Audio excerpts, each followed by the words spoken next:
Good morning, everyone, and welcome to the North American Legacy Championship at Eternal Weekend 2024. We're presented to you by Card Titan. Make sure you check out Card Titan for all your cards and accessory needs. You can use the code Eternal Weekend 2024 for 10% off your order at www.cardtitan.com. I'm Tannen Grayson. I'll be bringing you all the Legacy action here today, along with Andreas. Well, all the action for the first two rounds, and then we've got the other casters coming in. They're going to bring you the top eight. But Andreas, after what we saw yesterday, I can only hope we see better here today. It was just unbelievable, but we've got a tall task to reach those good of matches today. Definitely. And, I'm expecting the same kind of quality, but with a tiny bit more pressure on. These Yeah. players hopefully had a good night's sleep, but we are getting down to the tail end of this tournament because today we're going to finish the Legacy Swiss with round 10 and 9, 11. And it's getting close for these players. So I'm very, very excited to see how they maneuver that additional pressure. Yeah, I'm glad you brought up the schedule. Let's go ahead and take a look at what we're going to be going through today because it's not just Legacy that we have on tap for you. I'm sorry. Let's go ahead and take a look at the casters that we're going to be having here today. We got a little info as well. So as you see, myself and Andreas Peterson, we're going to be bringing you the first couple of rounds. We got Kevin Crone and Stephen Mendendian. They're going to be bringing you some vintage here as well. Then Riley Knight and Reed Duke are going to be wrapping up the day like they did yesterday. I can't wait to sit back and watch. Do you have any predictions today, Andreas, on what's going to happen? I don't have any predictions other than this is pretty darn awesome. Like awesome duos at the tail end of this tournament. Kevin and Steven are legends in the vintage realm, and of course Riley and Reed Duke don't need any introduction. So yeah, awesome stuff ahead of us. Yeah, one of the best casters of all time, one of the best players of all time. Just casually going to be bringing us home at the end of the day. Let's take a look at what's going to be going on here today, so you can kind of get an idea of what you're going to be watching. You can see what happened Friday and Saturday, but let's take a look at Sunday. It's going to be starting right about now. And what we're going to be doing is we're going to be getting the last bit of day two Swiss of Legacy Champs. So we're going to be deciding who makes that top eight. So some severe pressure, as you were saying, in these rounds. What else do we have on tap? Yeah, so after the Swiss, we have the Vintage Champs top eight. We have the players who qualified for that on Friday, and then of course whoever makes it out of the Legacy Swiss to finish out the broadcast with the Legacy Champs top eight. Absolutely. And let's take a look at what these players are playing for here this weekend, because I will say this. I think the biggest thing a lot of these players are playing for is pride, being able to say that they're an eternal weekend champion. But there's some pretty cool prizes as well, Andreas. Oh, no doubt. So with $10,000 on top for first place, then 5,000, 2,500 for a semifinals finish, and $1,000 for top eight, with prices all the way down to top 128. And of course, the promos worth mentioning. We have the non-foil promos for 9 through 32, and then for the top eight, foil copies of Eternal Weekend exclusive promo of crop rotation. And I had mentioned Card Titan just a little bit earlier. Let's make sure that we make a nice little shout out to our sponsor here this weekend that's putting this on. If it wasn't for them, we wouldn't be able to bring you this awesome broadcast. I wouldn't be able to hang out here with you, Andreas. And make sure, again, that you're checking out www.cardtitan.com. You can use that code you see on the screen, Eternal Weekend 2024, for 10% off. So make sure that you go there for any of your needs. Hey, there's a lot of holidays coming up. If you need a little stocking stuffer or maybe just a nice little present for yourself, I think I might be picking up a couple boxes of myself. I'm a big sealed fan, a sealed product fan, so I might pick up a thing or two myself. Yeah, sounds like a great idea. Yeah, absolutely. It sounds like the players are actually ready, so we no more filler. Let's go ahead and get right into the action. Let's see what we've got for our first match of the day. On the left, you see there Will Hargett with Temur Rhinos, a deck that used to be the deck to play in Modern, but he could actually have some chops here in Legacy. It's going to be going up against JP Inman, who's playing Dimir Reanimator.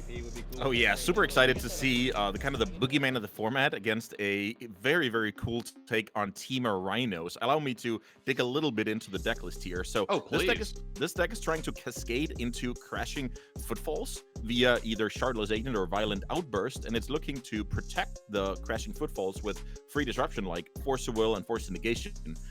Do note that there's a deck building restriction when it comes to Cascade, so you only see cards like Fire Ice, which is a 4 inside the deck. We see 3 drops like Dismembers, and we can even accelerate out our game plan with Spirit Guides. So pretty cool deck, very, very fast. It's kind of like a Delver Secrets deck, just the Delver now comes in 2s and is a 4/4 Trampler. Yeah, I was going to say, it's kind of an upgrade in some ways. Let's take a look at what's going to be up against this Temur Rhinos deck. It's a deck that we've seen a little bit on coverage so far, but there's always like a little bit different here. There's maybe not the exact build for everybody out there, and that's Dimir Reanimator. Yeah, great call on this deck having multiple versions of it. This is a bit more stock. We're playing the main deck Fanatics. Yesterday we saw that as a main deck, sideboard Duke card. But today we see just the A plus B combo of Entomb plus Reanimate with a toolbox containing Archon of Cruelty, Atraxa, and even the Valgaroth from yesterday. So I'm pretty excited to see how these two decks match up. Yeah, and I'm excited as well. So enough talking about it. Let's be about it. Let's head on down to the match and let's get today started. You know what? I always wanted to know, like, in an event like this, when you're making a day 2, are you a little nervous in the first round, or are you kind of just like ready to go? How does it feel when you're in this spot? Yeah, so this exact tournament structure where you actually get a good night's sleep in between can both be a blessing and a curse, I'll say. So depending on, how well balanced you are, I think a lot of players would prefer to do it in one go, even though it would have been a very, very long day yesterday. I think we'd all been extremely tired, not just the players, but us involved. And like I said, that you get a good night's sleep, and I'm like, I don't know what kind of sleep you get in between days of tournaments. It's almost never good for me. I'm a fretter. Like I think about it too much. Think about my plays, and definitely get less sleep than I'd like. Okay. Oh, and this is a interesting game 1 here. We have a missed land drop here for JP Inman. I didn't catch how many mulligan to here, but interesting spot here where we see multiple lands in play on one side, none on the other, and no wastelands have happened. So, yeah, very good point. And I will say it's not out of the question that your line when you're playing Blue-Black Reanimator is to go to cleanup, but this doesn't look like it's a tailored plan. This is a sign of desperation because only now did JP reach 7 cards in hand, and that's way too slow. Even packs up the cards here.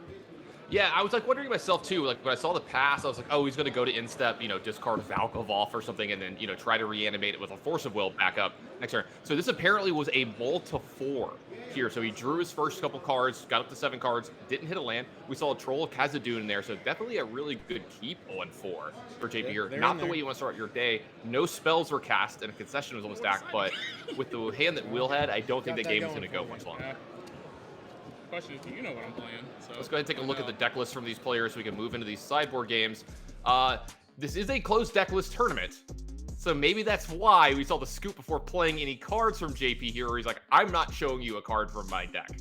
I agree, and great point about the information right now only going in one direction. I will say after seeing Surveil lands, 2 different kinds, even in the Temur colors, I would be pretty confident sideboarding against a Temur Rhino strategy. And for that purpose, I will look at cards like Thoughtseize as a good way to clear both counterspells, Graveyard Hate, and the Cascade cards. And then Consign to Memory, which is a card that can counter the Cascade trigger. So pretty cool splash damage here. And I guess you trim some of your plan A, but you want to keep all your counters because this is going to come down to a fight at some point. Yeah, the Consign to Memory thing is pretty cool, right? Like, you can have a Shardless Agent. You could have this 2/2 for 3 mana. You don't get any of the 4/4s. Let's take a look at the other side, and I wonder if Will has an idea of what he's playing against this round. Let's assume he does. Let's assume he understands this matchup or knows that it's Dimir Reanimator. What choices do you think he's making? Yeah, so if you know your opponent's on Reanimator, I'm looking at the Inevitable Betrayal, and I'm looking to swap that card for the Crashing Footfalls. So now you're all of a sudden cascading into a bribery effect that will effectively land you an Atraxa or Archon. So this is a cool maneuver that the Rhinos deck can do against decks with huge monsters, but from the side of the opponent, you can even sidestep that by boarding out your Reanimator plan. So I'm actually looking forward to the game within the game here. Yeah, I was gonna say you got excited about this right before the match. You were like, "There's Inevitable Trail on the sideboard here, and I want to see this so bad." I'm a big fan of bribery in Cube, so there's a chance that we could have this happen in a match at this level of Eternal Weekend. I'm super excited. I think the players are about ready for game 2, so we can head on down to that feature match area. Let's see if we can get an actual game with some spells getting swung back and forth this time. Hopefully for JP, he gets a keepable hand this time. Hopefully for all of us, we get to see these decks actually battle it out. We get a smiley face from him, though. He's in good spirits. Which, I'll say this, I think we mentioned this yesterday. The amount of smiles and good sportsmanship I've seen from the players this weekend, if I'm ever not casting this event, you can bet that I'm going to be at the next one. Oh yeah, that's like the absolute best advertisement for this event. Just watching how people have been so good sports on the camps here, and yeah, for sure, also makes me want to go next time. Hey, tell you what, how about we show up in person for the next one? Fly you in. Yeah, yeah, for sure. I'm in. Yeah, I know it doesn't take much. If you had to play this weekend, what is it you would play? I think I would play the deck that that JP has brought to the table here. I'm pretty big on the Reanimator deck, having a lot of agency with cantrips and a lot of raw power with my 1-2 punch of Entomb and Reanimation. So I'll play that card. But while we're talking here, pretty immense counter war going on as early as turn 1.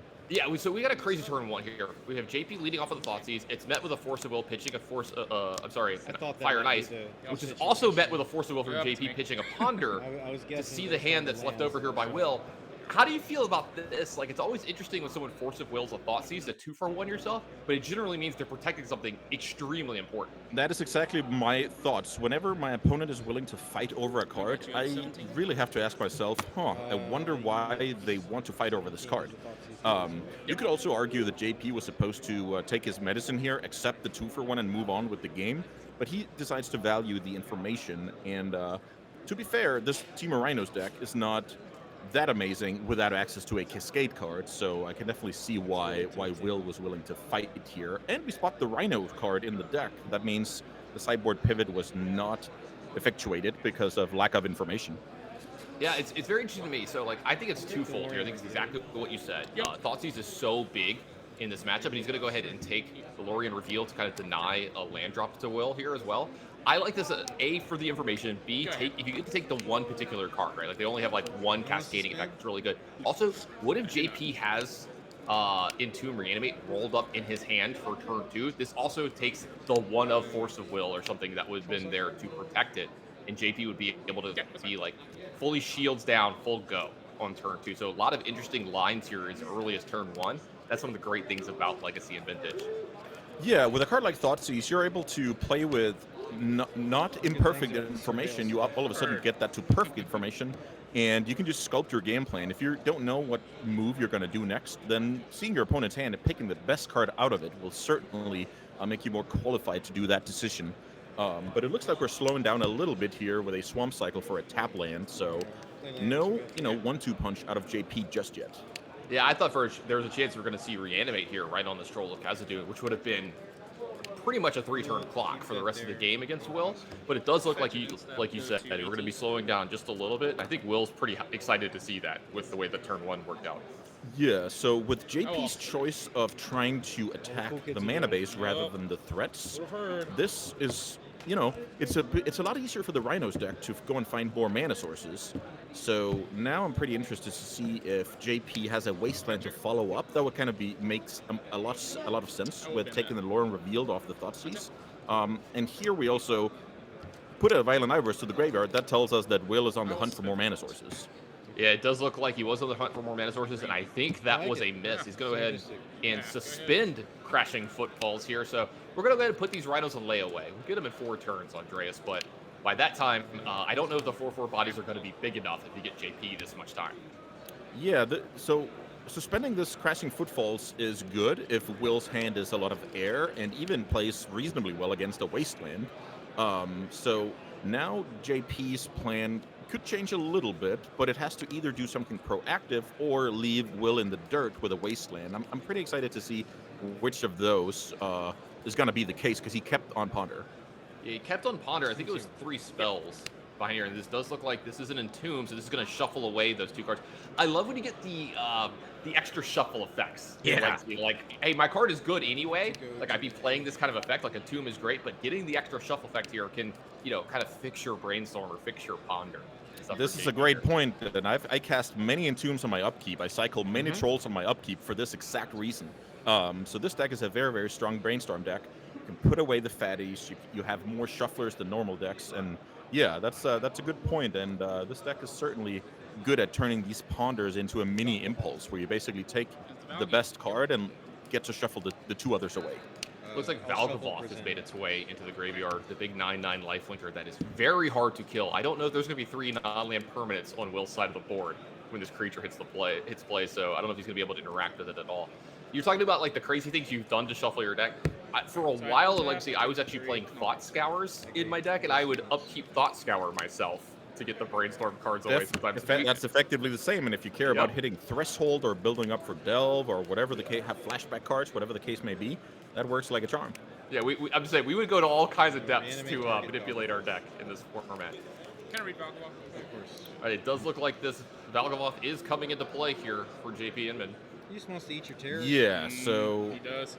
Interesting choice of entombing Valgaroth, but I think the Rhinos deck will have a very tough time beating either of the creatures. Is that right? Oh, no, I'm sorry, you're right. And I guess this is not leaving the battlefield at all against this deck, so... I don't know how to man. JP valuing the resiliency of this card once it hits the battlefield. So no value, but it's closing the game at a pretty rapid speed. Yeah, I was supposed to say, like, answers that I was thinking of the Team of Rhinos that could have. I think they have Brazen Borrower, but that one's a little far. We have another pretty early scoop here in this game. Andreas, look, we've seen these decks flex their muscles pretty early here. We've seen some mana problems on both sides. How about we get a really good game here for Game 3 between these two? I'm definitely in for that, and I'm also very, very interested to see if Will is going to adjust here with the Cyborg plan, because now you've seen JP has the big monsters in the deck. Yeah, let's go ahead and take a look at those lists again so we can see maybe what you're talking about a little bit here. We're going to start out with Will on that side. And this is his main deck. At the bottom here, you see his sideboard. It's the cards that he can possibly bring in. I wonder if that Inevitable Betrayal is going to make its way in. Like you said, I want to see it so bad under it.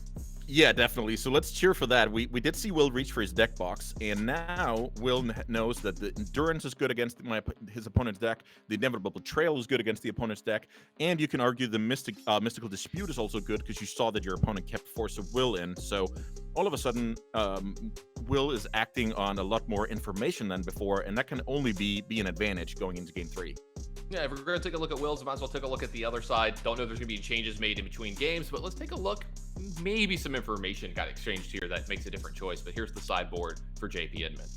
Yeah, so I think the two biggest things are, does he realize the Consign to Memory can counter a Cascade trigger, and is JP ready for the potential Inevitable Betrayal? And the two of us are rooting for an awesome Inevitable Betrayal to kind of provide us a little bit of fireworks. So yeah, let's see if that comes to fruition.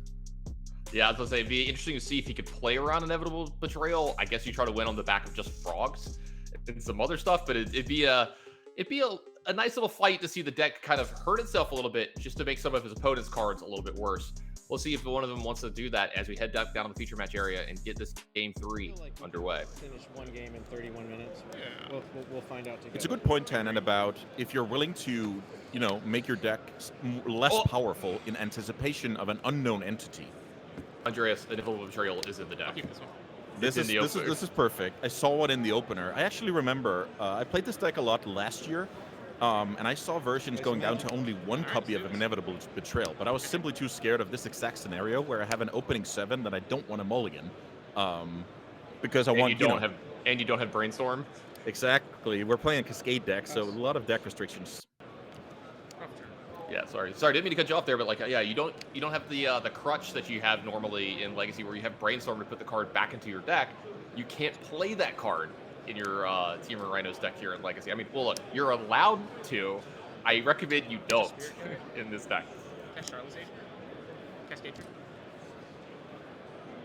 Definitely a good point that it's not against the rules. We just don't advise it on a strategical level.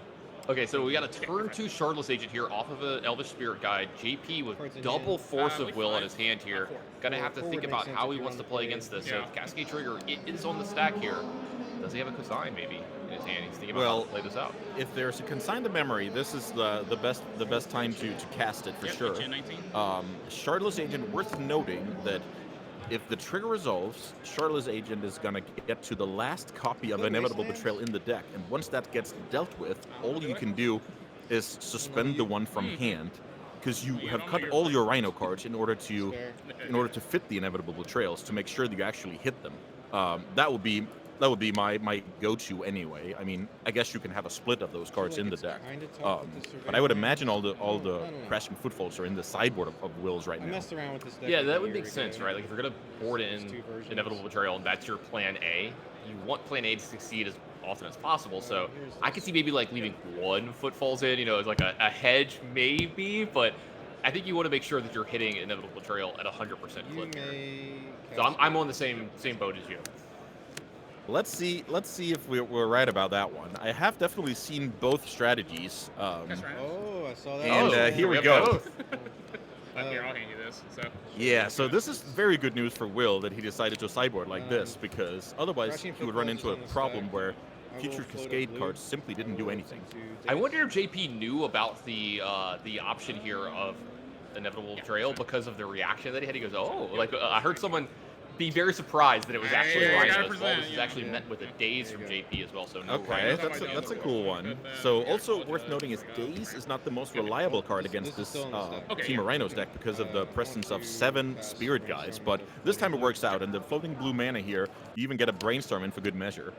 Yeah, the Charles Agent was still in the stack, and he said, I'm going to go ahead and Brainstorm responses just in case. I wonder, I guess if JP finds, which, look, he did find another Force of Will. If he just gets Force of Will flooded, maybe I do want to deal with this 2/2, but you've got a lot of time, JP, as well. Yeah, and another card I spotted here was Baragorth. Baragorth is a card that stabilizes very, very nicely against small creatures, even against the Rhinos. So I think when you're sideboarding in Baragorth, there is a chance that we simply don't have all the big bosses in our deck now. That chance exists. We haven't seen neither Entomb nor any big creatures right now, so maybe this is the full pivot to Dimir midrange. Yeah, that'd be interesting. I would love to see both players do that. They take away Plan A out of their decks, and now we're seeing Plan B and C on both decks try to fight it out. But it looks like we've got a little bit of a hedge from Will here as well. Back over to JP. No lands in play after that Daze. Looks like that Underground is going to come right back in, though. Going to pass back to Will. Yeah, this is an interesting spot of the game where Will is looking to, oh yeah, this Wasteland is brutal. I was about to say, at some point, a very clever Magic player decided to put Wastelands in the Team of Rhino decks, which wasn't normal up until that point, but I actually think it's very strong in the deck. And this is, yeah, okay, I guess the Troll kind of bails out JP here. Also, look at this. First picking the sea and then going for the sewers, basically saying I don't have a one mana play in hand for next turn, but I'm very interested in digging deeper into my deck. So basically confirming that Wasteland was very strong here. Yeah, you know, I'm thinking about this match in a microcosm. Game 3 had to be this way, where there's no permanence on one side of the board and a 2/2 is beating down on the other side of the board, because that's just how this entire match has gone. Nobody has come even close to exacting game plan A. Yeah, and that's actually a theme between the matches we covered yesterday and now this one, that the post-sideboard games, they can get a little bit ugly, and then all of a sudden you have to try and do as much as you can with not as much, because the opponent is now prepared. Yeah, I was going to say, that's actually how Legacy played out a decent bit for me, is, you know, game 1, the decks are throwing full force at each other, but then once sideboards and stuff happen, the games get like nitty and gritty. You gotta brawl a little bit more, you gotta play a little longer, you gotta make more nuanced decisions as the game goes on, because in Legacy, especially when you have Ponder, Brainstorm, Preordain, you're gonna find these sideboard cards as well pretty often, so the games are gonna get a little more like this on average. Great point about both players in general seeing more cards, so your sideboard has a bit more oomph to it because you get to see those cards more frequently. I like that point a lot, and I think it's true for a lot of decks. JP does get a Psychic Frog into play, and he has some backup here too. I see 3 Force of Wills in his hand. So JP, like you said, we don't know for sure if he took out all the big monsters or not, but this is looking like if he has, he's got the hand to kind of play the Dimir mid-range game from here. Undercity Sewers. Another Wasteland here for Will as well. Yeah, second Wasteland here. And also, last turn we saw JP draw a card for turn and instantaneously play that card, the Swamp. You typically would play out Underground Sea in this spot if you had it, because you want as much mana flexibility as possible. So Will is definitely smelling blood in the water, and he's not wrong. Yeah, I see a Wasteland of his own from JP as a land here, but I also think I saw a Troll of Khazad-dûn in the hand as well, so lots of stuff here for JP to be able to find. At least he'll be able to find another blue source before it's over. Now we see a block from Will here, and I don't hate this block. This 2/2 isn't going to be getting much more value. Might as well get a card possibly out of JP's hand. I love this because, first of all, you're forcing your opponent to discard a card. Second of all, you're, making sure the opponent does not draw off the Psychic Frog. So this is a pretty cool block. I would have loved to see JP exile 3 cards from the graveyard to get flying here. I was just about to ask you about that, yeah. But instead we see a Wasteland that has to get discarded. And when I got a peek at Will's hand here, I saw 2 Cups of Violent Outburst. So potentially we could see some fireworks here on the end step, because I also saw a Force of Will with a blue card to go with it. I was going to say, I think we're going to see the Violent Outburst now. While still in blocks. So this is another power added to the Charlotte Age as well. Part of that text that we forget about on Violent Outburst as well. And I wonder if this is going to be Inevitable Betrayal here. A couple of mystical disputes going on. Great call about Violent Outburst being a, let's call it a serviceable combat trick. Serviceable is generous, by the way. Inevitable Betrayal. This is one of the worst combat tricks I've ever seen. If you took Cascade away, this card is not playable. But I have beaten a few players with the lethal off of that effect. Just go ahead and beat down with it, yeah. So it does look like we did hit an Inevitable Betrayal here, Mark. And then we've got a Force of Will, pitching Force of Will from JP here. We know that there's another one because I believe there's at least one more Force of Will there. We see the Force of Will from Will. I think we're going to see 5 Force of Wills hit the stack here. Yeah, we know how this is going to end. JP simply cannot let this happen. Even if the best creature in the deck is like Baragoyf or Troll of Khazad-dûm, this is something you want to fight over. No doubt about that. Also, now both copies of Inevitable Betrayal are gone, so that's no longer a possibility, despite Violent Outburst being the last card in hand for Will. Yeah, and when the dust settles here, it's going to be down to JP's going to have 1 card left in his hand. Will is going to have 1 card left in his hand. But JP is extremely ahead on board with a higher power Psychic Frog. Now no cards left in JP's hand because he's going to go ahead and cycle that Troll of Khazad-dûm and find a blue source. I wonder if he's going to put it into play or not. Great point. You haven't played a land this turn if you're in the shoes of JP, but if you play it out, it's also susceptible to Wasteland, which is otherwise a very unexciting draw. So hanging on to the land here I like a lot, especially now that your Baragoyf has hit the graveyard, so you're not actually building into a 3-drop. I will say you are playing 2 copies of Metamorphosis Fanatic, the Miracle card, so that's your incentive to play out the land in case you have that card directly on top of your library. Yeah, that's a really good point, because I'd lean towards playing it like a Lotus Petal, like making sure I get to use it at least once. But now that I think about the best possible top decks, that Miracle might be the best one. And it looks like both the Inevitable Betrayers are gone. We see the one in the graveyard, the one that's been pitched to Force of Will. So this Violent Outburst is going to find 2 Rhinos. JP kind of shrugging this one off a little bit here. Doesn't love it, but you are able to fly over with the Psychic Frog if you need to get a few more extra cards. The problem is the life totals are in Will's favor right now. Yeah, so while the Frog is providing card advantage, it's actually possible that you can get tempoed out of this game, because two attack steps with the Rhinos, that's going to do it here, unless JP starts playing a little bit of defense. And in the Frog's defense, that's actually super viable to just have a 4/5 on block duty while you're trying to carve your way back into the game. Right. Yeah, you can see JP taking a look at his graveyard here. It does look like he is going to fly the Frog over and get maybe at least 1 attack in while he can. Like you said, the size of this Frog is pretty good. It would take the last card out of JP's hand to make it a 4/5 here, but that would be enough to handle both of these Rhinos. So how I view the situation is, if you're attacking here, you like the card you just drew because you don't want to put it into the Frog. So you would rather delay that painful, let's say, no attack decision 1 turn because you like that card. If it was a bad card, you would be more likely to stay back on defense right away. JP went ahead and took the 8 down to 5. I saw Thoughtseize as one of the cards. I think Fatal Push is the other one, and then I think that's a cosign as the other card in his hand here. So interesting attack from JP there. Now the Frog definitely has to be on defense duty from here. Yeah, and this is an interesting situation where you want your opponent to commit to the attack and you want to punish them with the Fatal Push. So I would even argue in this case, it would be better if JP was at 4 life to set that trap, but he's not. So I could see a stall coming in here. Okay, I guess JP is more interested in actually winning the game rather than trying to not lose the game. I respect that a lot. Yeah, I was going to say, generally a better way to play the game is to play to win than play to not lose. We see some interesting stuff here. So Brazen Borrow's Petty Theft is going to go ahead and bounce the Psychic Frog back to JP's hand if this resolves. Yeah, and that is amazing, because if you pass a turn here as JP and you start discarding cards to the Frog to block, then the effect of this Brazen Burrow is way worse. So he actually avoided disaster a little bit, even though getting rid of the 2 counters is also incredible for Will. You see JP under a lot of stress here, trying to figure out what to do here. Do I redeploy the Frog? Do I sit on Fatal Push? If I redeploy the Frog, it's only a 1/2. That means I'm going to have to invest a ton of my hand into it. Lots of problems for JP here. Yeah, and interestingly enough, if you play out the Frog here and your opponent sends both Rhinos, you're probably priced into discarding your whole hand. That Brazen Borrower is also coming, so it's a very, very tough spot, because if you do that, you're actually losing to the Brazen Borrower the following turn if it attacks alongside the remaining Rhino.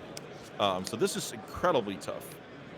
Yeah, I was gonna say, you can't even like hold on to the Fatal Push to try to get to take care of the Brazen Borrower, because the 1 damage I think that you have to get the Fatal Push to be able to kill it. You know, you just say something like a fetch land or whatever. Going to 4 makes it really hard too. There's so many small little edges and lines here that I'm trying to find a way for JP to get out of this.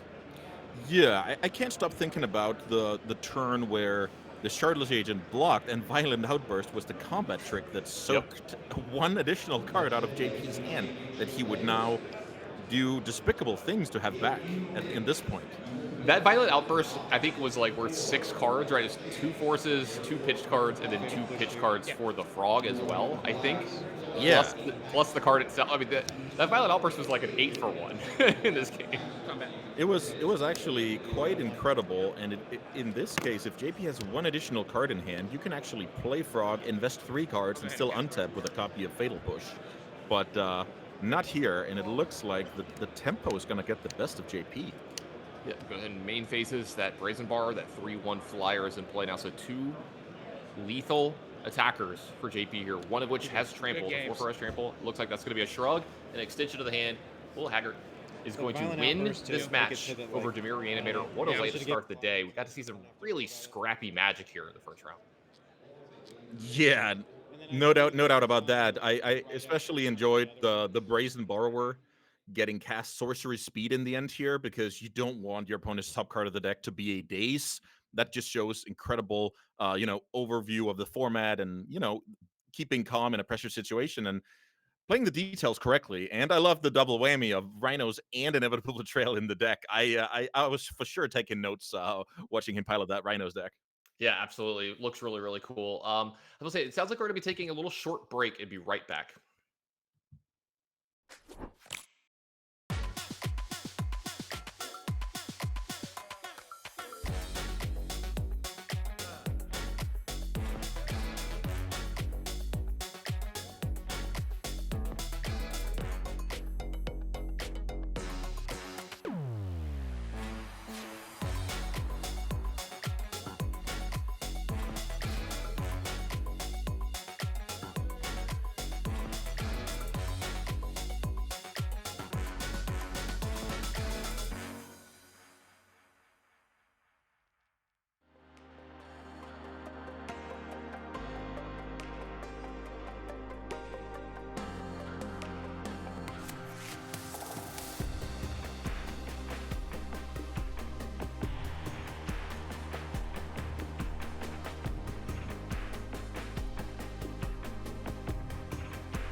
Hey everybody, welcome back to coverage of Eternal Weekend. I'm Tanner Grace, joined by Andreas Peterson.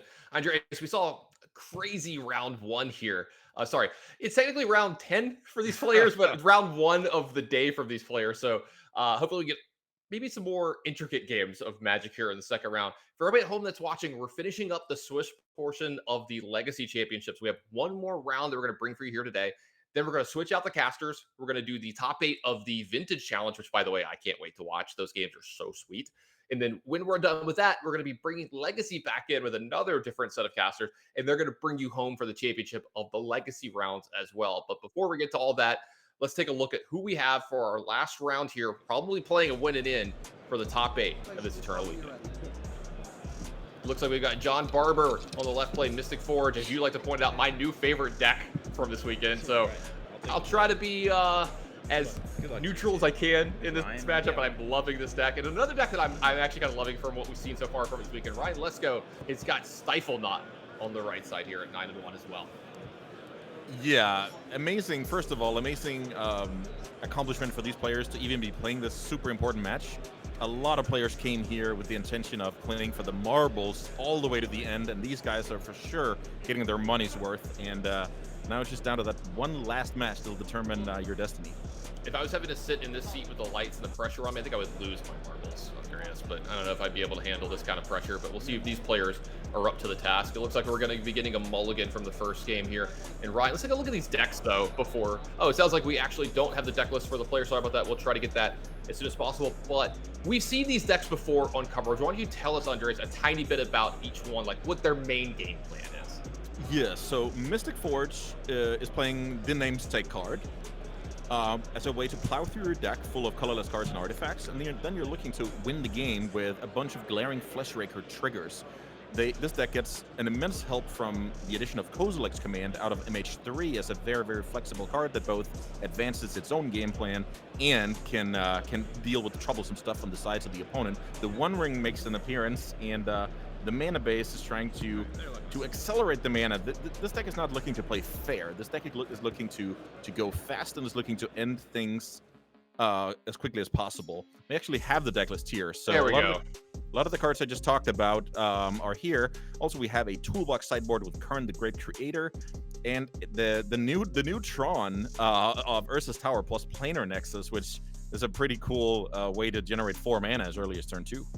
Yeah, absolutely. Can we get another shout out for Anurag Das on the fly, getting us this deck list while also running coverage and getting everything done for us this weekend.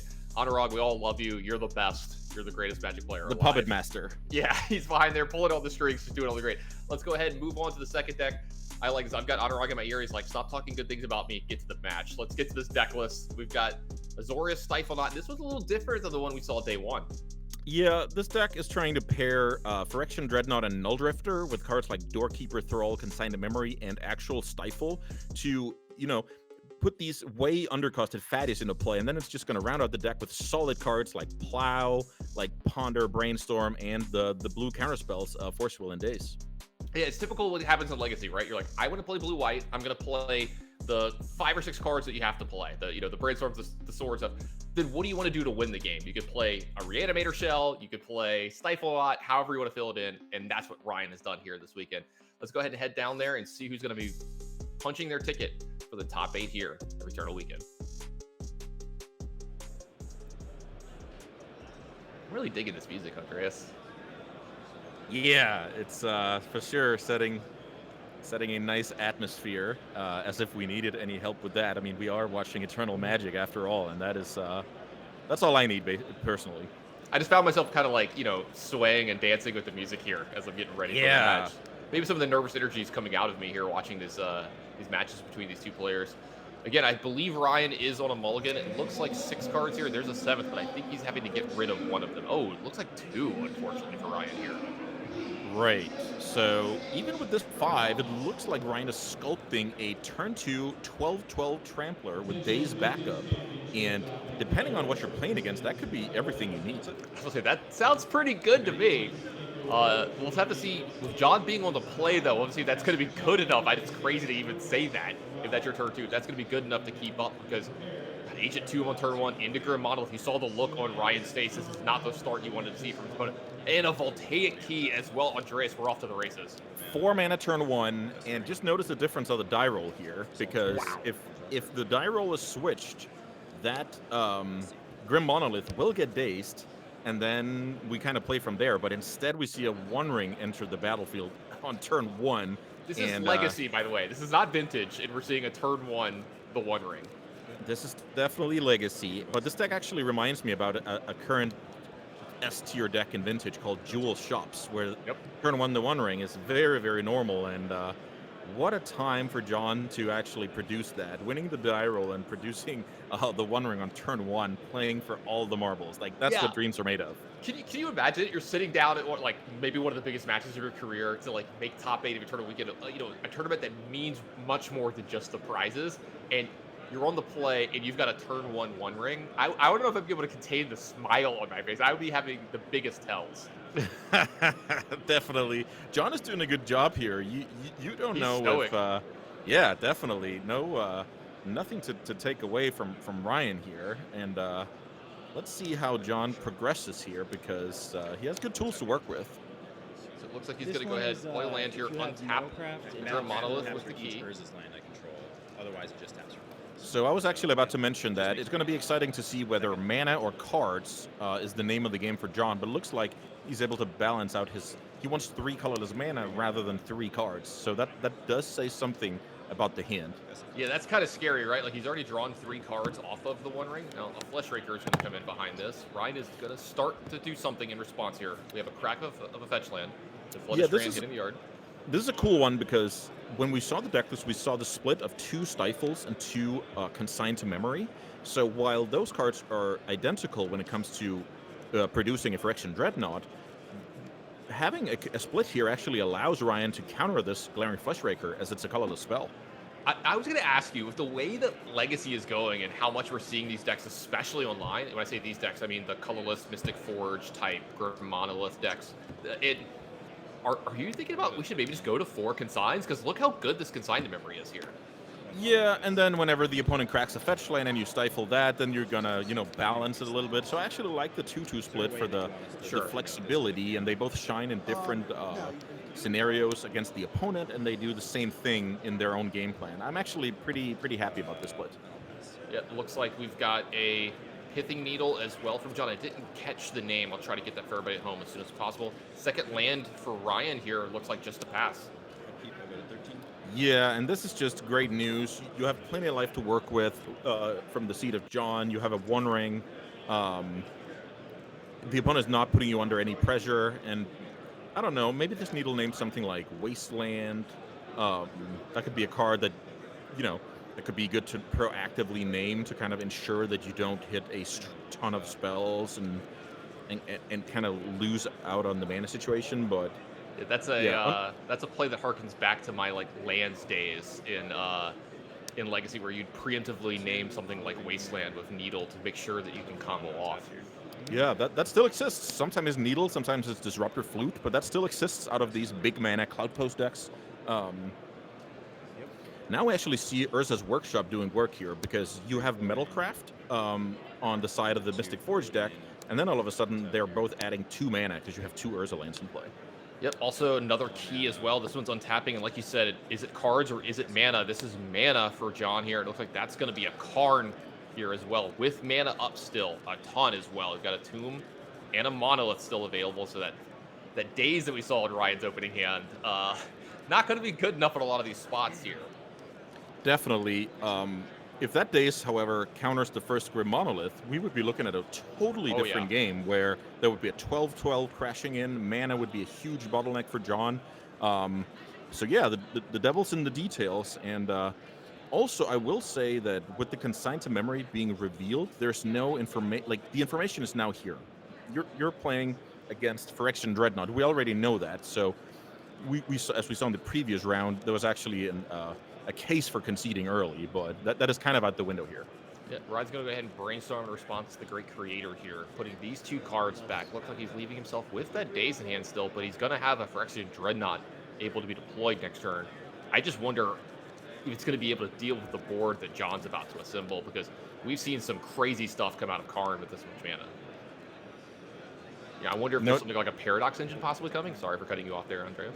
Yeah, whenever you see a -2 on Karn, you would imagine you're in big trouble. And I'm just glancing over the deck list, and the sideboard does indeed have a copy of Paradox Engine. And if you can, no pun intended, start your engines, then it's kind of over. But here we see a modern all-star that you will remember. Oh yeah, this is Liquid Metal Coating.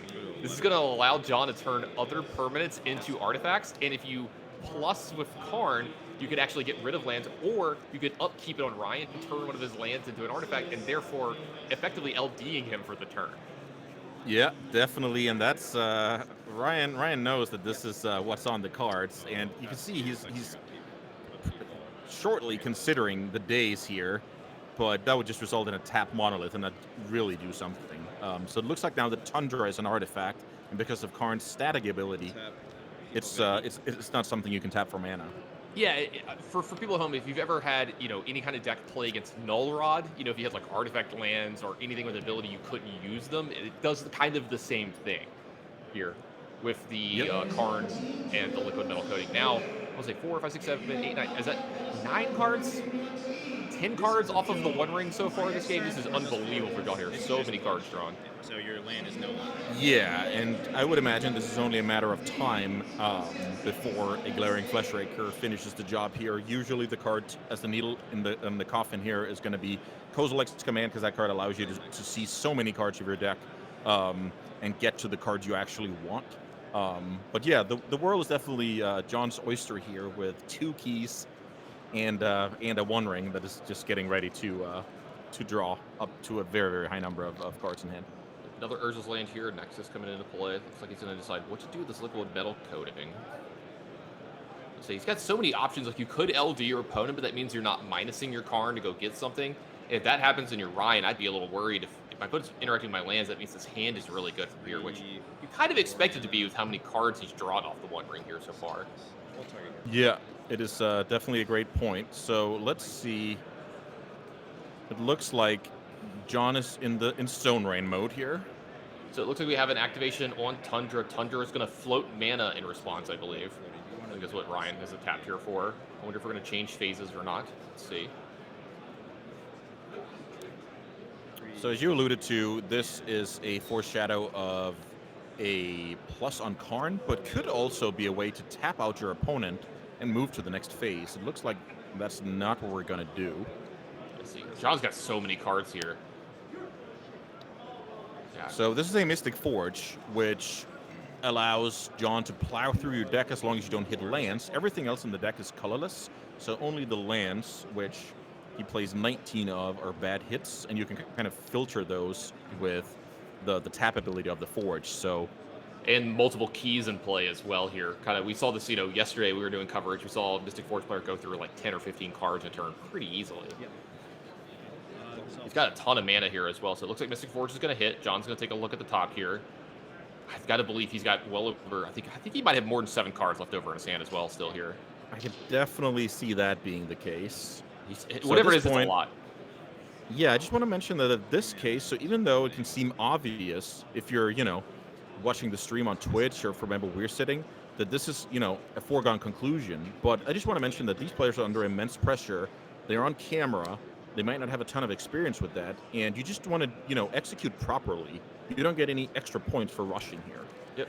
Candelabra here joining as well. Another way to make just infinite amounts of mana for John here. Yeah, that's a fun one that you don't always see in these lists, and it's actually pretty cool. It's this iconic card. I used to see that a lot, in high tide strategies. It's good in some cloud post strategies historically. But now we even see it here, and with Urza's Workshop tapping for 3 mana each, I mean, sign me up. Yeah, so this is a very large Kozilek's Command. Did you catch how much exactly this one was for? I can't say I did. Yeah. I think I was too busy doing something else. Or did all the other math. All right, looks like this one's only for 4. I'm saying only for 4 because there's so much more available to John here, but I will say I think he has other plans for a lot of this other mana this turn. I wonder if Ryan's even going to get another turn in this game. We'll see. Kozilek's Command, one of the cards. There's a Fleshraker as well in the back there. Yeah, that card is amazing. You can leave one of those cards. Yeah, I guess both of them on top of your deck. Play one of them from the top of your deck. And because you're drawing the first one, so leaving the Fleshraker here, I really like that order. Getting rid of the lands because they're kind of blanks with Mystic Forge.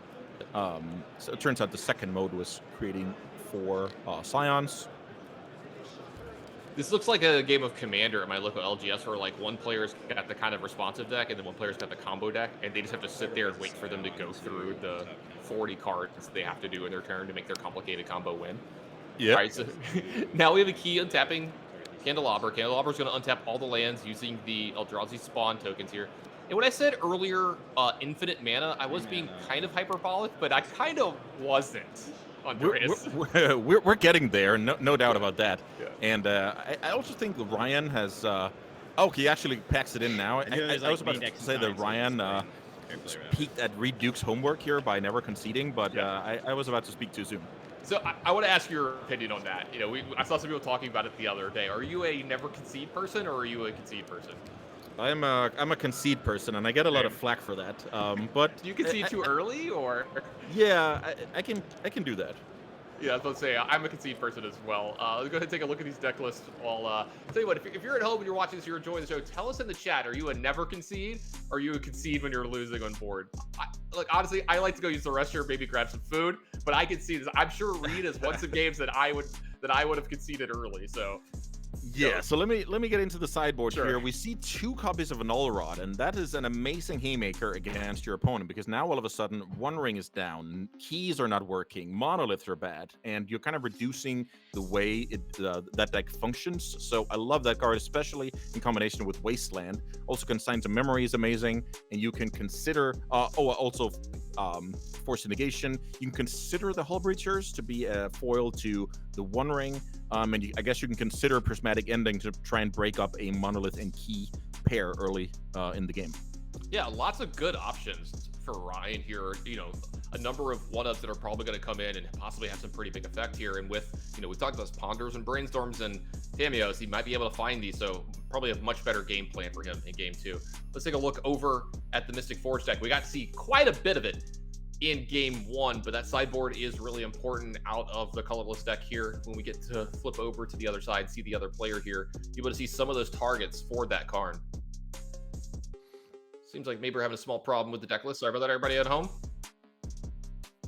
There we go. And take a look at this deck. So here's the Mystic Forge deck, and by it being a Karn deck, naturally sideboarding is not what you're looking to do a lot of. I do spot Portable Holes and Static Prisons out of the sideboard, but I think when you won game 1, you want to adjust with those cards for game 3 because the Null Rods are not going to be known entity. So I'm actually expecting as little as 0 sideboarding here. Maybe the Soul Guide Lantern can get swapped for something like a Mystic Forge to be a bit more threat dense, but I actually expect incredibly low sideboarding and then the white removal spells coming in if Null Rod shows its ugly face for game 2. Yeah, that all sounds really, really good to me. And Andres, you know, I talked about that I like this deck. You know, I might look into, you know, playing it myself and some local legacy stuff soon. And what you were saying about, like, you expect light sideboarding, you don't know if there's gonna be too many changes. That's one of the reasons I kind of like this deck. I've always thought that was like one of the weakest parts of my game is sideboarding correctly. I'm a hey, I need a sideboard guide guy. You know, I'm willing to pay the $5 or the $10 for someone's Patreon because I need the help. So definitely it's nice for me when a deck's like, hey, you don't really sideboard much. I'm like, you know what? Sign me up. I'm good to go. You know what else you can sign me up for? Some more good legacy matches. Head back down to the feature match area and see if we're going to get a game 3 here when these players. Or John's going to be stamping his ticket. Yeah, this is really getting close to both players, and Ryan is definitely praying for a more competitive hand. And look at this. We have the combination of a couple of lands and a Null Rod, so that just automatically makes you keep your hand. Yeah, I don't know if I could ever mulligan a hand that's got the Null Rod in it and some lands in this matchup. I think, okay, so this is an actual mulligan. Maybe Ryan, I would have loved to have seen his opening hand, see if he was aggressively mulliganing or if it was just a hand that was unplayable in this spot. But it does look like he's going to keep this 6. He's going to lead off with that Surveil land here. But like you said, huge play for him here as early as turn 2. So if John doesn't have a massive turn 1, we can see a quick one. Yeah, and even some of the what we would consider massive turn ones, they involve the One Ring. So Nullrod has that covered. So right now Ryan is hoping for no early Karn, no early Mystic Forge, and if he can dodge that, then we're looking at a very, very tough game for the Forge deck. You got to. That's a sigh of relief if you're Ryan seeing an Urza Saga turn 1. Okay. Oh. Yeah. I spoke too soon. Yeah, because Urza Saga plus Ancient Tomb is actually just something that produces, you know, a couple of 5/5s that can easily win the game against Nullrod. So it isn't necessarily all fun and dandy here, but I guess passing with 2 petals, that's very, very good news if you're the Nullrod player. Yeah, if you're Ryan, you're super excited here. I don't think this Nullrod can get into play fast enough here. You see John, yep, sure. My stuff doesn't work. So now it's down to the Ancient Tomb or even Urza's Workshop, because we do have a Metalcraft on the side of John, so lots of lands can kind of complete the 2-mana test to activate Urza's Saga as early as turn 2. Really, really good point from you there. Any land that can tap for more than 1 mana here is much needed for John to start to make those constructs, because those won't be affected by Nullrod the way that you want them to be. They're still going to be able to attack Ryan. And amazingly enough, the Urza's Workshop, thanks to 3 permanents that do nothing aside from being the type artifacts, now taps for 2 mana. This is... Wait, I want to make sure we make a clarification here. They do nothing. You not get the joke. What did I say? Andreas, it's the joke of no, it's not funny when I have to explain the joke. Okay. No, okay, I guess you're right. Okay. I there's some meme about the joke flying over my head here. We'll say that one got lost in translation. This is. I'll explain it to you to the commercial. We'll have to take a look at Nullrod. So right now we're getting maybe a little bit of a errata, or yeah, I think John's cards are not in English. I saw most of the ones in his hand earlier. We got the good view that they were all in. I believe it was Japanese. I'd have to check or whatever. So I could definitely see Ryan have to get the wording on a few of them, because John's deck does have some cards that you don't see outside of this deck too often. Yeah. So Urza's Workshop definitely qualifies as a card that is exclusive to this deck. Here we see a Tamiyo hit the battlefield and then a Ponder. I'm a little bit interested in that sequence. Oh, wow. I think I just got a peek at a Dress Down, which is a card that is one of the best answers to an army of the constructs that you talked about. That's actually one of the ways John can win. That's going to be a great answer for Ryan here. And, another way to keep doing plan A of his deck as well. Really, really good stuff for Ryan here. I'm hoping we get a game 3 between these decks. I think they're great. I think it's awesome, and I just want to see more of this Mystic Forge deck. I also love how the Mystic Forge deck is basically forcing the opponents to try and morph into the best control deck that they possibly can. Wow, Wasteland even as the land drop. So now we're going to see some fireworks. Killing the Urza Saga here with a Nullrod in play. So let's think here. If you pass a turn here, your opponent makes another construct, and you get to search an artifact, but that artifact would be shut down by Nullrod. So I'm actually a bit interested in whether we should have gone for the Urza's Workshop here, but let's see how it works out for Ryan. And this does allow, like you said, he gets 1 construct. It does prevent the second one from coming into play. But John with another Urza Saga here, going to possibly be making more constructs behind this, and then a Fleshraker as well. John's doing a pretty good job of being in this game, considering there was a turn 2 Nullrod on the play here. No doubt about that. For sure, very, very competitive contesting here, despite the Nullrod being the absolute hardest hate card to beat. This deck is showing tremendous resiliency. Bought a Counterspell in Ryan's hand as well, along with that Dress Down. That's a pretty good combination of cards to have here to kind of cover all your bases of ways that John can win from here. Samuel gets an attack in. A clue is made for Ryan here as well. Nothing that goes pretty well with counterspells. It's just having something to use your mana when you have to hold up counterspell and your opponent doesn't do anything. Yeah, and with the Brainstorm being able to flip Tamiyo, that's going to be very tempting. Flipping over the Tamiyo, and but I guess now because of timing issues, you have to delay the Dress Down a little bit because you want to get all the value against an onboard Urza Saga. So let's see how Ryan decides to play with his resources here, those being mana and life total. So it does look like he's going to go ahead and Brainstorm now. So this is going to, when Brainstorm is done resolving, this will flip this Tamiyo. So this is now a Planeswalker. First card that's going back looks to be very easy. The second one looks to be quite a decision here for Ryan. Understandable. Like you said, he's got Counterspell. He's got Dress Down. Lots of options in his hands. Want to make sure that he's got to feel like he's slightly ahead here in this game. Want to make sure that you keep that yourself in that position and don't give this one away. Yeah, so Murktide Regent, another interesting one that is a good standalone threat. So let's see. Yeah, that card is flipped. He already pointed to that, so that definitely flips. Yeah, the trigger was announced when he brainstormed, so that's definitely going to happen. Just a little out of order sequencing, perfectly fine. I love the way the rules have changed. You don't just automatically get disqualified from the tournament anymore because of something like this. Yeah, a bit more forgiving in the spirit of the game, I would say. Yeah, absolutely. Flooded Strand here too. Added this turn. Looks like the Tamiyo just went upstairs, and we're gonna pass back over to Ryan here. So worth noting is now the attackers of John now have -1 power, so it's going to be a bit harder to take down the Tamiyo. I think right now it requires one more artifact to hit the field, but that is possible via the Urza Saga. So if John wants to, Tamiyo is not going to live much longer. Yeah, that's an interesting playline from Ryan, though. So if he were to say, like, allow him to make this attack, and then he gets to activate Urza Saga to make another construct here to pump it to make lethal, then the Dress Down becomes very good in this spot. Great point, because then the timing actually favors Ryan, so that you can use your mana before untapping it and progressing. This is cool. So this is where we have the crack of the fetch line here. Flooded Strand's going to hit the yard, bring Ryan down to 15. Volcanic Island is the get.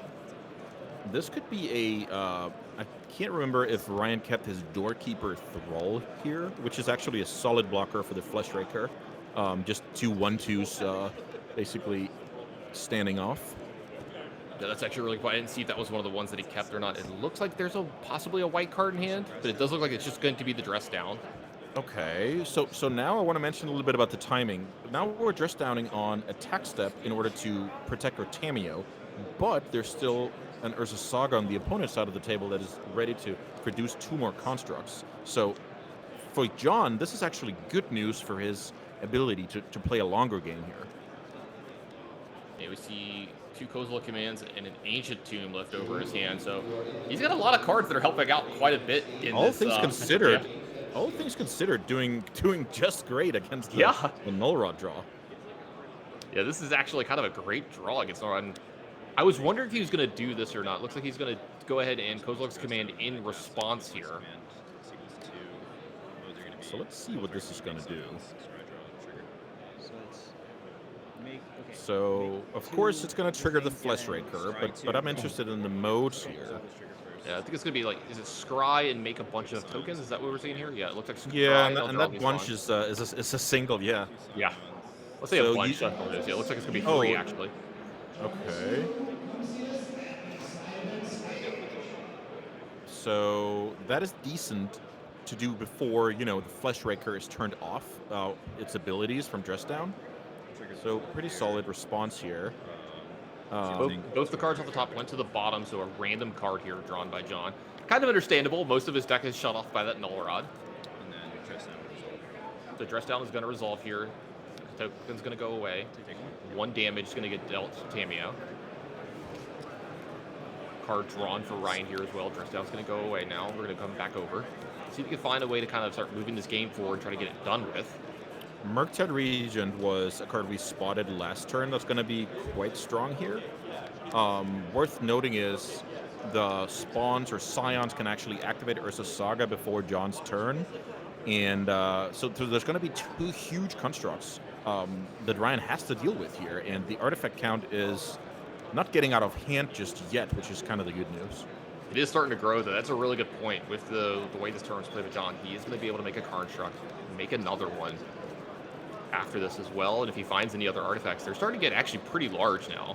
Yeah, they will go to a 6/6 after the Chapter 3 of Tutoring a Trinket. And that could be a dangerous size because look at Ryan's graveyard. Only 2 instants available. instant plus sorceries available for the Murktide. So Murktide being a 5/5, but opposing construct being 6/6, that's not good for business. Yeah, you can see Ryan doing exactly that math. I saw him look over at his graveyard and then start counting the artifacts that were in play. He's like, I think my Murktide's actually going to be too small here. Good news is, I remember seeing a prismatic ending, but once again, the timing is a bit off here because it's a sorcery, and the opponent has not put that Saga token into play and will not do it until the end step, where the sorcery is obviously stranded in Ryan's hand. This has been an awesome game. I can't believe how close John is making this with, this turn 2 Null Rod on the play. This deck is showing some amazing resilience here. Ryan in kind of a rough spot. Let's see how he wants to play this from here. You can see why it's taken him a little while. What he's going to do here is going to go ahead and cash in his Tamiyo to return the Brainstorm from his graveyard to his hand. And Andreas, you can see that this is kind of like what you were talking about. None of the plays really lined up super great out of his hand, so he's decided to go dig for some more. Definitely, and this Brainstorm is not perfect either. The Brainstorm used to be in the graveyard, now it's back in the graveyard. That doesn't actually help. Another Prismatic Ending is a solid card here, but we definitely want to shuffle away some cards. Interesting to see if Ryan actually goes for the, well, all things considered, medium-sized Murktide, or he's looking to see one more card with the Onboard Clue. I guess Onboard Clue doesn't do anything against Null Rock, my bad. So it looks like he's going to go ahead and just go ahead and get another dual land here, which allows him to have the third color because of the Volcanic. He can answer the Fleshraker. So it looks like he's going to be okay taking a little bit of damage. Yeah, I love this play. So this is a play that Ryan thought about turns ago, fetching up the Volcanic Island despite not having Pyroblast or Red Elemental Blast in the deck. But this is simply to have flexibility on Prismatic Ending down the road. So awesome play here that I want to highlight. Yep. Back over to John after he made that construct at the end. Oh, I'm sorry, not the end of Ryan's turn. In response to the Prismatic Ending, make sure you get that little cheeky trigger, get that extra damage in. Now we're back over to the upkeep. The main phase. The Urza Saga's got the third counter. Where does John want to go with this? He's going to be able to make another construct here if he wants. Gets another artifact. These are starting to get pretty big. Yeah, so the 3 artifacts that are shut down from Null Rod provided so much value this game. We're looking at powering Metalcraft to make sure the Saga could get activated, and now they're part of why the constructs are so strong. So super cool display of those artifacts actually having meaning post Null Rod. Let's see what John gets from the Urza Saga. I was about to say there's almost kind of like, I'm trying to think if there's anything that's even relevant on this board from here. Yeah, so I've played this deck quite a bit, and under a Null Rod, in my list, I only had like a Soul Guide Lantern that did anything because it has an ETB, so you could theoretically get rid of one card in your opponent's graveyard. But I'm not even sure that's in the deck at this point. Yeah, I'm gonna go ahead and as I say, I'm taking a look to see if there is one Soul Guide Lantern in the list. I don't know if it's in the deck, like you said.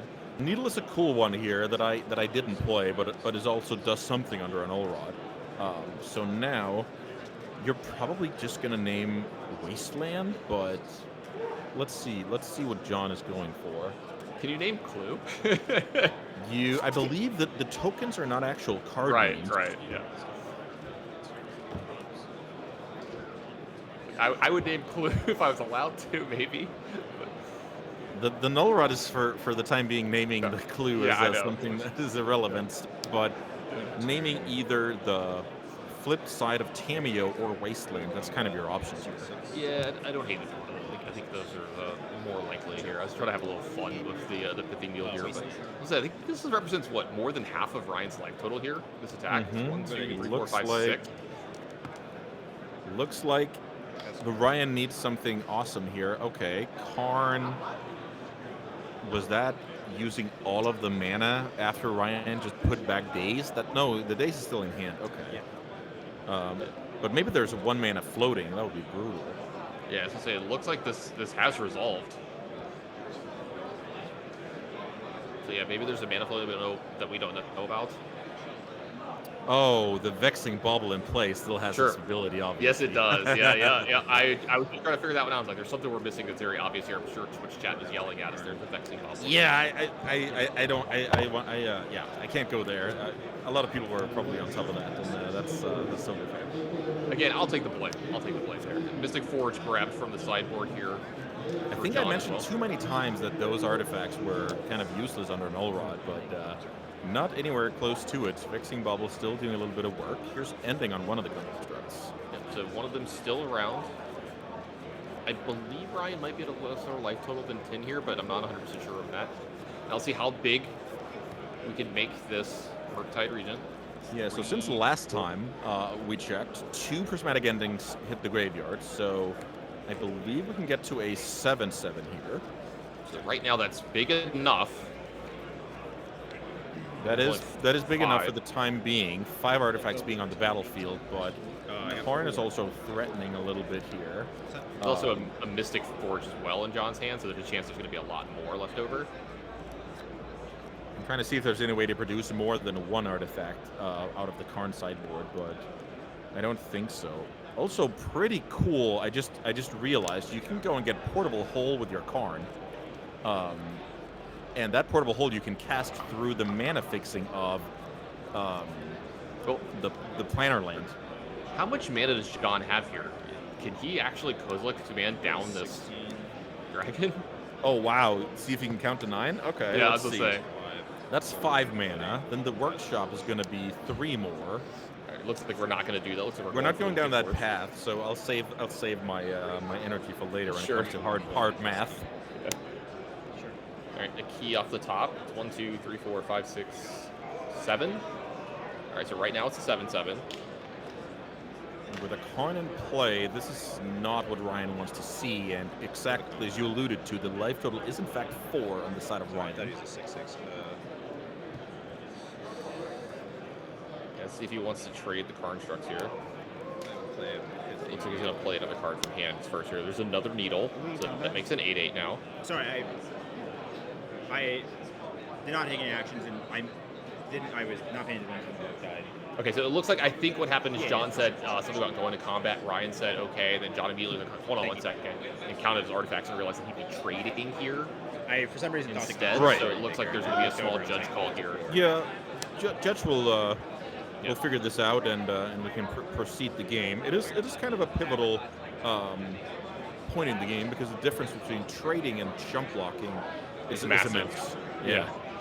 And generally, what's going to happen here, for sure, at least the way that I understand the rules, is the judge is going to sort this out. Since nothing has happened since that moment and no extra information has been garnered, I'm thinking they're going to let him back up and play this Pithing Needle. Wait, I need to play something. There have been no acknowledgement or anything yet. Yeah, I don't want to speculate on that. I'll just see how it turns out, and the game will continue from there. Miscounted math. So what's going to happen is while they're talking this out, we're actually going to come back to the booth for just a moment. Let the players or the judge sort this out. We have nothing to do with any of that. But I would talk again a little bit about this game and how close this game has actually been and how much of a game it has been between these two decks, even with this turn 2 Null Rod. That has been so impressive, the resiliency of these decks, because generally we see decks like this in Legacy or Vintage where it's trying to do this big mana combo thing.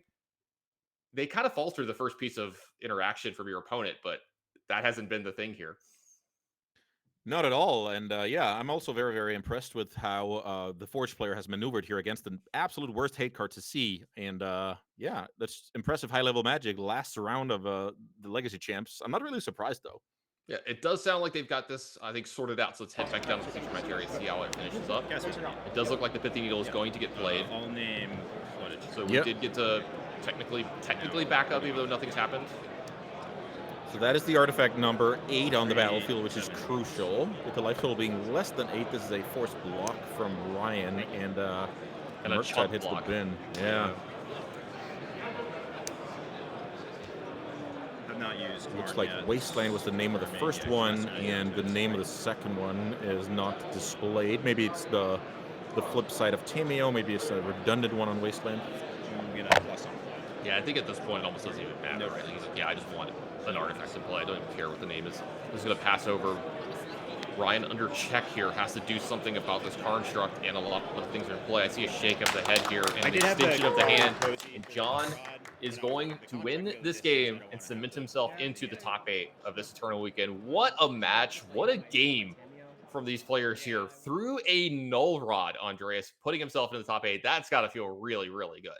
It was the dream for the Forge player, seeing your hand line up so well against Null Rod. No monoliths, only a few cheap artifacts, but you still could play a reasonable game and take it over the finish line. Yeah, amazing. Speaking about taking over the finish line, that's actually going to be it for us and for the legacy coverage for the beginning of the day here, Andreas.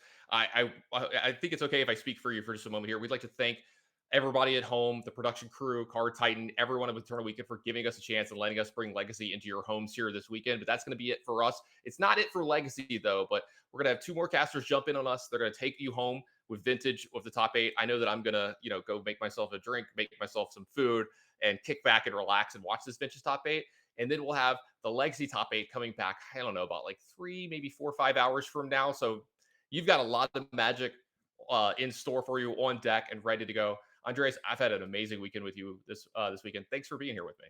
Yeah, and you as well, Tenon. I had a fun time, and Anno and Jeff in the back room making everything possible, and me, Card Titan, giving me the chance and supporting Eternal Magic. So a win-win, and I'll do the same. Kick back and enjoy the rest of the show. Yeah, I'm going to mirror what you just said. Make sure that you support Eternal Magic. It's some of the best stuff that's out there. Again, thanks for watching. The show is not over. We're just going to be stepping out. Other people are going to be stepping in. You're going to be getting a lot of high-level Magic for the rest of the day, so don't go anywhere. Short break, and then we're coming right back.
Hello and welcome back to North America Vintage Champions at Eternal Weekend 2024, presented by Card Titan. I am Kevin Crone, and I could not be happier to introduce my co-host for today, Stephen Menendian. Steve, welcome. Oh, it's so good to be here with you on one of our favorite days of the year, and hopefully our audiences as well. That's right. We're here for top 8 action from Eternal Weekend. We're going to cover the whole vintage top 8, and let's get into some details about what you're going to see here and what we're playing for. Well, Kevin, first and foremost, we've got a promo code. Thank you, Card Titan, for hosting this event and giving us this promo code. So if you want to order some cards that you're seeing in play right now, or just some other stuff for your deck, Card Titan's got the code on the screen for you, Eternal Weekend 2024. Here's what the players are seeking to sort out right now. You see those top 8 prizes, $5,000 on the line for first place. The good news for everyone in the top 8 that you'll see today is they've already secured themselves one of those nice foil promo tinkers.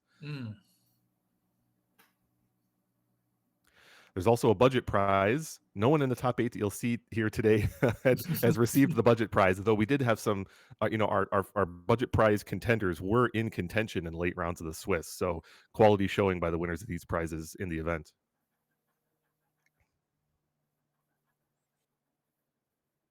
All right, here we have the top 8 bracket. The match that we're going to cover in the quarterfinals is the top of your page. Christopher Brill, our first place player, playing Esper midrange versus David Tao on Oath of Druids.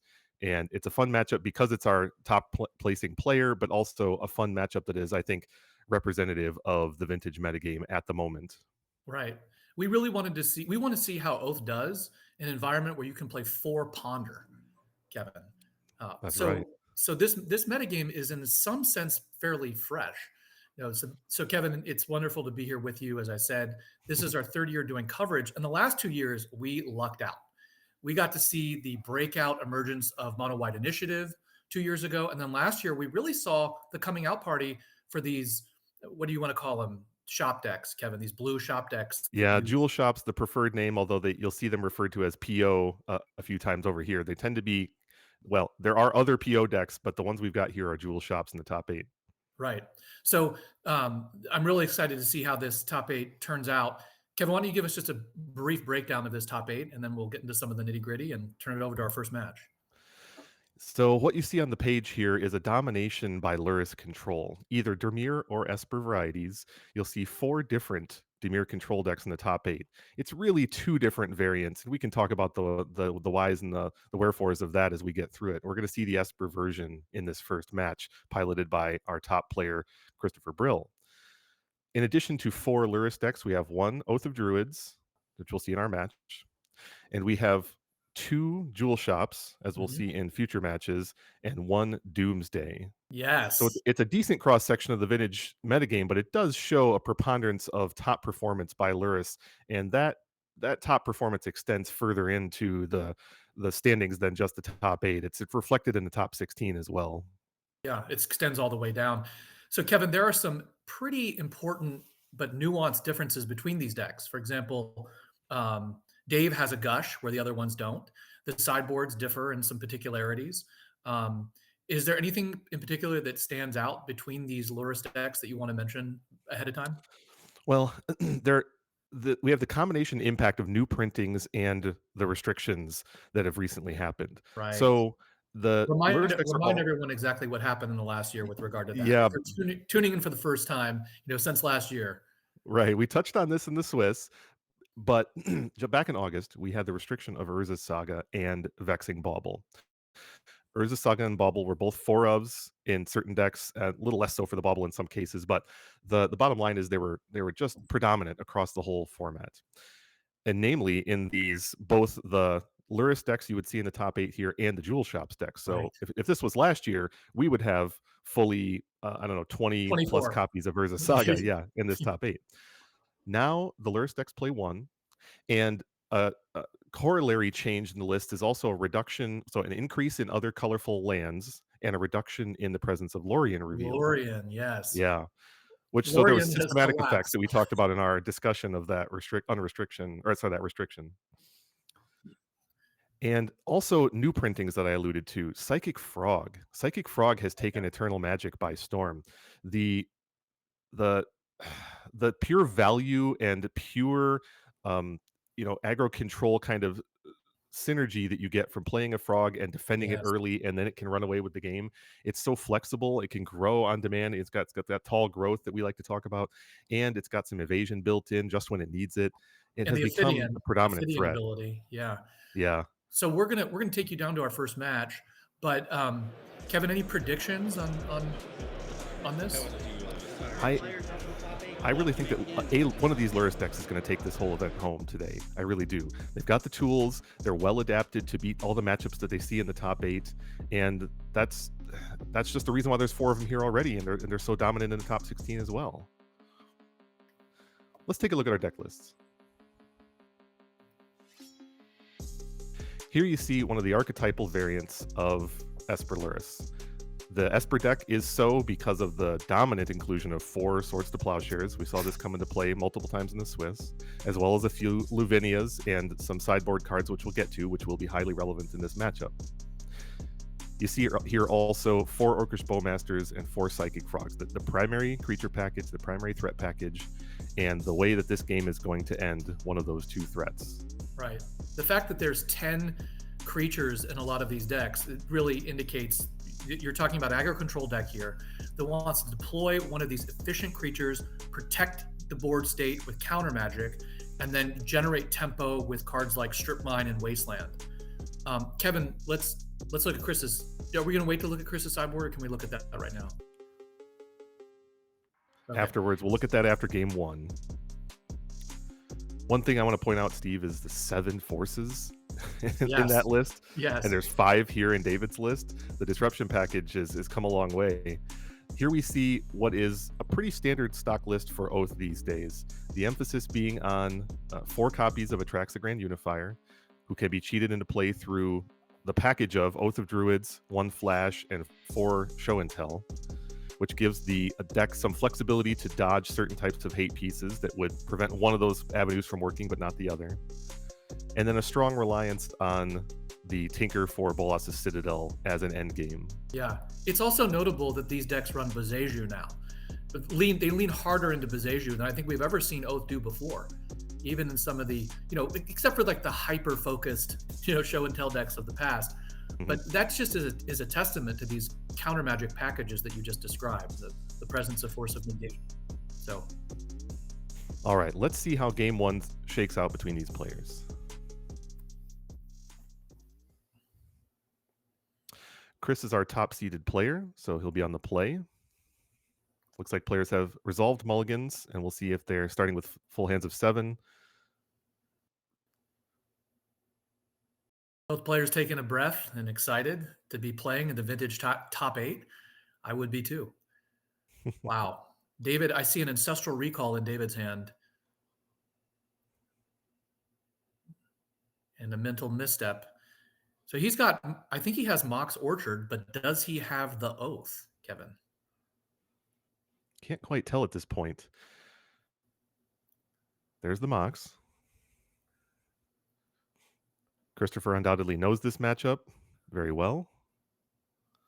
Another Mox and a Strip Mine. We saw Chris put Ancestral Recall into his hand with the Mishra's Bauble trigger. And here he puts it onto the stack. Misstep. He drew David had the misstep for it. Quality interaction on turn 1 for David. Lots disruptive of spells. In multiple ways. Yeah. This is vintage. Here we go. We'll see what Chris's follow-up is. Well, he's not hurting for mana sources. He's got 2 lands, a Psychic Frog, looks like a Spell Pierce and Brainstorm. So he's got plenty of activity here. And he was carefully deciding which land to play and how he was going to craft his game plan over the course of the next 2 to 3 turns. No, I think Dave has Atraxa in hand. He could, if he had it, play Show and Tell here or Flash. Oh, wow. He has his own Ancestral. Right. And look at how the 2 Moxen are stymieing Chris's Spell Pierce. Just one of those Moxen and Chris would have been in business, but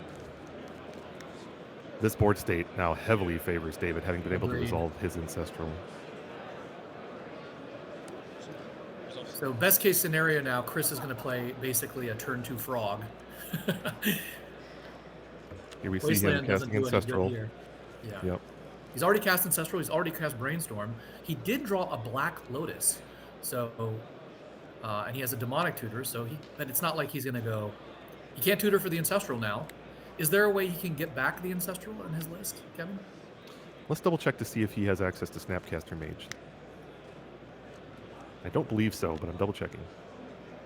No, he does not. So it appears that he has no way to get back his Ancestral. What do you do here? There's several different lines of play. One is you could just try and get the Loris, or you could. Oh, that was a main phase Brainstorm. Okay, yeah. Interesting. He doesn't want to shuffle either. Okay. Oof. Yeah, his game 1 options against Oath are fairly limited. His best bet is to simply prevent the deck from resolving its key enablers. And he is going to have a difficult time doing that in this game. First and foremost, he wanted to win the card advantage war, and he hasn't, unfortunately. Right. David has an Oko here. Does he want to break this fetch land? Does he? Yeah, does he want to break this fetch land and cast Oko, or does he want to do something else? I think you mean Orchard. He's got Orchard for his green mana sword. Sorry. It looks like he might have a Demonic Tutor, so he has different routes here. He could go get Flash, cast Flash with Force of Will backup, Kevin, on Atraxa. Would you do that, or would you go for the Oath?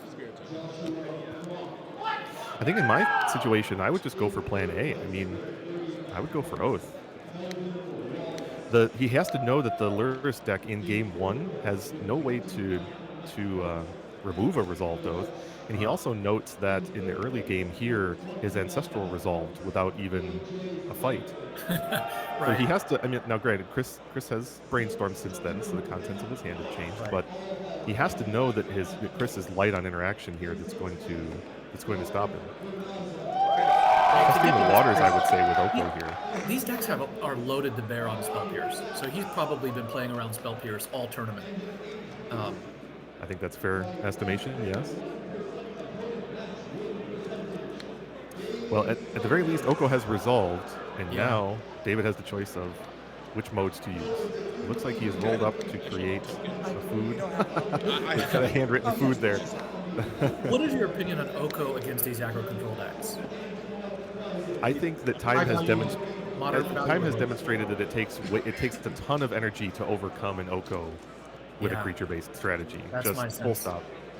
Yeah, he could probably just lean on this, protect it, and probably eke out a victory.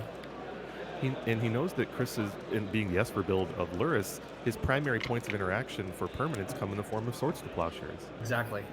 And you just can't overwhelm an Oko with a single Swords to Plowshares.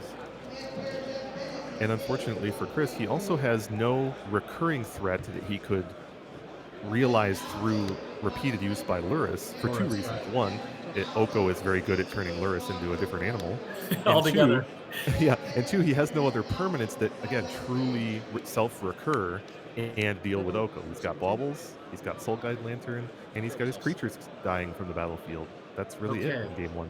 So we got double Atraxa, Force of Will, and Demonic Tutor. On the one hand, if you're Chris, you're relieved to know what's there. On the other hand, it's pretty daunting to see that your opponent has Demonic Tutor with the threat of Flash Atraxa at any point, you know? Yep. It really just having that means that you have to be in protective control mode the entire time. You cannot get too aggressive and overextend, or you're just dead. Completely agree. And the one spirit that David gave him is not going to be enough to fight Oko on its own. He has to add to this board, and he's been light on creatures to do it, except for that original Psychic Frog. Let's see what he's pulled up from his draw step and from Probe. Yeah, the hand has gone to the forehead, so he's thinking. He gets in his chip damage on Oko. Let's see if he puts a Psychic Frog onto the stack.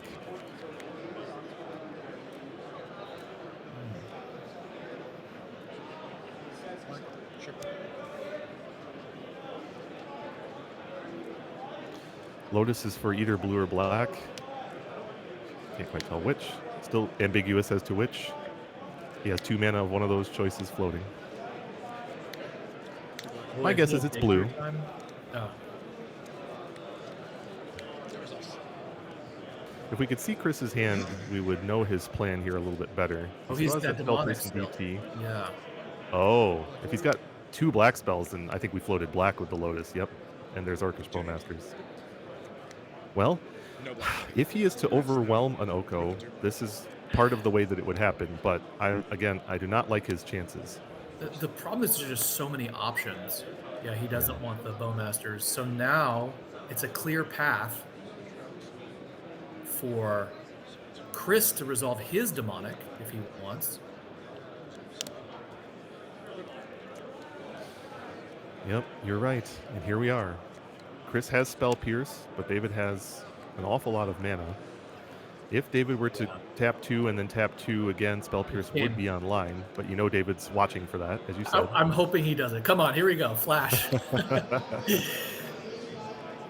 Ooh, and one more mana source would cut off the Spell Pierce line entirely for 2+2. I just want to see Flash go off. Oh, we've almost got a full set of Moxen here, by the way. Paper Vintage, beautiful unlimited jewelry. Here we go, Kevin. Here we go. That's right. Oh, Demonic but Tutor. he tapped the Sapphire, so maybe he's just thinking Oath. Yeah, it's unclear to me why he tapped Sapphire exactly. I would have tapped Ruby there. Oh, but come on. We want to see Flash. The crowd wants to see Flash. Your instincts were good, though. The tapping of the Sapphire telegraphed the fact that he was going for Oath, and sure enough, that was his choice. Now he can cast Oath and has 2 mana up to defend against Spell Pierce. Doesn't he just win if he flashes, though? I mean, isn't it just like, what's the percentage? Well, I believe that he probably does, but I think the percentage is even higher for Oath of Druids. That's my read. Since he has an active Orchard.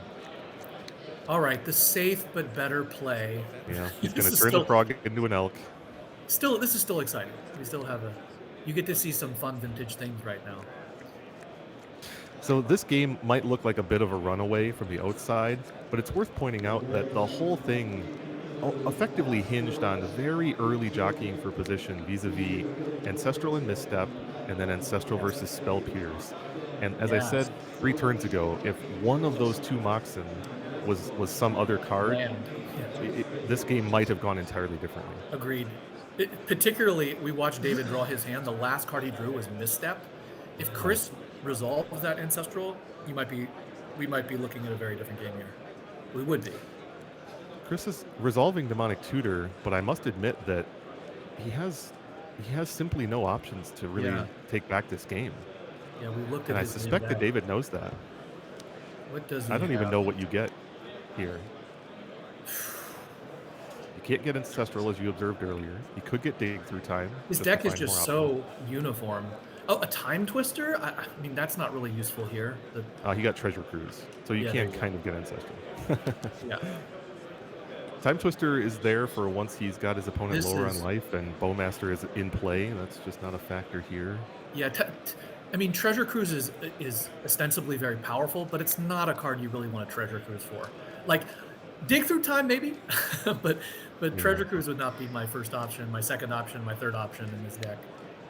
The problem is everything else is already used. Yep.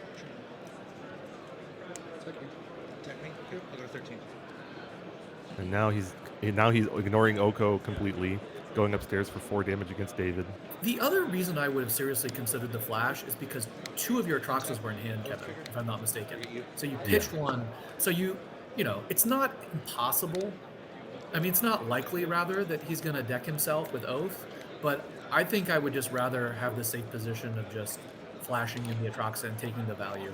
Well, you know, in certain historic Oath builds, that might be a bigger risk, but it's worth pointing out that David has Gaia's Blessing in his lists. Oh, okay, good call. So, were it not for Blessing in hand, he can Oath with impunity, even with no Atraxas left. It's great to see these throwbacks. I mean, we haven't seen Spell Pierce in the Vintage Championship top 8, I think, since 2011 or something like that. So, and Gaia's Blessing is certainly a throwback as well.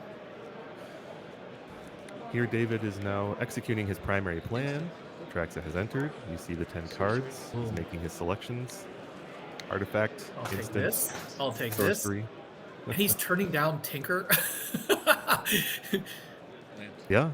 He Yeah. simply does not need it. Tinker's primary plan in game 1 is to go get Bolas' Citadel, but he's so far ahead on board that he doesn't need that. Tinker, not good enough. That tells you everything we need to know about this game. Yep. Although he could tinker just for the other mocks to give us the full set. Oh, there's Lotus.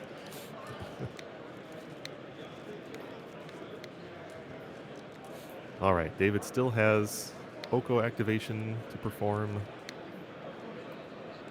Let's see if he does have a plan for this Tinker. Tinker targets. Here's Vexing Bauble. Yep, there's a Vexing Bauble in there.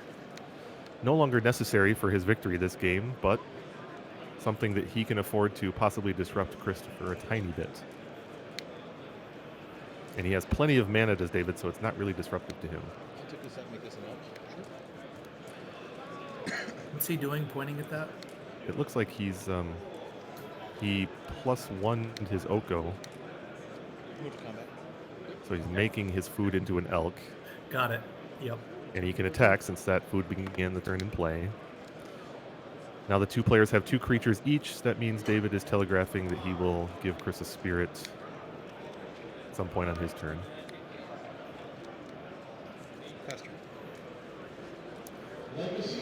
Reminder for our audience that Oath of Druids only triggers if there's an imbalance in creature counts. At 2 versus 2, there is not. Chris has seen enough. He's Chris like, has let's seen move enough. on. Yeah. I He don't knew the blame writing on the wall for a couple of turns already, but he did his diligence to play it out that far. Let's take a look at the players' sideboards. There's not a lot. Probably fumbled the recall there. This is where things get much better for Chris. Of note, one of the yeah. key, I mentioned this in the pregame, one of the key benefits of playing the Esper build of Luris is those 4 containment priests in the sideboard. Very nice. Yeah, Steve, what do you make of what Chris really wants to bring in here and what his primary plan is? Well, traditionally, you would bring in, you would definitely bring in the containment priest in this matchup. I think it's going to be interesting to see what else he brings in besides that. In particular, I'm really curious about Consigned to Memory. I assume he's going to bring in the Annul just because there's enough value out of it, but it could be at the margin not quite good enough. So Annul can counter obviously the Oath of Druids, but it can also get, you know, a Lotus or a Vexing Bauble or something like that at the right moment. Kevin, do you think he's going to bring in Annul? My answer is yes. I'm pretty sure that the reason for the spread of Annul at 1, Consign at 1, and Steel Sabotage at 1 is so that you have contextual value across those 3 spells. And I'm pretty sure that Annul's primary presence in the sideboard is to counter Oath of Druids. Yeah. Now, it's as you said, it's not the only strategy in the matchup, but I'm pretty sure that it will come in. And I also agree about Consigned to Memory. It just does enough that it's probably coming in as well. There's one other sort of note, just in terms of tactics here. Mindbreak Trap would not seem like a natural inclusion in this matchup, but it does actually stop cards that are protected by Boseiju, if I'm not mistaken. Yeah, that's true. It does. And it's kind of a matter of personal taste in my experience from player to player as to whether or not they like having Trap in control-ish mirrors like this. Now, it's not a pure mirror match, but both players are definitely always jockeying for control. Well, if you feel like your opponent might open, you know, with Boseiju and then try and do a turn 2 show and tell, Mox show and tell, then the Trap, you know, is his value. Kevin, I just want to make one more observation on this sideboard. The fact that Stern Scolding is in the sideboard here tells you everything you need to know about this metagame. Not exactly what you would conceive of as, you know, a vintage card, but this it is very narrowly targeted. Yes. All right, let's take a look at the Oath sideboard now.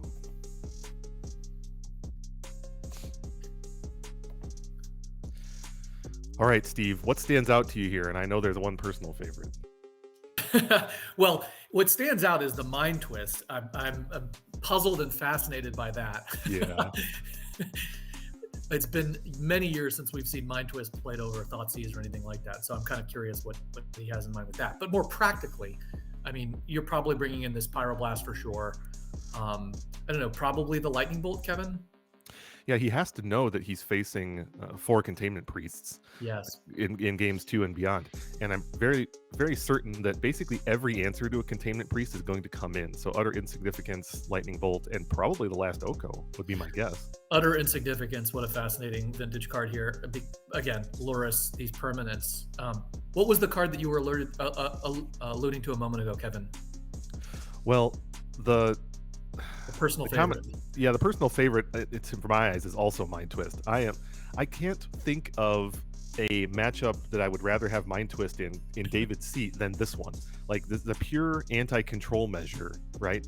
Such that if the game gets grindy, which it very well can, then he has this awesome haymaker to throw in the mid game which can take over the game by itself. It just seems so difficult to use in a format where many of your opponents are playing 3 spell pierces. It would seem to be pretty weak. Kevin, one tactical question before we get to the game 2. Serra's Emissary. When do you bring that in this Oath matchup? Yes, Serra's Emissary is a tactic used mostly against creature decks, especially decks that are light on removal, because Serra's Emissary gives you and your permanents protection from a card type of your choice. And so in matchups like White Eldrazi, for example, if you give yourself and your team protection from creatures, they frequently have no outs and can't even win the game. So that's what the Emissary is for, predominantly. So would you bring it in here? That is a really interesting question, and I would say the answer is probably no. And part of the reason is that the worst thing that you can face, well, aside from something that would gain control of it, which is not really present here, but the worst thing you can face when you're playing Serra's Emissary is a simple Swords to Plowshares. Right. And Chris's list is the predominant 4 Swords to Plowshares deck in the metagame. No, I don't think Serra's Emissary is for this matchup. Okay.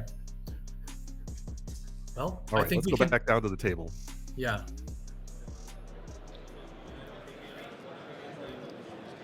We'll keep a close eye out for these sideboard cards. I think we're very confident that the Pyroblast and Lightning Bolt are coming in, but beyond that, we're just not sure. And Chris here is with the Explosive Opening. Yeah, he has 2 Moxen that we can see, plus Mishra's Bauble, Force of Will, and Black. Does he have Black Lotus also? He sure does. Yeah, he could have turn 1 Lurrus if he wanted. But he can't protect it, it appears. I don't see another blue card yet. Yeah. David has an awesome hand, but no payoff. A bunch of mana, multiple orchards, Force of Will, and no payoff. Both players are looking at almost the same hand. David's going down to 6 here. Okay.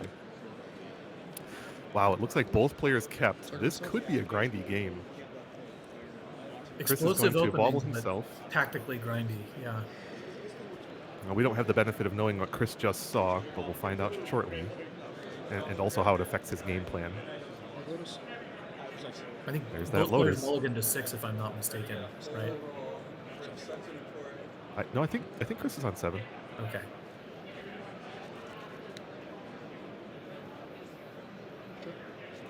Maybe my count was off. Yeah, well, It's got 5 mana worth of jewelry. Right, the bauble and... There's his Underground Sea. So I think... He's going to go the line that I outlined. It looks, I mean, it must be Lurrus, getting Lurrus here, right? Yep. You are right. Here we go. I mean, if this resolves, it's just so good, right? You get to replay the Lotus. You get to, your Vexing Bauble is just generate. What do you do? He passed the turn with Lurrus in hand. And it must have had a lot to do with what the top card of his library was, which he knew from the Bauble. So my thinking is that the Bauble card changed his analysis. David plays one of his team of orchards and his Mox. It's interesting that he's leading with Orchard, which really tells you, hey, wasteland this, strip mine this. Usually the Orchard is the land that you prize, but Consigned to memory on Mox Ruby. Incredibly aggressive. Incredibly aggressive.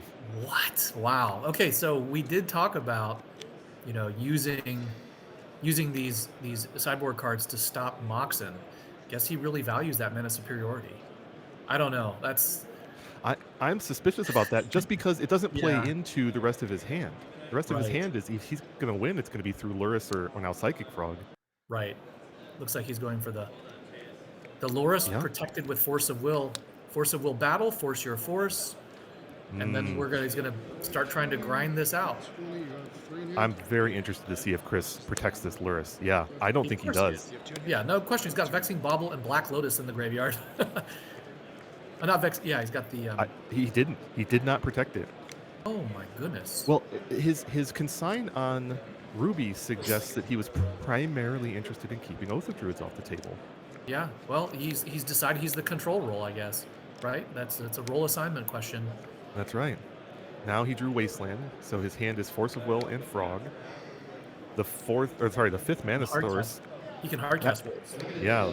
So now he's got the question of, he knows that David didn't at least announce an Oath on turn 2. Okay, so the Wasteland does happen. He's like, maybe I just want to keep him off of the show and tell here. So, what he doesn't know is that Dave's got only land and control. Otherwise, he probably would have just let him have the orchard. Wow. A lot of people have the opinion of Vintage as the most explosive format, right? That the games are over on turn 1. Well, the corollary to that is that decks are necessarily filled with interaction. Right. And this is the kind of game you get when players get heavily interactive mana-focused starts. Right. Explosive early and then kind of pitter-patter for subsequent turns. But this interaction here is key, though. Yeah, David was quite fortunate to draw Oath of Druids, but now we see Chris has Force of Negation backed up by Force of Will, maintaining that really firm control posture. Impressive discipline to maintain that posture. Oh, amazing. Okay, so Kevin, here we go. Both players entirely spent, but Chris rewarded for his discipline, right? That Lurrus, as good as it would have been in a sense. Wow, he pulled a Frog off the top. Oh, that was incredible. Oh, Pyroblast to answer the Frog.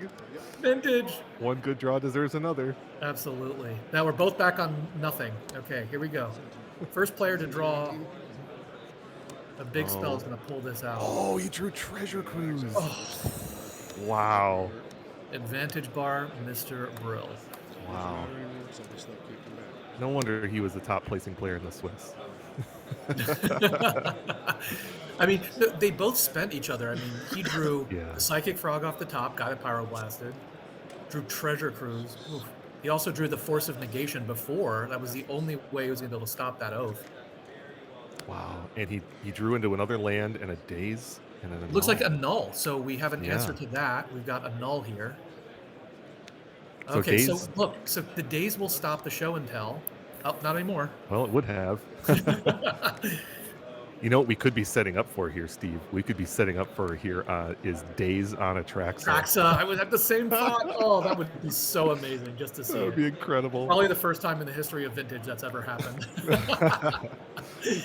All right, so David drew Black Lotus. He has one card in hand. He's thinking about Strip Mine, I think, and he's also thinking about... What would... Oko. Oko. That's a good draw. And look at how that Black Lotus lines up here. Yeah. He's going to cast it to destroy Black Lotus. With further mana denial in the long run is what that play is. I'm fine with it. Wow. David has to make a food this turn. He has no artifact to Elk on his own side. Who has the advantage bar right now? I kind of feel like David's got it back, but... I think it does too. We've proven that Oko just overwhelms creature strategies. Just historically. Now, Chris has outs. He has plenty of them. But he needs to draw them, and he didn't. He's got 2 counterspells in his hand. Yeah, that don't do anything in this game state anymore. That's right. Null and Force of Will. The good news is that Chris can hard cast Force, so long as David doesn't strip mine in here. Yep. So he can keep both of those. Now, this situation we're in here is one of the kind of drawbacks that Oath can find itself in that Oko is excellent at controlling a board and prolonging a game state, which it's doing right now, but it also has trouble getting through if you've given your opponent some spirits. That's right. And so now David's in sound command of the game, but he's a long way from victory, is what you're basically saying. Basically, yes. And things could still go wrong for him. Here we have Elk number 2. Interested to see. Yep, David begins attacking now. With the other Elk back, he feels confident doing so. Both players accumulating cards in hand, so we're probably going to have a stack interaction here. Ooh. That was a good one. That's one of the best possible draws you could get. I think I saw a Flusterstorm in there too. So is that no, it's Mindbreak Trap. Oh, he brought in the Mindbreak Trap. Yep. So, oh, he's looking at Dig. I assume he's going to look at Ancestral too.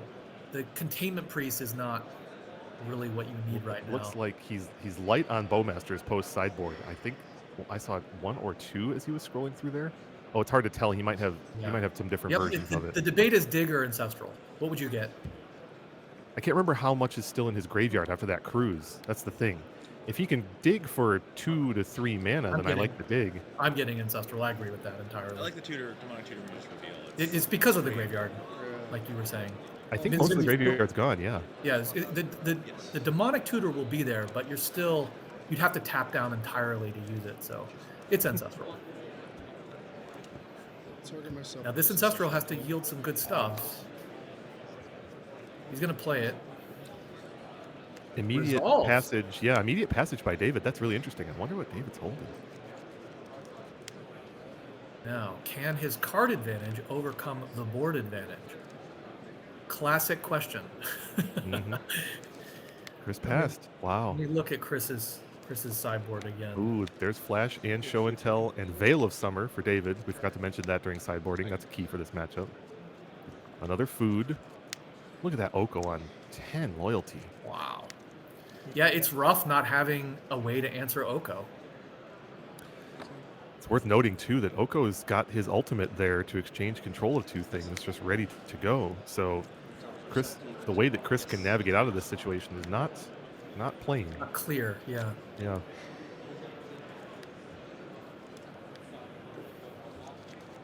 All 4 Underground Seas. Quad Laser Underground Seas for Chris. Not what he wanted to draw. 3rd Elk for David. He's beseeching the judge to write another Elk token. Please, sir, may I have another? Attack for 9. Look at this. Damn. Containment Blocker. Priest. Blocker. Yeah. Trying to trade with a single Elk there. This is not a long-term plan. Yeah, it's unclear how Chris can actually ever go back on offense from this position, but he's not going to scoop. He's already down a game, so yeah, he's going to see it to the very bitter end. The irony is, I think what he really wants here is David to try and draw cards and to counteract them with an Arkish Bowmasters. Yes. Wow, a null on Mox Jet. He is grasping at straws, Chris is.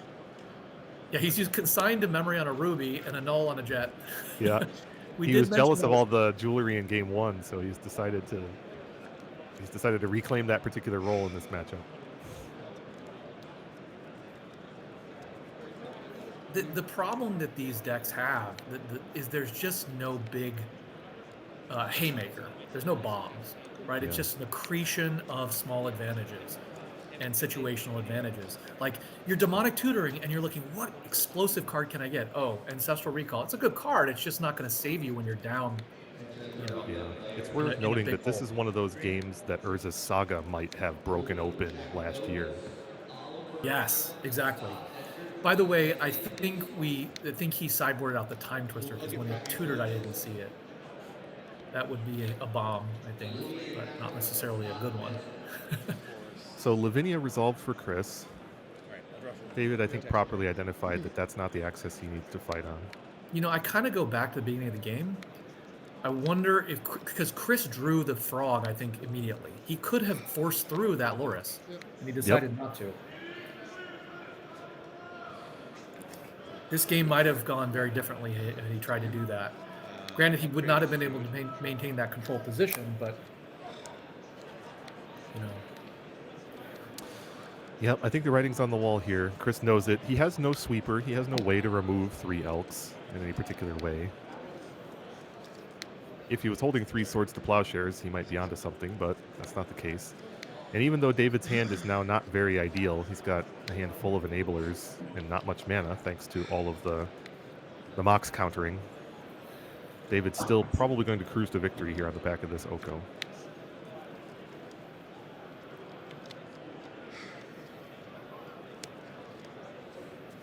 There it is. And there it is. Well Chris extends done. the hand. Wow, congratulations to David. Well, this Both moves on. congratulations to Chris for taking the top seed at a very difficult and large tournament.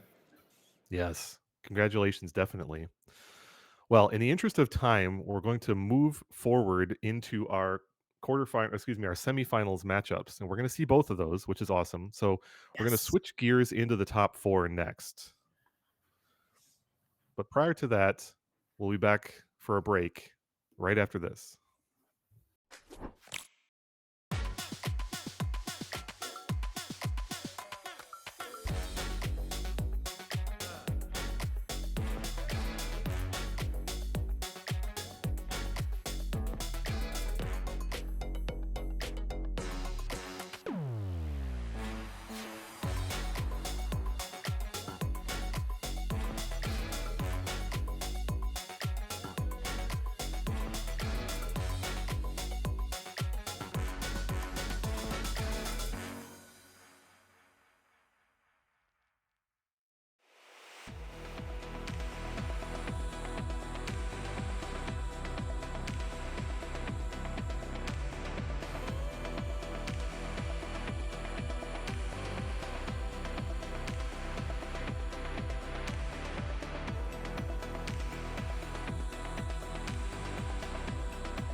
Welcome back to the top 8 of Eternal Weekend 2024 Vintage Champs North America, brought to you by Card Titan.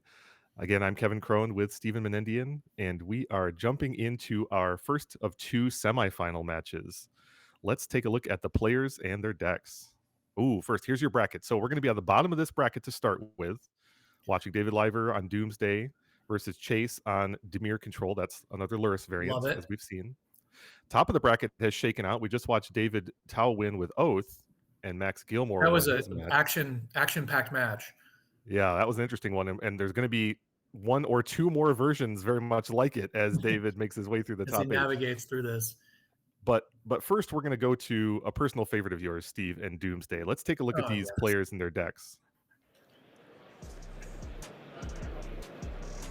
Here we see Chase with Lurrus Dimir on the left, David with Doomsday on the right. Let's take a look at the decks.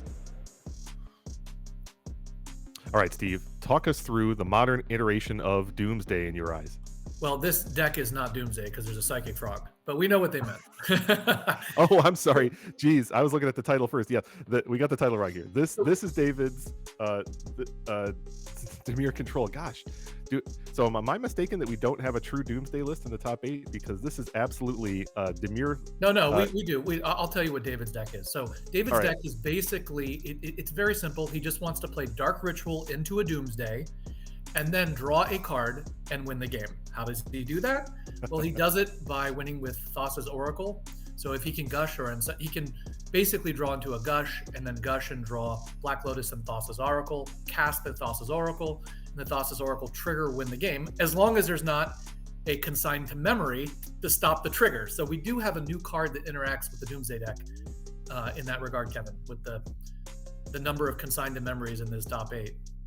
There are other ways the Doomsday deck can kind of get close to winning. It does have a Necropotence, but the rest of it is just really high value cards here. So you see, for example, I already mentioned Gush, but it has Brainstorm, and I think really importantly, it's interesting. Which archetypes would you have said benefit the most from the unrestriction of Ponder? I would have said, and I did say at the time, Oath and Doomsday. So it's good to see those decks in the top 8 here. Yep. Note the 4 Ponder and 4 Preordained down in the lower left here. This deck, above all others, wants the maximum smoothing for efficiency. All right, now let's look at his opponents. All right, here we go. This is Chase's Dimir list. Now, we just watched an Esper variant of Lurrus in the prior match, and the notable exclusion here is white mana, white cards, and particularly those 4 Swords to Plowshares. So you can see that Chase's list leans more heavily on Fatal Push and has simply a more reliable mana base. That's a primary benefit that you get from being only 2 colors. Yes. Otherwise, not much is different about the deck mechanically. It has all the same clear win conditions in Psychic Frog and Arkish Bowmasters, and a very, very similar control package, including those 3 Force of Negation I alluded to in the other match. Yeah, he does have one. Okay, sorry. I was about to say, so the creature configuration is the same as we just saw, except with sans Lavinia, as you just pointed out. Yep. So. All right, let's go down to our table. Let's do it. Steve, historically, Doomsday has kind of preyed on the control decks of the format, right? It just bowls them over. One other just thing I didn't get to mention while the deck list is up, just as we saw that the Oath of Druids deck can use Flash to get a kind of unconventional victory, so can Doomsday win with Demonic Consultation and Thassa's Oracle. So we might see that, although it's not something that's particularly common against the control decks. Oh wow, turn 1 Vexing Bauble from Chase. Now, Steve, talk about how disruptive that is to the whole Doomsday archetype. Well, all you have to do is just count the number of spells that not only the spells that are in the deck, it's probably a quarter of the deck is free, but also how you win, which is with Gitaxian Probe or Gush and Black Lotus. So it really, really slows down the post-Doomsday arc of the gameplay. And that gives you time to do other things and disrupt it, right? So you can't just go turn 1, Dark Ritual, Doomsday, turn 2, win. It's going to take many more turns after that. So I would say Chase is a really good spot right here. Ponder from David. So as you're alluding to, David can do all the setup steps, the cantrips, the searching, some of the interaction, because he can't pitch cast force, neither player can. But he's just not threatening to win the same turn that he resolves Doomsday, or even the turn after necessarily. That's my point. It's going to take several turns. Now, typically the Doomsday deck has one main deck bounce spell, and indeed, Mr. Liver here has a Chain of Vapor main deck. So if he can find the Chain of Vapor, he can try and bounce that and then go off. But that adds another step to the path to victory. Additional Wasteland here from Chase. We're moving David's first land drop. Let's see what David's follow-up is. And Chase is just sitting here with like the full control package, right? He's got the Daze, he's got the Misstep, he's got Flusterstorm. I think he's even got Force of Negation there. So he's really in a strong control role at the moment. If I'm Dave, this is fascinating. He rolled up with only colorless mana sources and Bauble, and then only free interaction. So he was ready for a fight on that Vexing Bauble, and now that it's in play, he's completely cut off from all the interaction in his hand. It's all irrelevant. Yeah, it's all superfluous. No. So you're thinking from David's perspective, what's your game plan here? I think one of your best routes to victory is to try and so he's got Necropotence in hand, Kevin. Oh wow. Yep. So I was going to say, I think what your best plan is to try and force through Necropotence. So why Necropotence? Number one, it can't be countered by Flusterstorm, and that cannot be overestimated right now, right? Like, so Necropotence also allows you to build up into different paths to victory. So if you, for example, can find the Chain of Vapor and pair it with their Doomsday, or you can go the Demonic Consultation and Thassa's Oracle route. So you have different routes with the overwhelming card advantage that Necropotence affords. So right now he's trying to think, what the heck do I want to do? There's a Dark Ritual in the top three, I believe, we see. So we see Daze, Ritual, Doomsday, if I'm not mistaken, Kevin. Mm-hmm. So and the Ritual is huge here. Yeah. I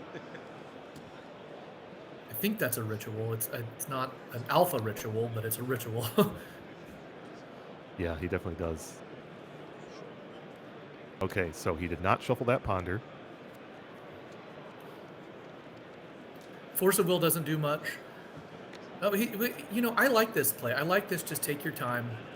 Your opponent isn't doing anything. Unfortunately for David, Chase had exactly Strip Mine.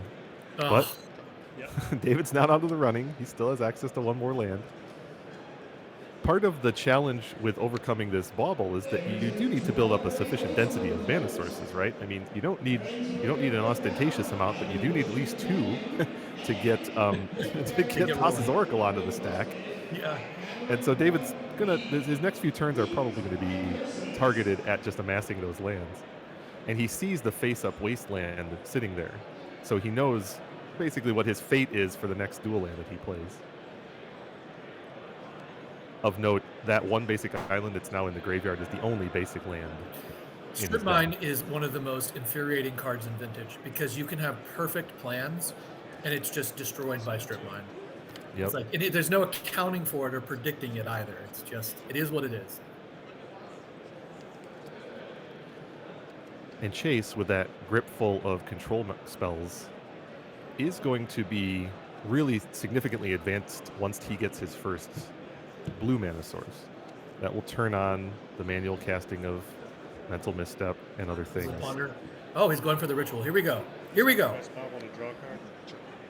He's like strip. He's like. He broke his own Bauble in response. He knows he needs to fight over this. There's that Mental Misstep. Well, the game has changed tenor, just like that. As soon as Dark Ritual went onto the stack, Chase knew that he needed to change his tactics. Chase has, yeah, okay. Well, now the Force of Will comes on. Interesting. Mm-hmm. I do not agree with sacrificing that Bauble at all. Strong disagree with that play. But here we go. Oh, he's going for the Doomsday instead of the Necropotence. Well, I mean, now that the Bauble's gone, Plan A is back online. I guess. Yeah. Desperation Street Wraith, yep. Yep. I believe he knows that's the last card he saw, so he knew it was there. Yeah. Okay, so Dark Ritual plus Doomsday successfully destroyed Vexing Bauble. And now we have Wasteland versus Underground Sea, and Chase passes without another land drop. So here's where we are. Where we are is Chase has no board. He has no pressure whatsoever. Can David just survive long enough to cast Necropotence and then win? Right, that's what we're looking at here. Can he just get land and mana onto the board, cast Necropotence, and win? Ponder's fine. Of note, here's Ponder number 3 for the game. Think of how impactful these unrestricted Ponders are to the way the flow of this particular game has gone. Yeah, I forget exactly what the cantrip configuration was pre-Ponder, but it was not as nearly as robust. I mean, of course, it was for Preordain, the one Ponder, the one Brainstorm, and the one Probe. But I think they were playing with, was it Sleight of Hand, Kevin? I think it was like one showing up. Yeah, one Sleight of Hand. Well, David has actually made up pretty well. He's continuing to make land drops facilitated by these cantrips. He just needs one more, and he can hard cast Necropotence, I suppose you could say. Although he might want to play around Daze / It's worth noting there are 2 Underground Seas in the graveyard. David only has 3 more sources of black mana. He's got Gush in hand. Yep. And for those of you who aren't exactly sure what we're talking about there, he can float, tap, replay a land to get that additional source. So he's doing the right thing. He's waiting one more turn. Wow, he has Ancestral Force, Gush, Necropotence. What a great look at the hand. sculpting. Oh, Look at the sculpting. love it. I have to admit, I wish I was in Dave's position right now. That is. Chase is not without options, though. Even with those only one land, he's got Flusterstorm and Daze at his disposal. And now Ooh, he drew Probe. Jeez. I'm wondering if that Probe is not a turn behind, though. David could go for it this turn. Oh, he didn't pick a fight. Oh, interesting. He's going to start with Cruise. He didn't pick a fight if he had read my Gush book, he would have known you have to lead with Gush. But well, Treasure Cruise was a really strong draw for David. I mean, just for sure. Just a warm blanket. If he can draw a Flusterstorm, then he can just do all sorts of backup stuff here. So, what he's looking for right now is Flusterstorm, I believe, and probably a Dark Ritual. Fluster with 2 copies on Treasure Cruise. Oh, now this is clever. Chase knows that even though there's 2 face-up fetch lands there, he knows that those 2 fetch lands aren't capable of actually fetching David 2 mana right now. I would just let that resolve, honestly. Yeah. You have Ancestral Recall. I mean, I think I would let it resolve. Well, let's see what he does. He has lots of options. So option 1 would be just to pay for the Flusterstorm, right? But no, he cannot. He cannot make 2 mana right now. That's Underground Sea number 4 he just fetched. The last fetchable... He does not have another land he can fetch. No, he does, but it is Undercity Sewers, which enters tapped. It's the Surveil land. Oh my god, what a disaster. Which, of note, he chose not to fetch at the end of last turn. I mean, that was a tactical choice on his part. So he, okay. So he cannot. So at this point, I think he's debating, what is he debating then? Well, this fetch, it can only do one of 2 things. It could cast Ancestral in response, which doesn't help Treasure Cruise resolve in any way, or it could be his own Fluster. Yeah, it doesn't. Oh, well, strike me. There's a 3rd source. He could, he could pay one of the Flusters. One of them. Yeah. Okay. I hate this play. He pitched Gush. But it's not just because I'm partial to Gush. I think Gush has so much value in this situation, especially when you're playing against a deck that has Wastelands. I'm just confirming that we have. I really hate that play. There's 1 copy, but 2 players are discussing the Wither 2s and the Live 4s of the Storm Trigger and its status on the stack. There's your head judge, Abe Corson, stepping in to clarify things. Little cat.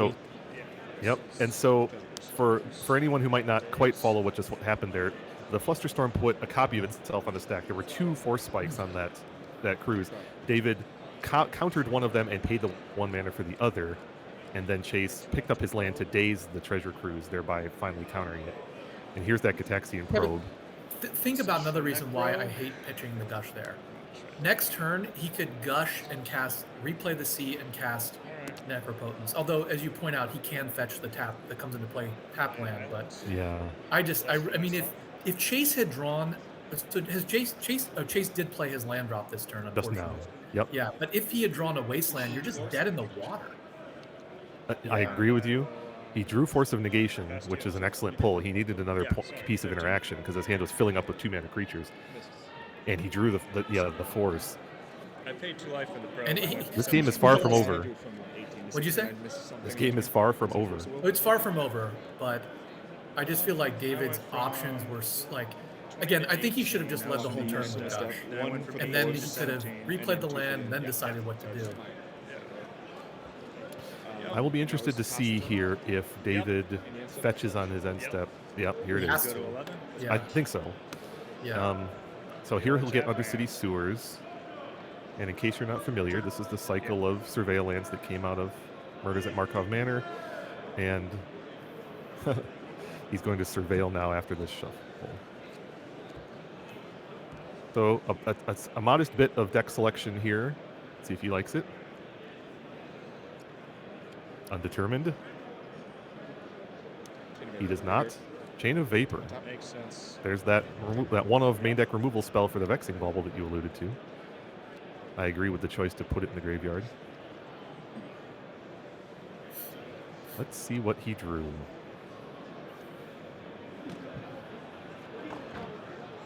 To your point, Steve, I would rather have Gush in hand right now than Ancestral Recall. Kestrel. Yeah, he could have even, I mean, the Gush gives you so many options. It leaves options open depending on what you draw. He could have cast Necropotence last turn and protected it with Force of Will. He just needed to draw a blue spell.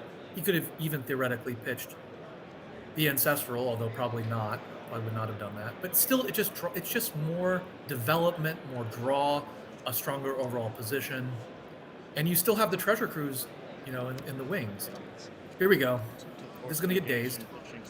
Or, sorry, he already used it. He's going to force it. Yep. I feel like that's a good outcome for David. There was another piece of interaction he was going to have to fight through, and Necro. Ooh, Orcish Bowmasters. Now here we see one of the somewhat weak points of Doomsday is that it tends to lower its own life total pretty aggressively. Yeah. Over the course of a game. It does a lot of damage to itself. Yep. And despite the fact that that's the first creature for Chase, David is starting this interaction at 10 life. To your point, the Necropotence, yeah, he would have had to like gorge right here and then win like the following turn of the turn after. He's not sitting at like 18 life when you land Necropotence. Right. Yeah. And now, ironically, that Ancestral Recall is a bit of a liability because of the Bowmaster. He had just done what I said. And Chase knows it too. It's like Chase chapter 3 of my book. Yeah. Orcish Bowmasters is one of the advantages that these Lurrus decks have in this Doomsday matchup is that it's exceedingly difficult to navigate your life as a resource from the Doomsday seat with a Bowmaster in play. Right. It's like a little bit of a pyrostatic pillar. You just have to really pick your spots. Mm-hmm. David may be recognizing. Here we go. Wow! Here we go. Demonic Consultation. This just I reeks love of this. desperation. Yeah, it's fun, but I mean, so this is the thing. You can name Thassa's Oracle here, right? So there's no Oracle. I don't know. Do you think he's named Oracle here? Or do you think he's getting a value card? Well, I don't know what he drew. He could be naming one half of Doomsday and Ritual. Yeah. He did not name Oracle. He just passed it. Yep. So it looks like he named a half of Doomsday Ritual. No, I was wrong. I was wrong. He apparently named Time Walk. Wait. What? I don't understand what just happened. I think. Oh, I think he named something else, and the Time Walk being exiled was game over. I think that's what happened. I'm not sure what it was he named, but I get the presence of the Time Walk was the thing. He can't win the game. Yeah, well, it exiled Thoracle and it exiled Time Walk apparently.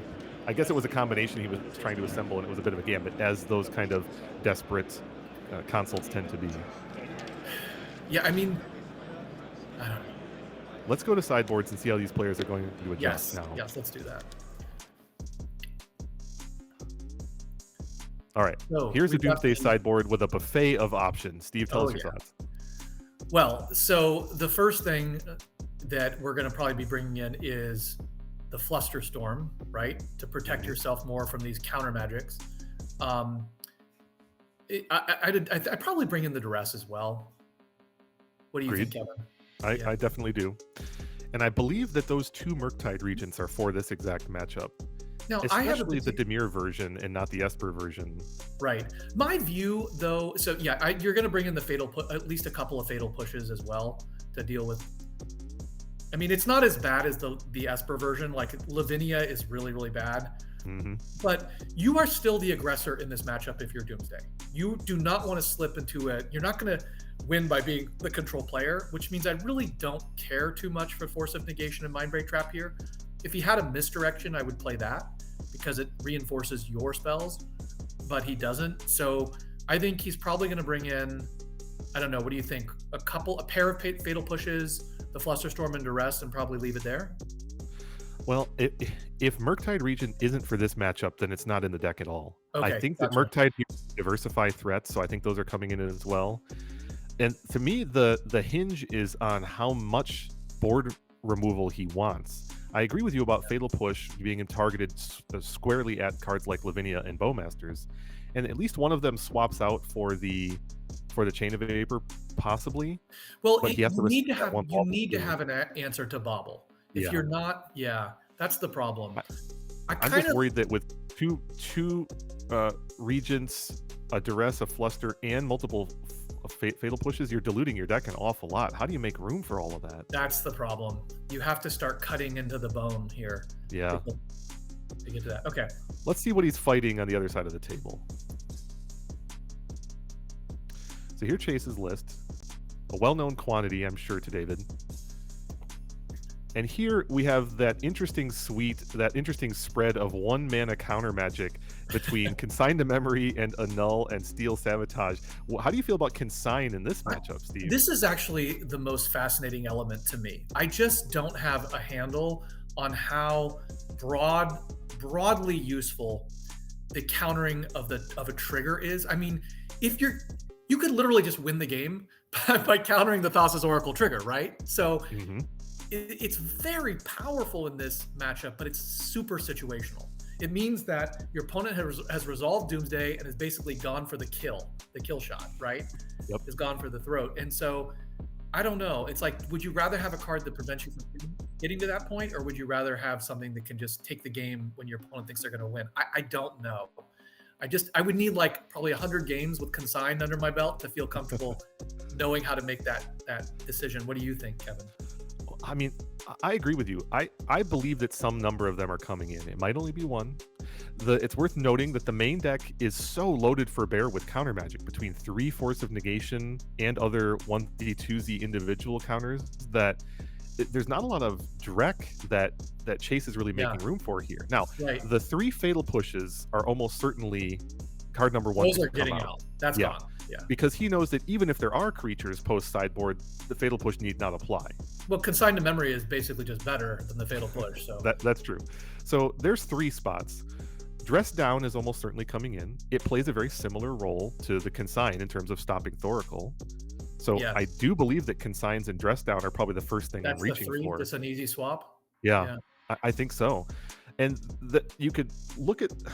I don't know. You could look at some of the edges in terms of, do you want some graveyard hate? Like, do you want one of Soul Guide or Crypt in order to play certain interactions in the long game? Like, you could make the case that one Soul Guide Lantern is better than one Mishra's Bauble, potentially. But that's just down to player comfort and their opinion on their role in the matchup, I would say. With the Lurrus, I'd probably keep the Mishra's Bauble.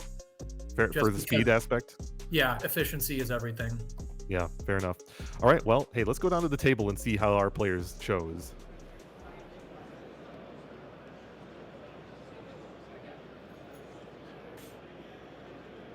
Okay, so David will be on the play this game. It looks like, there's a die with a 5 on it. That's rough. That's Steve, give me your perspective on mulliganing with Doomsday. It's a little bit of a critical mass deck.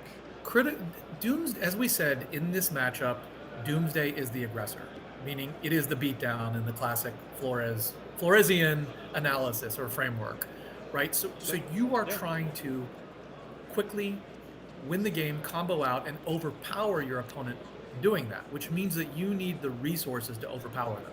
You need land, you need the ritual, you need the Doomsday, and you need protection generally, and then you need a post-Doomsday draw, cantrip, ponder, probe, whatever. So mulliganing really, really harms your ability to overpower your control opponent. And it's even worse because he's on the play, Kevin. So it's basically a 3-card difference just out of the gate. Yeah. Now, there are ways to come back, but it means really lucky development. It means, a quick Necro or an early Ancestral or, a turn 2 Gush, a turn 3 Gush that helps you with mana development. We'll see how this plays out, but I think Chase should be pretty confident right now. Looted Delta and past you. Sure. You see David fetch basic island to insulate against wasteland here in the early turns, and you see him resolve Preordain, kept one on top, one on bottom. Looks like he found an underground sea, not sure if that was from the Preordain or not. Delta. Fetch lands here from Chase. 2 mana is a critical threshold for resolving some of his key creatures. Fetch twice, got 18. So we'll see what his points of interaction are here. Looks like we're shortcutting 2 fetches, no problem there. So I'm anticipating a 2 mana creature entering the stack here, but we'll see. Underground sea. Double Underground Sea is, again, one of the simplifying aspects of the 2-color Lurrus deck here. He doesn't have a 3rd color with which to diversify his mana.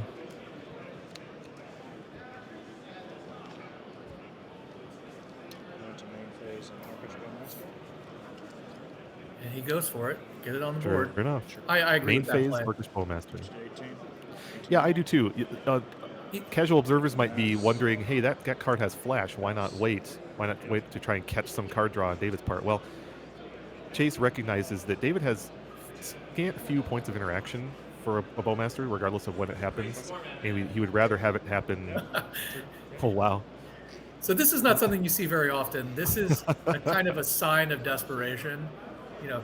Casting the Thassa's Oracle for quote-unquote value. So you don't actually get any true card advantage of it. It's just virtual. Kevin, I wanted to also point out, just in terms of situating the players in terms of who is the beatdown and role assignment, given, so Chase can't be the control deck. I mean, Chase is the control deck, but he's got to get a threat on board before he can fully assume that role, because he is an aggro control deck.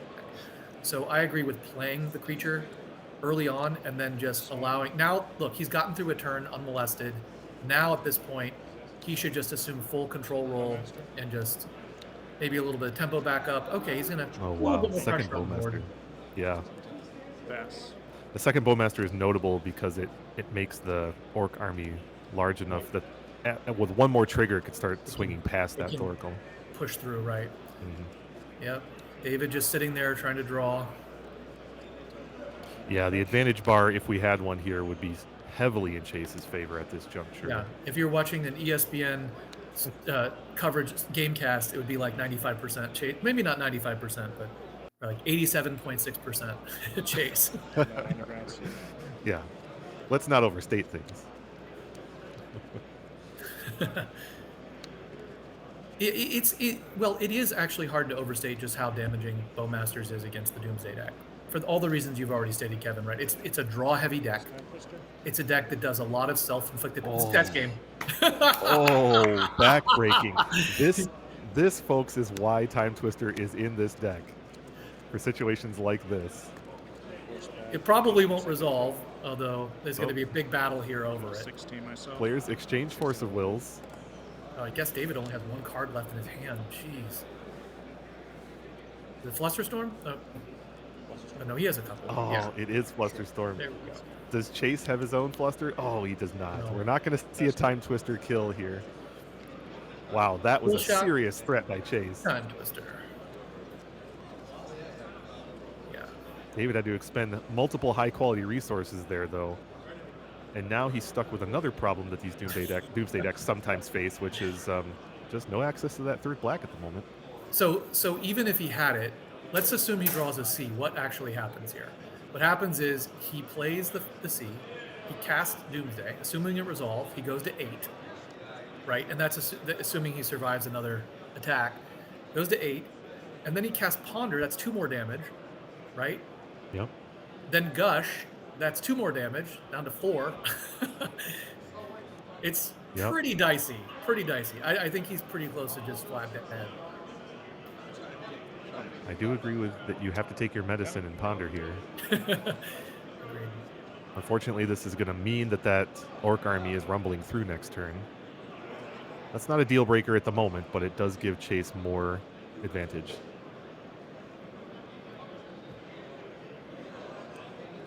Is Bowmaster just flat out the most played creature in Vintage right now? I don't literally know that, but I can do a little bit of investigation here to see if I can prove it. You had told me 2 years ago that a card like this would be the dominant, that a black 2-mana creature, 1/1 would be the dominant creature in Vintage. I would have laughed.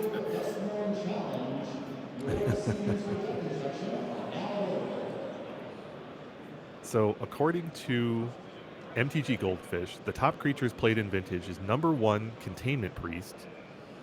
Sideboard card. Number 2, Hull Breacher, and that's a recent development with the increase in Breach.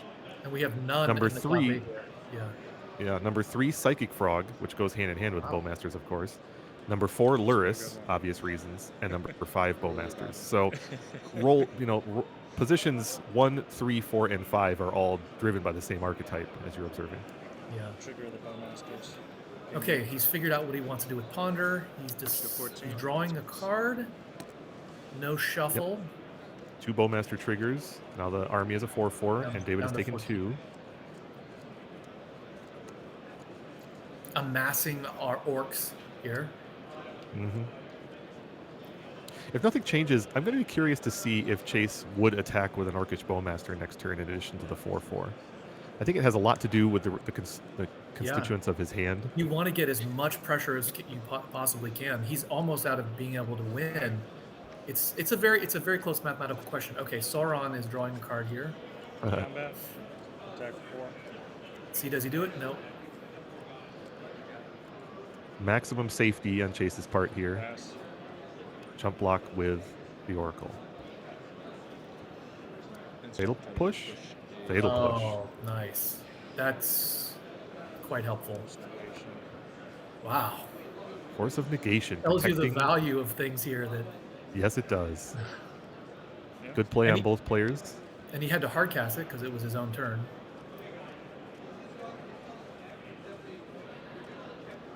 David's still at 14, so he's not entirely out of options, but the options are the window is closing. It's dwindling. Oh, ritual. Yep. Well, he got the ritual for the Doomsday. He has to pass for this one, though, Kevin. Yep. This is a pass the turn Oof. pile. What is... It looks like Chase has Force of Will. He does? Yeah. Oof. And David extends the hand. Yep. No one card was going to get David out of that situation for next turn. So, congratulations to Chase advancing into the finals. We're going to jump immediately to the other semifinals match here. So... That's right. We're not going to have a break here. We're going to go straight into our other semifinal. There's no standing on ceremony with us, Kevin. We're down to yeah. Our other semifinal, is going to include a player we've already seen, David on Oath of Druids, and David's playing, maybe to his benefit, another Lurrus matchup. Let's look at the players.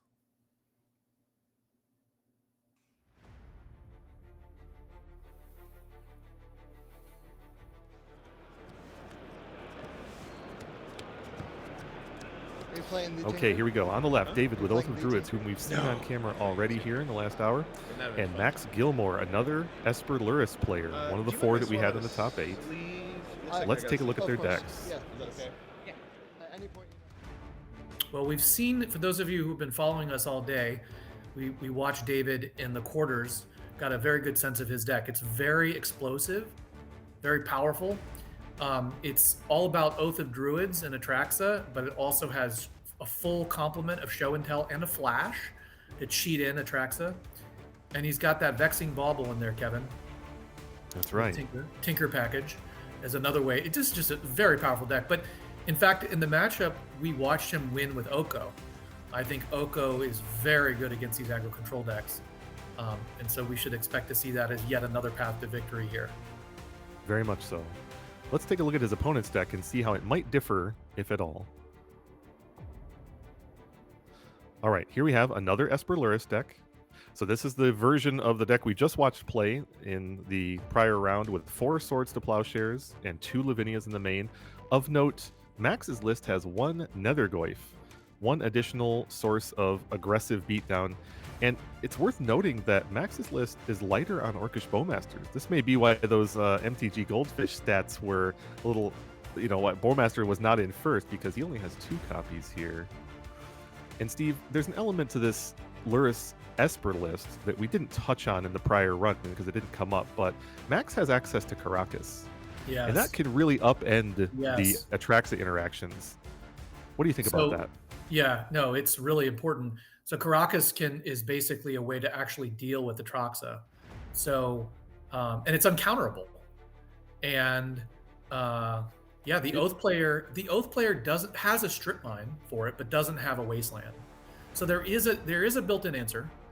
I wonder if David is aware that Max has a Karakas. I'm guessing at this point that players have deck lists, Okay. but I'm not 100% on that.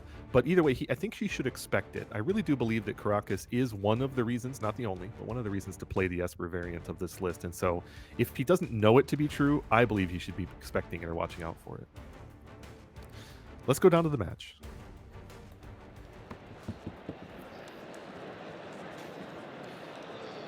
We have confirmation it is open deck list, so Max will know about the... David will know about the existence of the Karakas in Max's deck. And we're joining our game in progress here. Max is our higher seeded player, so he's on the play. He opened with a fetch, a pedal. Ooh, Nethergoyf. The Nethergoyf. It's not very large yet, but as Goyfs tend to do, it will grow. Land Mox for David. Let's see if he has an Oath to follow up. Apparently not.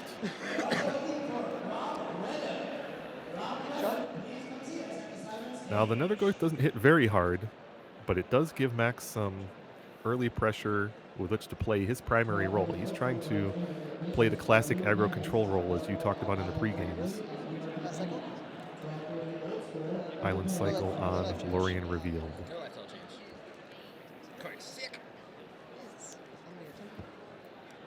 Max is on Esper, so it's predictable that he would get a white source. Not guaranteed, but stands to reason.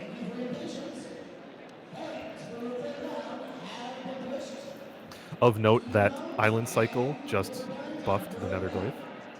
Ah, yeah, good point. Yeah, usually these aggro control decks use disruptive or otherwise utility creatures. It's not very often you see a card that's pretty much there just as muscle power. Yeah, I agree with you. And I think that's the reason why there's only a single copy. It provides a little bit of inevitability in the mirrors, I think. Yeah. And my guess is that's the primary reason why it is there. Ponder did not shuffle. Must have liked what he saw. Nox Jet. Going in for combat. I believe this is for 2. Yep. End of your turn. I will go to 17 and crack Scalding Tarn. End of turn fetch. I'm gonna search up. Could we be looking at a flash here, Kevin? I'm just. You're just so excited to see it happen, huh? Oh yeah. Now we see something we haven't quite seen happen in the top 8 here yet, but David's getting his Surveil land. That's a hedge maze, so he's getting a little bit of selection. It'll be interesting to see if David buffs the Nethergoyf. That's what I was wondering. Inadvertently. That card, another land. No, he did not. Good selection nonetheless. Yeah, get rid of the fetch. This turn right here will be instructive. The turn that Show and Tell could be coming online, or he could have been setting up for a protected oath of some kind. If he has something, I would go for it. His opponent just has a pedal untapped, so. Oh wow! Nothing. David passing the turn. Yeah, no oath, no show and tell, no flash. Not even a tinker. 2 mana from Max. Does he have a 2 mana threat? Oh, he has a Time Walk. Okay, so we're at a foot race. could be not very impactful, but it does represent extra damage from the Nethergoyf. Ooh, Demonic Tutor. This is prompting a response from David. Yeah. There's nothing like quite like the threat of Time Walk Demonic Tutor. It is a fairly unique play pattern to Vintage, isn't it? Indeed. Wow, fetching a Taiga. A Taiga? What is going on here? Okay, so why might David be fetching a Taiga? Let's see. Main deck red cards include Pyroblast. He has 1 copy of Pyroblast. No Veil of Summer.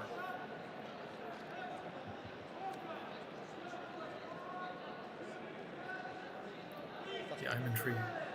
What is his response here? Flusterstorm. Okay. I mean, he's definitely signaling Pyroblast. By getting Taiga.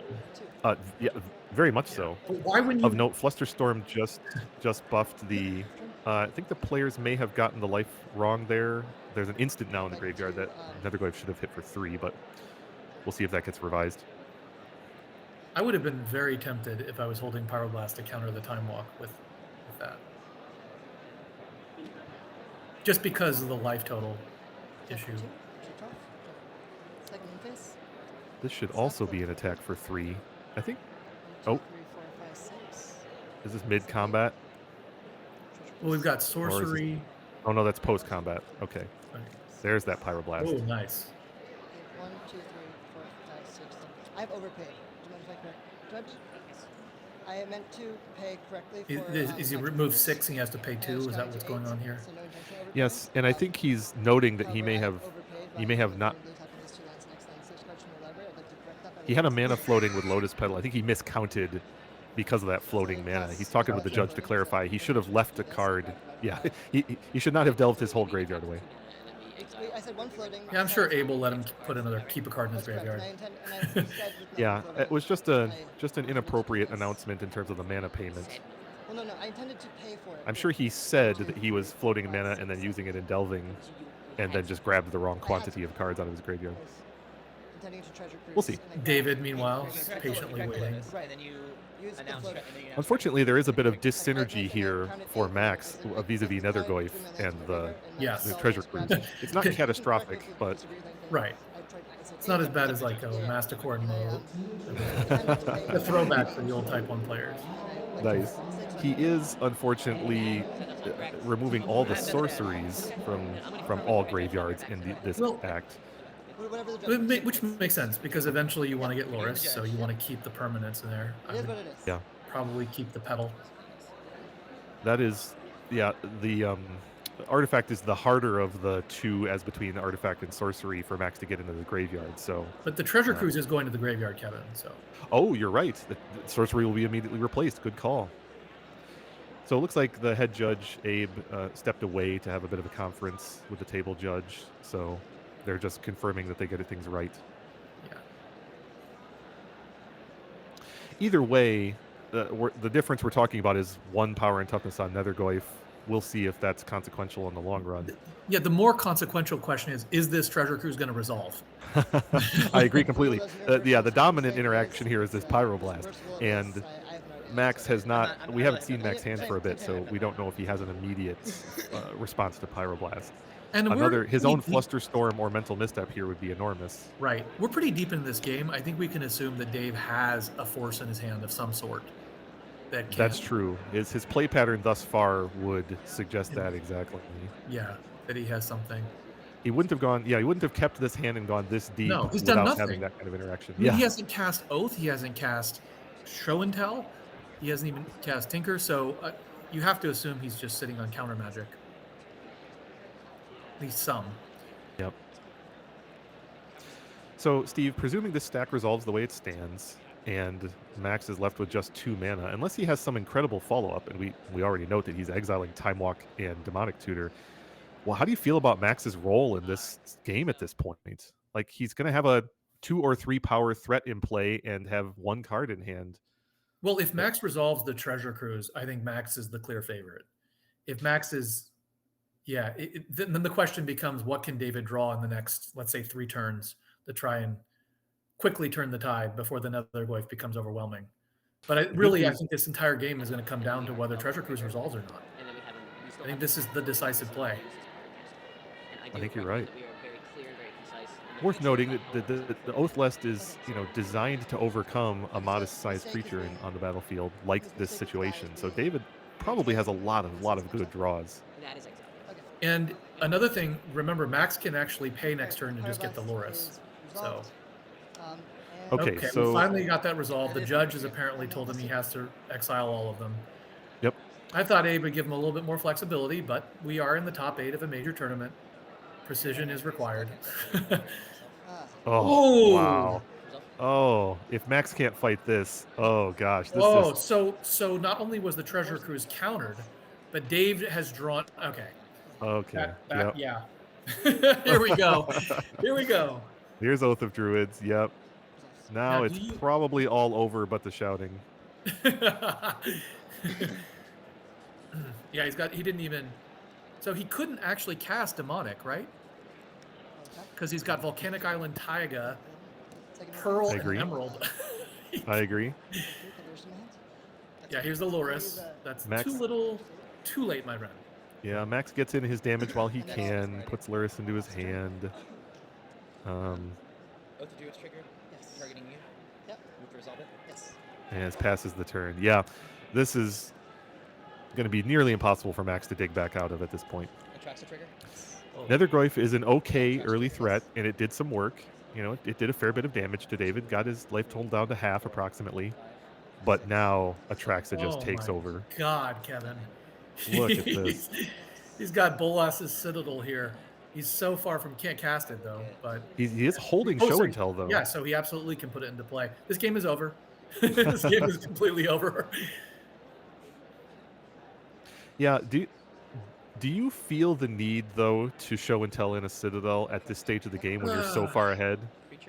I'm greedy. David is apparently not of your mindset. He's letting the Citadel go. Yeah, he's disciplined. Pigs get fed, hogs get slaughtered. That's probably the disciplined play. If you've made it this far, but it's also, look, I also want to entertain the audience here, and I think Bolas Citadel is a very entertaining card. So I feel compelled to reference, are you not entertained already? He just oathed up Atraxa Grand Unifier, a 7/7 lifelink flyer. Yeah. So what did he put into his hand exactly, Kevin? Oh, I'm sorry, I missed it. That pedal was one of them. He put Brainstorm. Wow. He put that Orchard, which he just played. I think he picked up Show and Tell as well. Nice. Which is mostly just fodder for the Force of Will in his hand. Couldn't have said it better. Yeah. So now he has multiple black sources. This looks like he's Max has a broad grin. He knows what's coming. It's just there's that Demonic Tutor. Time walk. I agree with you. This is almost certainly DT for Time Walk in order to accelerate the end of the game. I wouldn't be surprised if David. I was gonna say I wouldn't be surprised if he tossed it down face up. Yes, I would have done that. Going straight to the stack.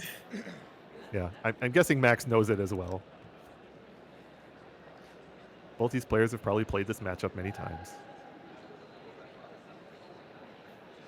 Here's blue mana. David double checking his mechanics. Oh, Brainstorm. Okay. I also thought you were low on cards, so that makes sense. He still has plenty of mana to announce Time Walk and force it through if need be. And this Time Walk play is not the pivotal play of this game. I mean, the only reason, so I'm assuming he got Time Walk. Yeah. But there is a small case for getting Brainstorm. Like if you have like the Gaia's Blessing in your hand and you really want it in your deck or something like that. Yeah, good point. But, you need to trigger. Of note, good mechanics here. So he is making sure to give Max the additional creature with Orchard before going to his next turn. Boom, right on top. Yep, he put Atraxa on top with his Brainstorm. That was wise. He has, now this is good mechanics also. He has to sacrifice one of the two legends, not sacrifice, but put into the graveyard, one of the two legends before resolving the Atraxa trigger. So clean mechanics by David here. And he preserved the correct one, the one that has been in play, so he can attack with it. Yep, that too. Yep, David ticking all the boxes here. Obviously, in the advanced portion of this tournament that we're in, he is well practiced at this. There's a reason why he's sitting in the seat that he is. I still marvel at Atraxa's printing. You know, it's like, yeah, I thought they could. How could they make an even better Oath target? Well, they did.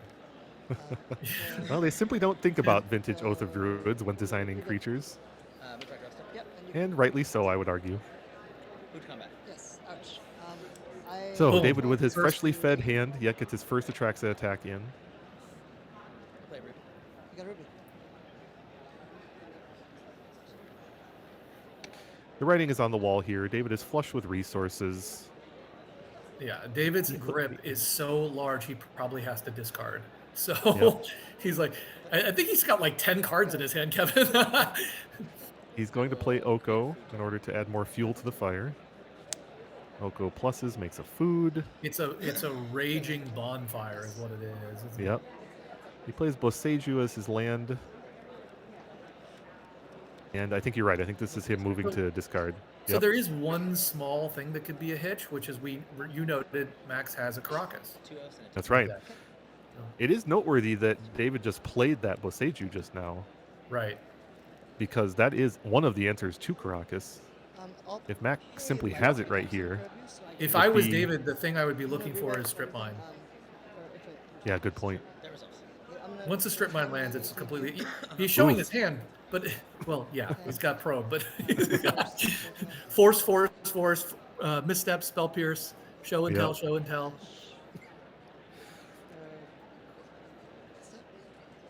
Pretty good. Yeah, it's worth noting that even if Caracas comes down for Max right now, that still does not save him. Kevin, he had to discard Oath of Druids. Yeah. All right, what is Max's follow-up? Casting Lurrus, I'm guessing? Since he put it in hand last turn.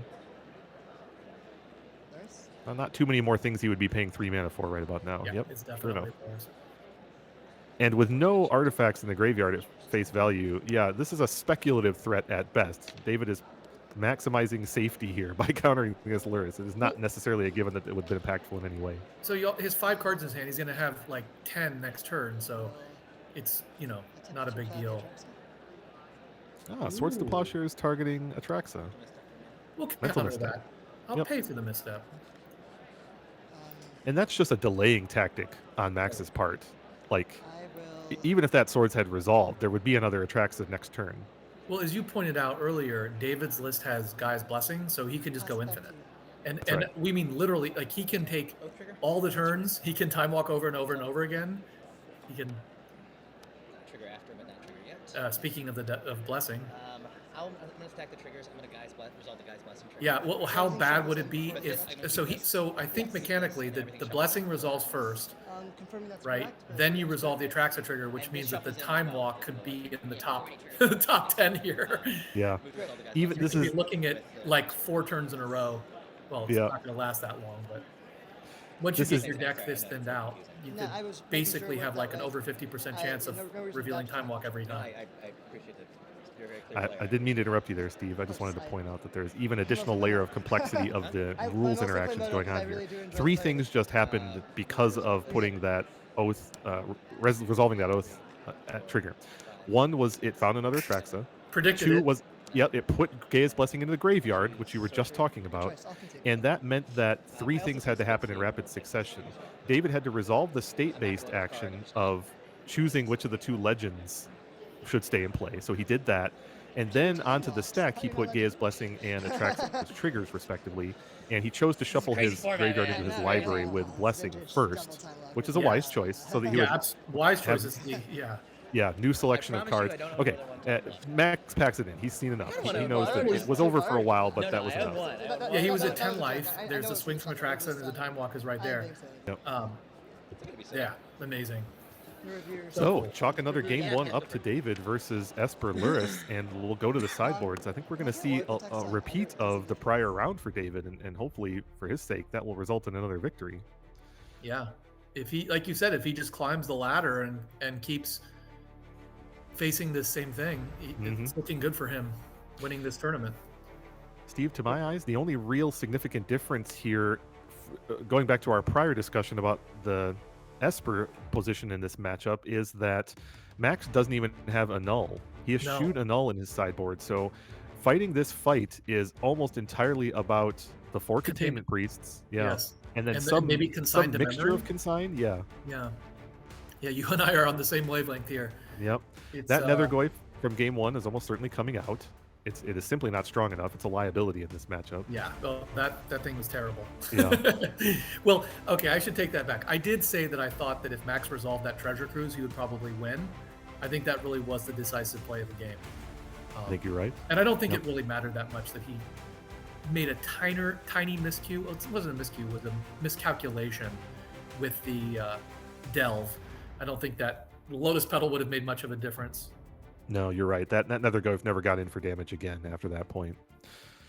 I want to draw your attention to the one dress down in the main deck for Max. That is a tactic that you can employ in this matchup. It's especially good at fighting show and tell. So if your opponent resolves show and tell, you put in dress down and they put in Atraxa. Atraxa does not trigger, has no abilities. And that in conjunction with a Swords to Plowshares can be a way to solve a show for Atraxa. That could come up in this matchup. But otherwise, this will play out probably very similar to our quarterfinals matchup that we watched. It will play out similarly, but it's worth emphasizing just how many different routes to victory David has, right? It's not just one path. He can go the Oko path, he can go the show and tell path, he can go, again, my fervently hoped for flash plan. He just has so many different routes to victory, and Max, on the other hand, is really kind of confined in what he can do. He's got to get early Bowmasters, early Psychic Frog going, and keep Oath off the board.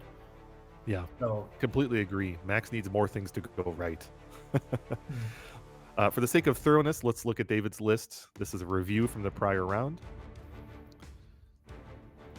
Steve, all the same tactics come into play here. We discussed how the Lightning Bolt and Utter Insignificance and Oko can be used to address Containment Priest, as well as... There's that Mind Twist again. as well as Max's other threats, yeah. I would really enjoy to see Mind Twist enter the stack before this top 8 is over. That would be nice. It's right, fun just to see that. Yeah, here we go. Yeah, let's go back down to game 2. I really strongly believe that if Mind Twist isn't coming in a matchup like this, I really don't know what it's for. But hey, David clearly has a plan. Oh! We have a mind Twist on camera. So cool. And we should note Mind Twist is not currently on the vintage restricted list, so he could play as many as he wanted, up to 4. Max's hand includes Ancestral Recall. We'll see if he puts it onto the stack here. And if he's going to, it's likely in David's upkeep to play around Force of Negation. I didn't quite clock the full contents of Max's hand, but I think I saw Swords to Plowshares as well. We'll get the... I love upkeep Ancestral here.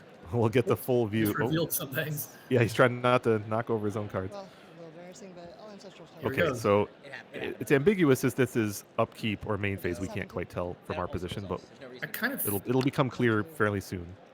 I think he passed. You may draw.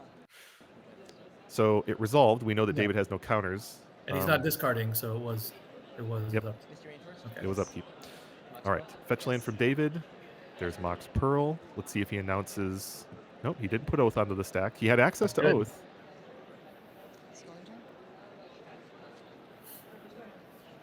That is very good for Max. Yeah. And Max, so yeah, Max is doubly advantaged in this early interaction here, but we'll see if he can take advantage of it. Mox Jet resolves. Moxen are nice for Max in this position because it means he can put, well, it's not going to happen this way, but he can put a 2-mana threat and protect it with a 1-mana spell. Yes. Ponder instead is the starting point, and it looks like he has access to Force of Will and Psychic Frog in that Ponder. I can't make up. And Jet is one of his better Moxen too, so. Absolutely. All of his best threats come off of Jet, except for the Containment Priest, I suppose. His hand is busted. Oh, wow. Yeah, he's rolled up with creatures and Force of Wills and Plow, so Max is in a good spot. He's got options. Oh, and he has his one of Urza Saga. So I think he's debating, should he cast the frog here? No, it looks like he passed. We went through David's turn there. He played Strip Mine. Yeah, Max is he was threatening. Oh wow, he had hid. Yeah, he hid the Containment Priest. Wow, now he has a bevy of options. We are pausing on the Urza Saga trigger there. Make sure that we do things right. Wow. Presumably get Tundra. Agreed. I wonder if this is main phase. Well, again, the timing's ambiguous here. It's unclear if this is main phase or if he went to like the upkeep. The issue I have with this play, I was wondering if he was going to break that, is that you have 2 white spells in hand, and your opponent has a Strip Mine, and you only have 1 source of white. So, what are you doing? You want them to strip the Saga? Are you okay? That's it. The mystery is resolved. I was like, if you do not cast Priest here with that Tundra, you might not get another chance. So, he did. I think that's a very responsible play. Actually, it looks weird because it has flash, but there's several reasons to do it now. So, I agree with you, Steve. Here we have what looks like main phase Priest, and David is responding with a fetch. Now Max is saying he has the opportunity to respond to the fetching, and I believe he's clarifying the timing of things with Abe, our head judge. And the reason for that is he could introduce Orcish Bowmasters to the stack right now. Right. And that's when exactly what he's David has no blue mana available. Oh, that he's playing the Frog instead. No, that's Bowmasters. Okay, yeah. So, he's doing that to restrict David's options a little bit and maximize the potential damage from the Bowmasters. But yeah, I guess it's not easy for David to stop the Priest. So that's true. And also, once the Priest resolves, which maybe I don't think it has yet. That's what I was wondering. Once the Priest resolves, yeah, the Bowmaster becomes a much safer bet in the face of Oath of Druids. So it's a little bit of a gambit to my eyes for Max. David surveils. Okay. I guess. I think what happened there is that was happening on end step. You can mind twist him here, Kevin. He's down. Oh, it'll be fascinating to see if it's twist for 3 if he wants to do it. Oh no, he doesn't have black mana. He only has blue green. There's Oko. Well, he binned the Orchard, which he would need to do that. But he could have just emptied Max's hand. Force of Will from Max on Oko. Strip Mine on Urza Saga. The Saga. It's hard to fault him for doing that. I mean, at this stage of the game, he can always get that Strip Mine back if he can survive long enough. 4. Yep. 4. I'm sorry. 1, 2, 3. 4 damage attack from Max. This is a strong clock now. 17, 14. This situation has to favor Max fairly heavily. Getting through that turn cycle with this team in play. That's the thing. Yeah, David's turn needed to be more. He needed to have. And keeping that Oko off the board, that's just enormous. Because now Oath of Druids is just not that big of a threat. No. This is why we were debating in the previous match if he should bring in the Serra creature. Ooh, Serra's Emissary, yeah. Okay, Priest number 2 from Max, presumably on end step. Force of Will from David. David's still holding out hope that he's going to be able to eliminate both Priests. Oh, and Force to Protect. He needs a Pyroclasm, which he doesn't have. Ancestral Recall is really paying off for Max here. Oh, yeah. Just the amount of resources he had to fight those last 2 fights. He curved out perfectly. Yep. He got the jet. Attack for 6. David, now we're getting to the point where Atraxa might not even be able to save David. No. Max picks up Lurrus. Good disciplined play. We know Max's last card was Swords to Plowshares. And David scoops it up. Let's do it again. A quality curve out, as you said, from Max. I don't mind. Yeah, that was the plan working as intended. Now, it's worth noting that David passed turn 1 without putting Oath of Druids onto the stack. So there was a certain hesitancy. He had a Mox land and did not have Oath. So the sideboard plan working out there for Esper Lurrus in a way that we haven't seen on camera, at least in the top 8. But now we're back to Oath on the play, and it's just maximally threatening. The modern Oath lists, Steve, they're such a menace on the play, aren't they? Oh, yeah, it's terrifying, actually. It's really scary. And there is a universe where Show and Tell can go onto the stack on the first turn, and even Containment Priest can't help you on the draw. Right. Now, sorry, I misspoke. If Containment Priest, I forget what happens if Containment Priest and Atraxa enter at the same time. Yeah. I would assume that they all come into play simultaneously. They must. In order for Containment Priest to be in play, Atraxa must be in play too, yeah. Right. It prevents future interactions, but it still keeps the first Atraxa down. Right, and as long as you can kill with that. Now, in that kind of scenario, that's where Karakas is immensely powerful. Definitely. So we'll be you keeping alluded to. Go ahead. Yeah, as you alluded to, David has the single Strip Mine and a couple of Boseijus to answer the Karakas. We're ready for our next game. This is it. This is for all the marbles and a slot in the finals.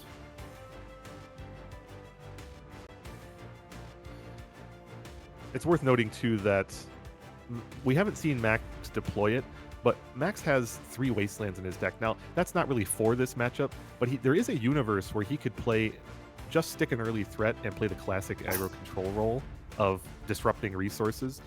That is so hard to do in this matchup, though, when David's trump card is 2 mana. Yeah. Right? And the 2 Spell Pierces support that role, but it's so hard to get a turn of it with a 2 mana threat and follow up with Wasteland as disruption. It's just it's plan C at this point. The last game illustrated why it's so important for Oath to win game 1, because it's just so I mean, strategically, yes, the Oath deck is advantaged, but tactically, Containment Priest is just such a menace, such a difficult card to deal with.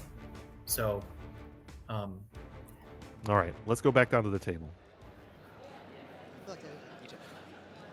David will be on the play here for game 3. Players are resolving mulligans. So, Steve, who do you think's favored in this particular scenario? I think the fact that David is on the play, I think I like David's chances. I would give it probably 55% chance for David here. I think I agree. And the fact that Max's primary way to fight is a 2 mana spell, his primary tactic for fighting David's whole archetype is a 2 mana spell. Wow, no accelerant from David, just land go. That has to be a bit of a sigh of relief for Max. But at least it's a fetch land, so it's not going to be running to the wasteland here. Ponder from Max. Oh, we found the Karakas. That's something we haven't seen come out to play. Here we go. Ooh. I should mention that Max has 2 Ponders in his deck and no Preordains. So. Okay, so he's straddling the fence, so to speak. Yes. Lavinia into hand for Max. Okay, very nice. Noticing a trend? I am. It's a good. Wow, the presence of that Karakas could mean that we see a really different tenor to this game. Everything we talked about that might happen could happen here. It would be exciting to see that play out because it's tactics against tactics. You don't know how it's ultimately going to play out. Look how good this hedge maze has been, though. David has really been maximizing it. I am impressed with that. I am. I think that was a force. I think it was too. Let's see if he wants it. Apparently he does. Oh my God, here we go. Oath! Come on, buddy. There's the orchard. Here's the Oath. Max, we believe, has access to Karakas. Yes, this is going to be really exciting. Karakas versus overwhelming card advantage. Now, the Blessing is actually a really nice tactical counter to Karakas because you just can't wear out the Oath player just by repeatedly bouncing. They can just continue to mount card advantage and eventually overwhelm the Karakas, either with Strip Mine or with Time Walks. So this is probably going to be Priest. It's going to meet Force. All comes down to this. Does Max have Force protection? No, he doesn't. Here we go. Now we're going to get to see Karakas against Atraxa. Yeah, the secret's out, though. The secret is out. Oof. Ooh, Strip Mine. Oof. Yeah, we saw all the things he wants right there. Time Walk, Strip Mine. That's worth noting. Oh, there's one of the 2 Boseijus. Was that a Veil of Summer? It was. There's the other Boseiju. So now, apparently, unless there's a... I missed if we got Blessing already. Apparently... No, I don't think we've seen the Blessing yet. Wow. No, it looks like this Atraxa is not going to have access to one of David's 3 responses to Karakas here. This is messy, yeah. Now, it's not game over in either way, because there will be more Atraxas still, barring what Max has to follow up here. But the problem is, what if David accidentally draws the Blessing? Yes. What happens when you reveal Blessing to Atraxa too? Well, the cards not selected go on the bottom, so okay, there's a Lightning Bolt. Yeah. Blessing is nowhere to be found. Still in there. Well, that bolt is going to be, oh, Lotus, so good. Taking high quality cards here from David, but nothing that directly addresses the challenge. Now, Oko is highly relevant. He's taking Oko is still a high quality card. Yeah, it's Bolt or Brainstorm, right? Or Flash. But I agree with this. Man, it's an amazing moment in Vintage when the player is taking Lightning Bolt over Brainstorm. Not the unchosen cards go on the bottom. David draws for the turn. Atraxa is, for now, in play. Aforementioned Lotus. And the land. Yep. That was actually a pretty good spread of cards. It's just some mana, to hopefully boost the cards already in hand. Would you mind showing me what you just picked? You don't have to. Max is trying to catch up on the cards that were put into hand by David. So mechanically speaking, players, you should be doing this when they're revealed. It is, in my opinion, a little bit of poor form to ask your opponent after the fact. What did you David do, is man? Yeah, exactly. David is in no way required to confirm that information at this point in the game.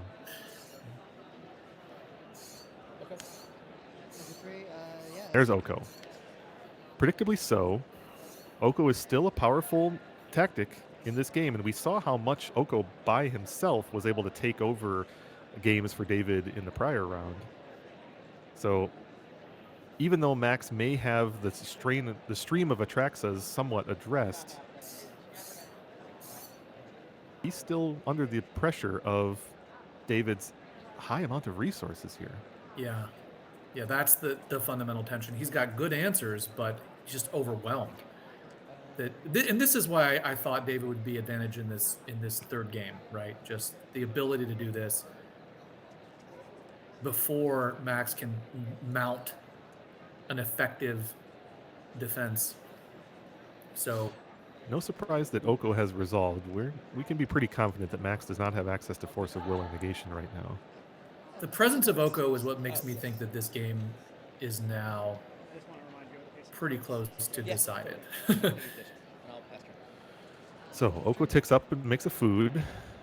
David passes the turn. Now, there is a Max timing has access question. to. Yeah, go ahead. Well, there's a timing question on exactly when you want to use the Karakas. Yes, very much so. You don't want to give them, a blue spell to pitch to force if you don't the wrong time. Gosh, this I can't shake the notion that this Ponder is a very weak play. I think that was a mistake as well. I was going to say that. He might not have. It appears that he does not have another source of colorful mana. Yeah, otherwise he could have played the Lavinia, so he's looking for land. Yeah, colorful He's mana. got I like that. Saga and Wasteland, and those two cards are not that amazing in this No, board. it's tempo for your opponent. If you use those, you're burying yourself by wastelanding your opponent's mana at this point in the game. We found a Force of Will, it looks like. I'd like to wasteland your Forbidden Orchard. He has no other land to play, so he might as well. It's not. Well, Wasteland on Orchard is, well, No, it's not. It's not enough. If he had Oko addressed, then it might be sufficient. But Oko can generate, right, exactly, more creatures for the opponent. Now, it is interesting he decided not to make a token there. That's great. What do you make of that? Do you think he should have made a token with the Orchard? It's not clear to me what David's plan is right now. It looks like I think he's got a trigger Blessing. I think that's what you've got to do here. Well, and he's Yeah, Okay. he might be onto something. It's a little bit of a gambit on his part to not do so. I'd like to move to combat. Yes. Because your deck is low. You know what's in there. What do you say? He's probably got like 15 cards in his deck, maybe Something like like that, yeah. 10. I mean, the time walk is deep in that graveyard.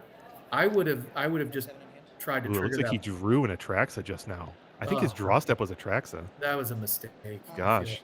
Yeah, I So would have. David is clearly investing in Oko here. Which is a sound plan. I don't want to dismiss that. I just think I probably would have activated the Orchard and then Oathed despite the Caracas because you can overwhelm it, right? Like you have Blessing. You can go forever. This isn't a situation where you're just shut down by Caracas. And it's worth noting that repeated Atraxa triggers, if it goes the way you just described, they have a very high likelihood of finding you answers to Caracas too. That's part of the strength of Atraxa. In addition, you want to keep Max using that Caracas. You don't want him using it for other things, like casting Lavinias. So, yeah, that's right. That's a good point. By not putting Atraxa into play, you're kind of relieving the pressure on Caracas. It can be used as a Mana Source more safely. Looks like we have a little disagreement here. I'm not sure what's going on. Yeah, Max had he walked away from the table task of judge question, and now we're discussing things on the early part of Max's turn. I think it's his upkeep or draw step right now. Oh, he's oathing. Oh, yes. He's triggering Oath because David controls one creature and Max 0. I think that's a heads-up play on Max's part. Yeah, it's weak, but it's there. Yep. And he had set up his top of his deck with Ponder in the prior turn, so he knew. If he was planning for this eventuality, or at least this possibility, he knew what was going to happen. I think David made a tactical mistake by not generating a token and then trying to Oath. And now we see Max's Wasteland on Orchard coming back to bite him here. I mean, not coming back to be relevant here is what I should say. Right. Because David doesn't have that flexibility anymore. The Oko can still generate Is creatures. this Lavinia? Yeah, I'm not counting cards, or is this Treasure Cruise?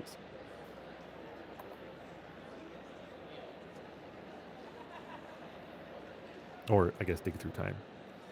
Difficult to detect which he would be choosing here.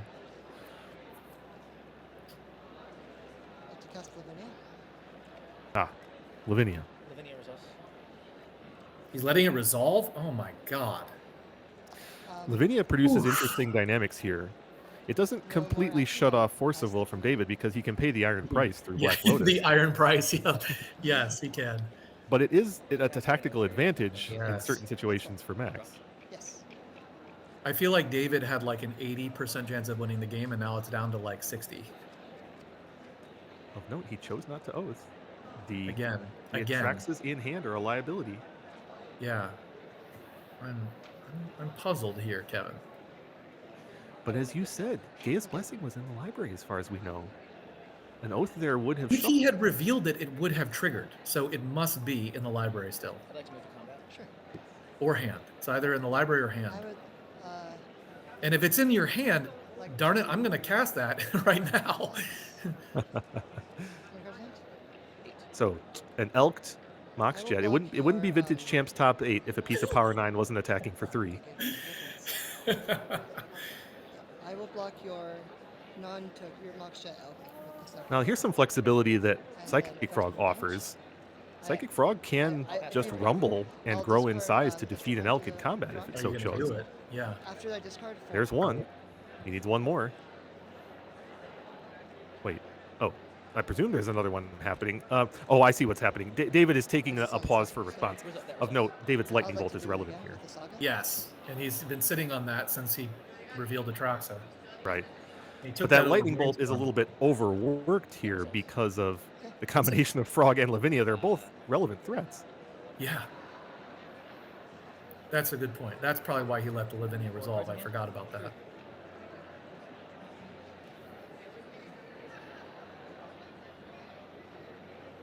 How many loyalty are on this tactics here? I count 8. Okay. Yeah. He's like, should I do it? Should I do it? Should I do it? Probably. You know, Steve, you said it 3 turns ago. This is messy. Targeting second. Oh, and he drew utter insignificance. Oh.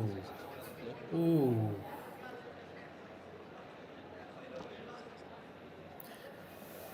Yeah, but the messiness is a byproduct of his own choices. He's allowed himself to draw 2 Atraxas that he should not have drawn.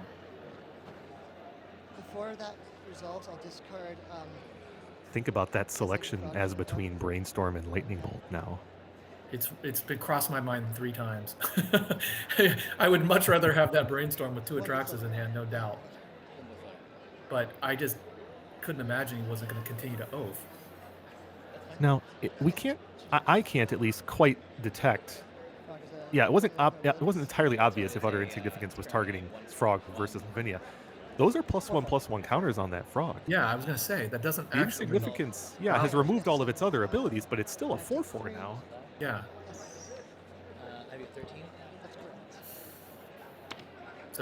So he's pitched the psychic. Okay, now it's going to die. If you were Yeah, going to do that, why play the utter insignificance?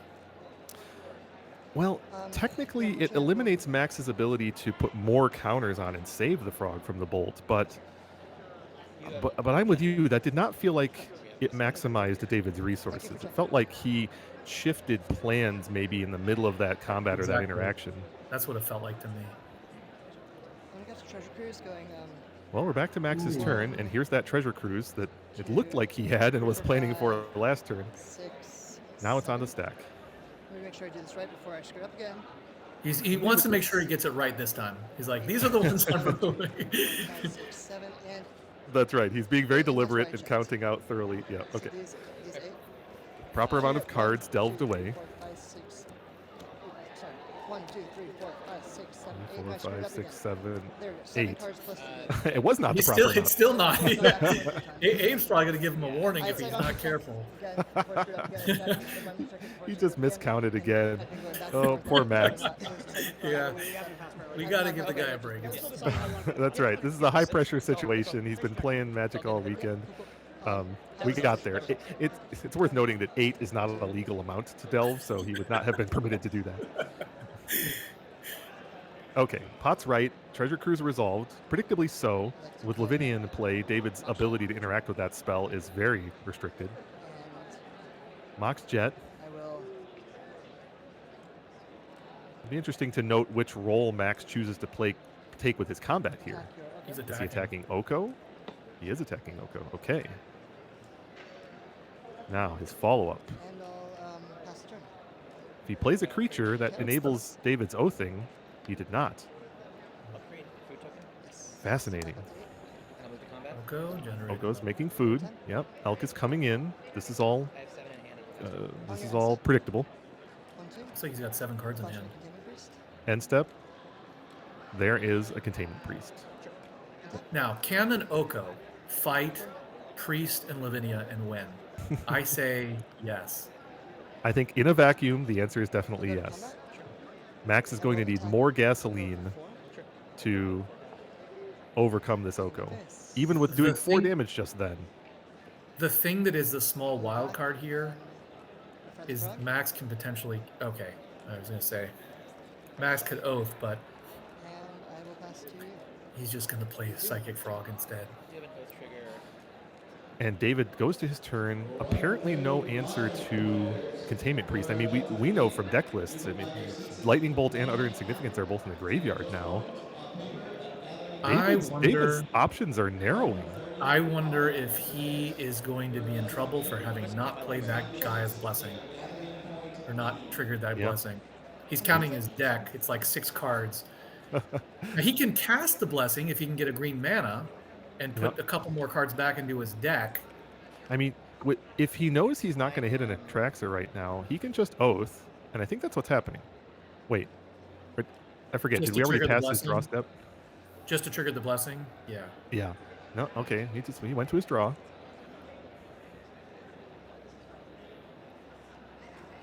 I have a feeling that at this point, David's kicking himself a little bit. He wish he could go back in time and navigate this game a bit differently. Yeah. I'm kicking myself for him. He's not dead though. He's at a healthy life total. No. Max's team is good, but it's not There's over.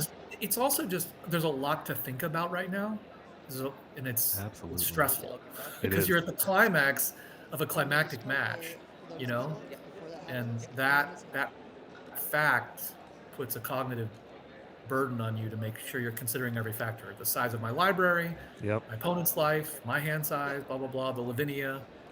So one thing that just happened there is David elked the frog. Max responded by discarding Lotus Petal to put a +1/+1 So counter on good. it. So now it's a So 4/4 elk. So good. Now it can still continue to attack Oko with impunity. But he can swap it. Well, he can't swap it now. Not anymore. Yep. We haven't seen this come out to play in prior coverage this, in the early rounds this weekend, at least I didn't, and this top 8. But Psychic Frog's interaction with Oko is favorable in this way. We haven't seen creatures... Looks like Max is going to win this, Kevin. I think so. I think so. Wow. Second elk for David. Mox Sapphire. Trigger Lavinia. Good attentiveness from Max. That not all players would have remembered after this long game that Lavinia counters that. Jeez.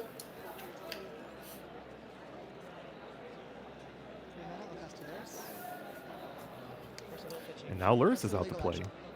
Force of Will, trigger Lavinia. David. I fucked up. Oh, it's worth noting that, yeah. So Abe's stepping in on the interaction here. Not even going to let him play it. Yeah. Well, because of the intersection of Lavinia's abilities, he can't play that spell because of his land count. Yeah, David's face says it all. I think he knows it's over. I think so, yeah. Jeez. Okay, Lurrus has resolved. Lotus Petal being cast via Lurrus out of the graveyard. I am stunned, Kevin. I am stunned. I mean, he had turn 2 Oath with Force of Will protection. He got a Taxia to trigger. And yeah, wow.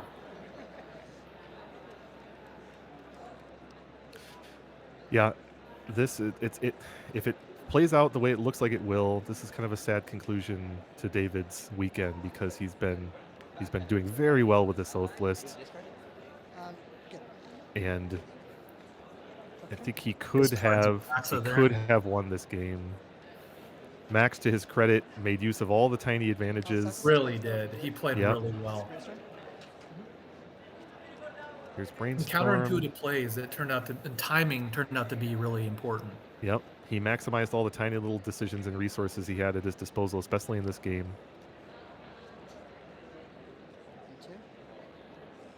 And body language tells you a lot, as you observed. I think Max thought he was going to lose this, halfway through game 3. And now he's... Wasteland on Volcanic, cutting off the red mana purposefully. Back in the catbird seat. Now, combat has gotten messier again because of double elks for David. That means that even the 4/4 elk on Max's side can't cleanly swing through now. So, again, the game's not over, but... All the Atraxas are gone, Kevin. I think they are. I think they're either in hand or graveyard or exile, yeah. He can't even protect Blessing even if he could cast it. So, yeah. Third elk it's for David. Completely over. Yeah, this is just a defensive wall, but not one that's going to win the game. Okay, 3 cards in library for David. That was one of the relevant metrics. David could go on the offensive. Yep. Yeah, he can attack here. Unfortunately for him, Max has a bevy of resources, a bevy of ways he could fight this situation. He's about to cast another priest. Yeah. So now a 4/4 can kill one. 2 2/2s can gang block another. He could also, which I think he knows, but he's not doing. He could also block with Lurrus and just bounce it with Caracas. Hold on. Oh my god. Yeah. These are both dead. So 2 of the elk should be dying. Max should be taking 3 from the unblocked one. Yep. Max's team is only diminished by 1 of the 2/2s. Good games. There we it is. go. David extends the Well hand. done. Wow. Congratulations Wild to match. Max. Advantage bar swinging back and forth like a hockey puck. Dang. Welcome to the finals, Max. And our finals now is set. So we're going to take just a modest break and then come back for our finals match. We'll do some pregame analysis. It's the sort of match that we've seen before in this event, but we can talk a little bit more about it in advance. No, I do it between matches.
Welcome back to the top 8, nay, the finals of North America Vintage Champs at Eternal Weekend 2024. Steve, it is the most wonderful time of the year. Indeed, it's your favorite time of year. That's right. Let's first start by thanking once again our sponsor, Card Titan, for bringing us this event year over year. And they've got a little treat for our audience here. You can see there's a code for 10% off at cardtitan.com. That code is Eternal Weekend 2024. We're very grateful to Card Titan for continuing to host this event. And let's look at what the players are playing for here. Hey, first and second place, we're in the finals. So we've got $5,000 to first place, $2,500 to second. So there's a sizable prize at stake here. Fortunately for these players, they already have their foil tinkers locked up. So that's pretty awesome. Foil. That's right. Foil to the top 8. All right. And who are our players? Well, let's take a look at our bracket. Here's how it has shaken out. Our finals now, a Lurrus mirror, but 2 different flavors. This was, in my opinion, both strategically and numerically predictable. We've got Max on Esper and Chase on Dimir. We've seen them both win through the top 8 here today. And we're going to talk about some of the intricacies of the differences between Esper and Dimir and how they might play out in this matchup. So let's go down to our players. To 18, 17, 15. All right. So Kevin, who is on the play again? So Chase is the higher seed here. He'll be on the play on the left with Dimir. And then Max is on Esper. And we can quickly review their decks, although we've seen them many times before already here. Steve, in your opinion, just, at face value, would you rather be on the 2 or the 3 color side of this matchup? How big is the white in your estimation? Yeah, so the advantage of being in the 3rd color, of course, is that Swords is just unbeatable as precision creature removal. And that's a huge advantage. The disadvantage is these decks are loaded to bear on wasteland effects. So you're really exposing yourself to getting cut off of a particular color the more that you spread your mana base across the color pie. I think the white splash is probably slightly favored. What do you think? Yeah, I think Lavinia, as an additional haymaker in the game 1 especially, could be a difference maker if she sticks. But to your point, Chase with tactical fetching can make himself functionally immune to wasteland, or at least nearly so, enough to resolve all his threats. So, tactics versus strategy, we're going to see how it plays out on the table. I think the larger point is that they have very different creature configurations. Max only has 2 Bowmasters, whereas Chase has 4. Yep. So that may prove to be more relevant than the other. Nethergoyf, we got a singleton Nethergoyf out of Max. We saw how little that did in game 1 against Oath, but this is what it's for, right? Yeah. And the Karakas could come into play if we end up in a grindy Lurrus type situation. Karakas can be a key difference maker for Max if we evolve to that point in the game.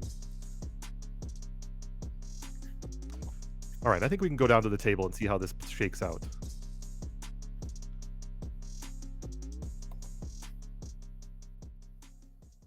All right, once again, we've got Chase on the play, being the higher seed. And just to be clear, Chase was the 2nd seed, I believe, not the 1st.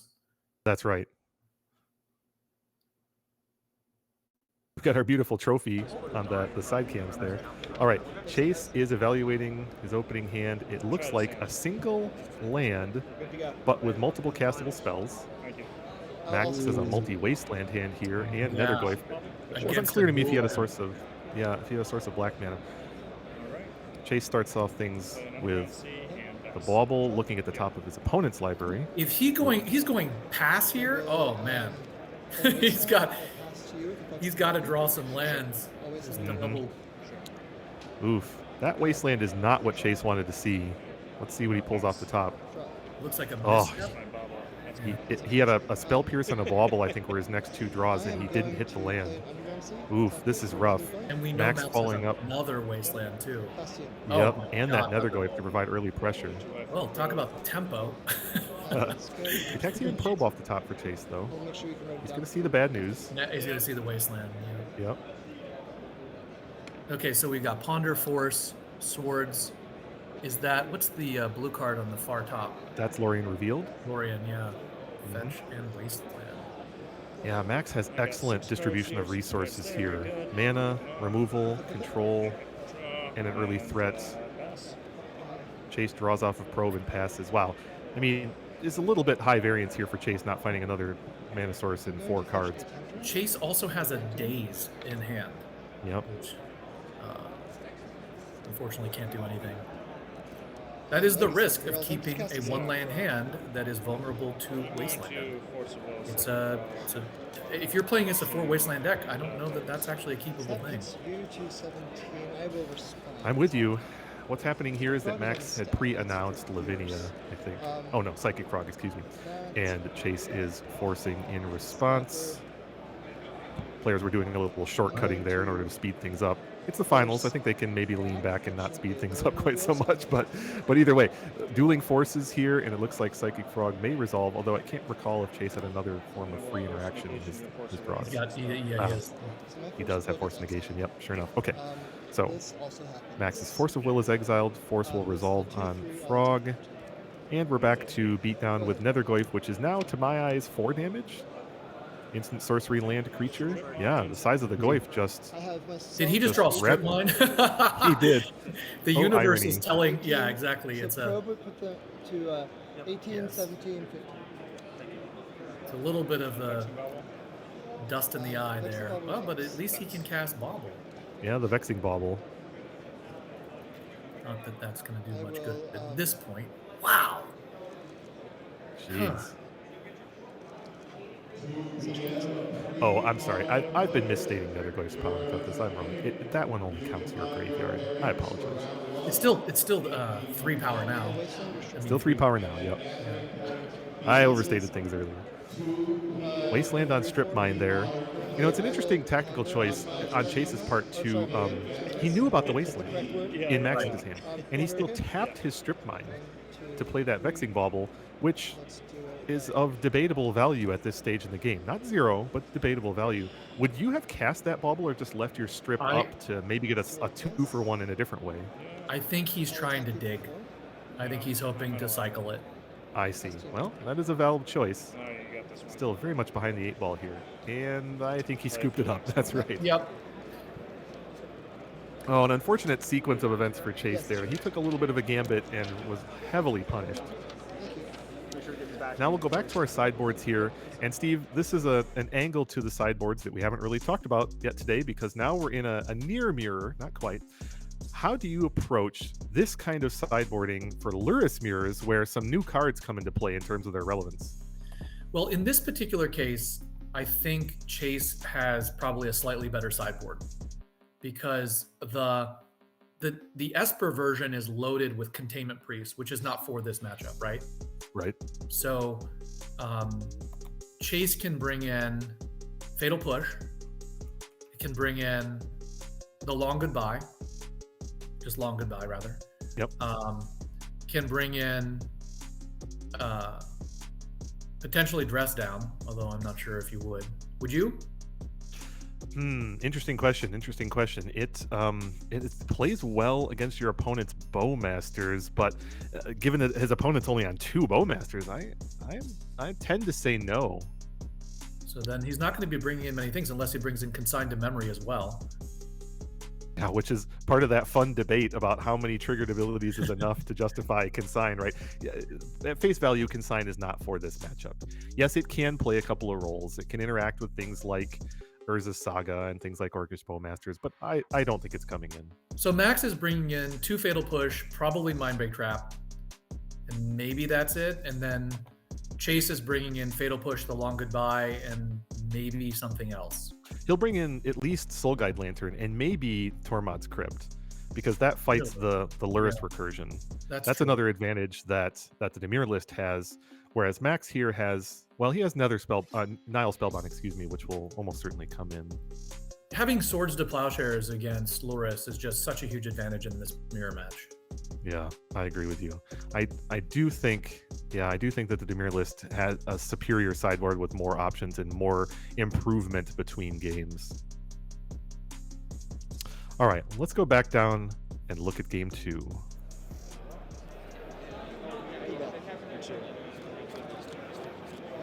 So Chase will be back on the play.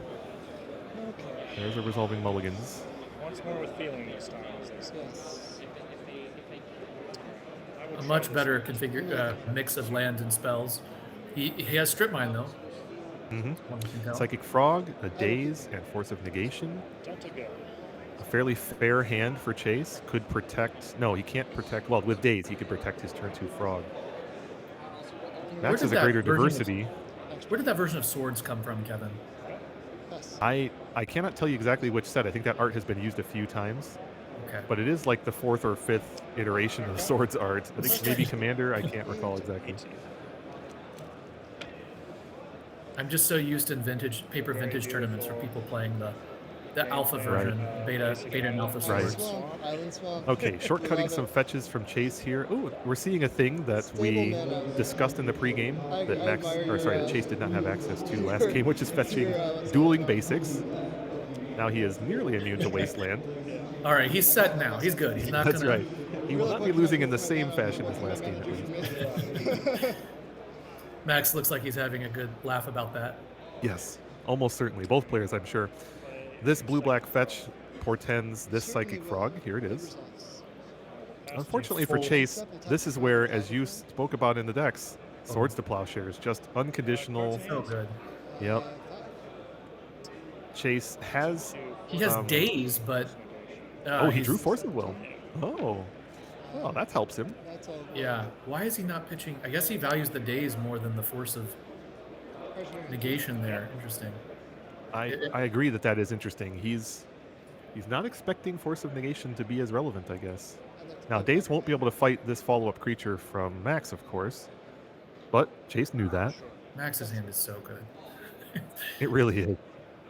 Dueling Frogs here can produce some interesting dynamics.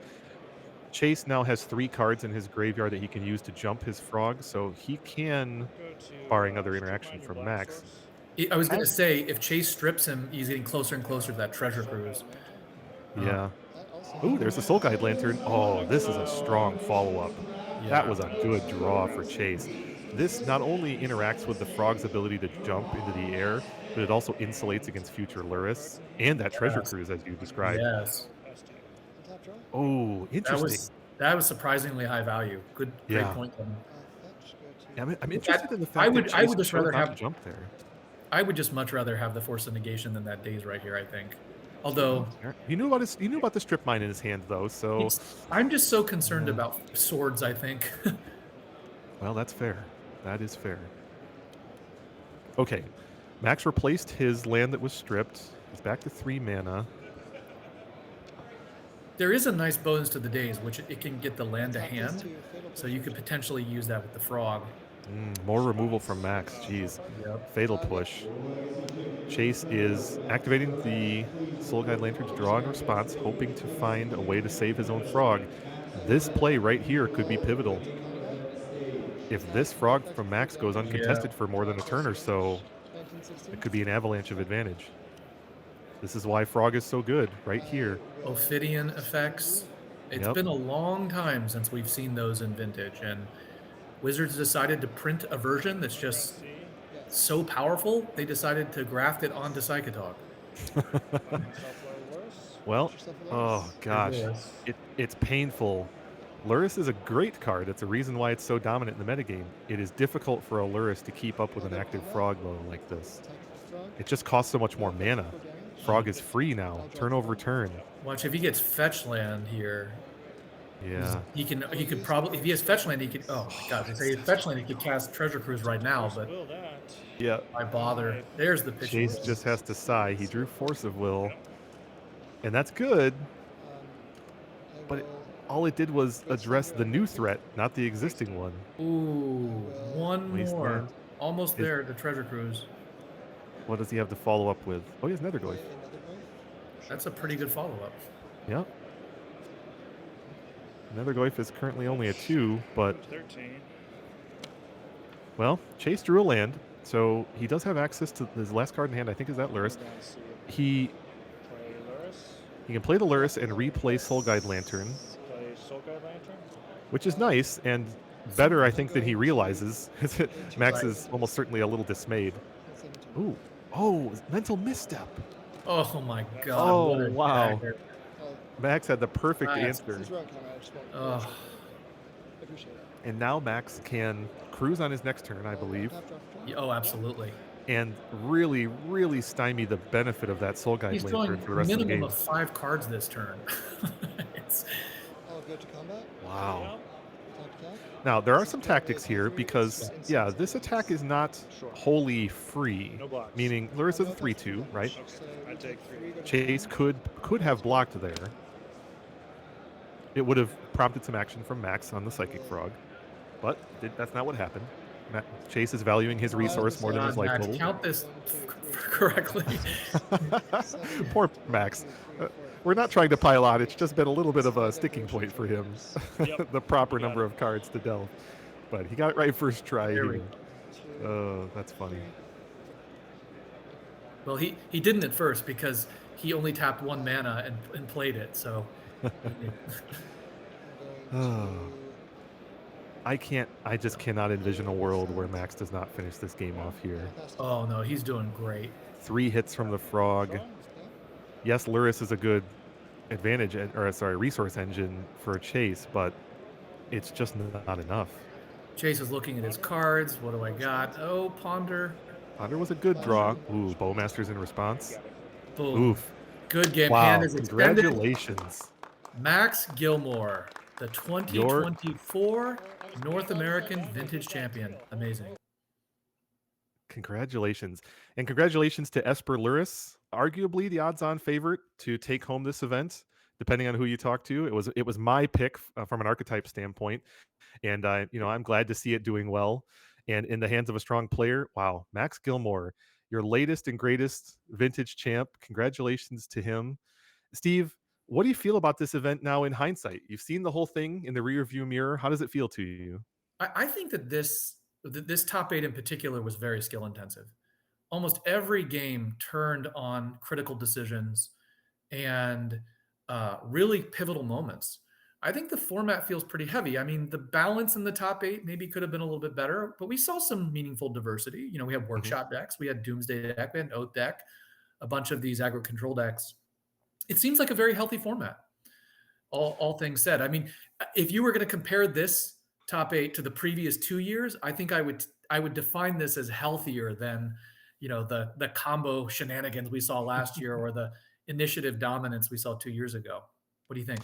Well, I agree. I enjoy the health of this format, and what do you make, though, of the notion that we restricted Urza's Saga, which may have ostensibly been designed to, limit these Lurrus decks, and here we were half of the top 8 with Lurrus decks again. Do you think that's a problem? Do you think some error was made of any kind? I think that events like this kind of consolidate the metagame and allow people to then proceed forward. I would be shocked if a year from now we're still seeing half the top 8 as these kind of aggro control Lurrus decks. I think we'll see some adaptation in response to this, just as we have before. I'm not too worried. Fair enough. And also, an aggro control deck at the top of the format is not exactly the worst position to be in. Yeah. Well, I'm of the same opinion as you. I feel like this was a high quality event. I feel like I'm comfortable with the nature of the metagame as it stands. I like what you said about the top 8 featuring strong play, and yeah, like I said, most wonderful time of the year. I mean, I'm just loving seeing vintage champs cooking along. So, do you have your tree up yet, Kevin? Well, I have one right behind me here. You see? Oh, sorry, yeah. I'm pointing the wrong direction. Yep. There's one here, and yes, there is another one in this same room. I really want to applaud Max for his tight play. Yeah, and his opponents did really well, but you don't really get perfection in an event like this. I think Max did just about as well as we could see in this top 8, and I think he was a very deserving champ. And hopefully, we'll enjoy the trophy and all the accolades and goodies he gets to come with it. That's right. Thank you, Steve, for joining me. Thank you again to Card Titan for hosting this event. Our follow-up after we take a brief break is the top 8 for the Legacy champs, and so more high-quality Eternal Magic coming your way. Thanks to the audience who enjoys Vintage and for joining us today. And don't go anywhere. More high-quality Magic to come. Thank you. Stay tuned.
Hey, everybody, welcome back to coverage of Eternal Weekend here in North America. I'm Tannen Grayson, joined by the one and only Reed Duke. Reed, how you doing today, buddy?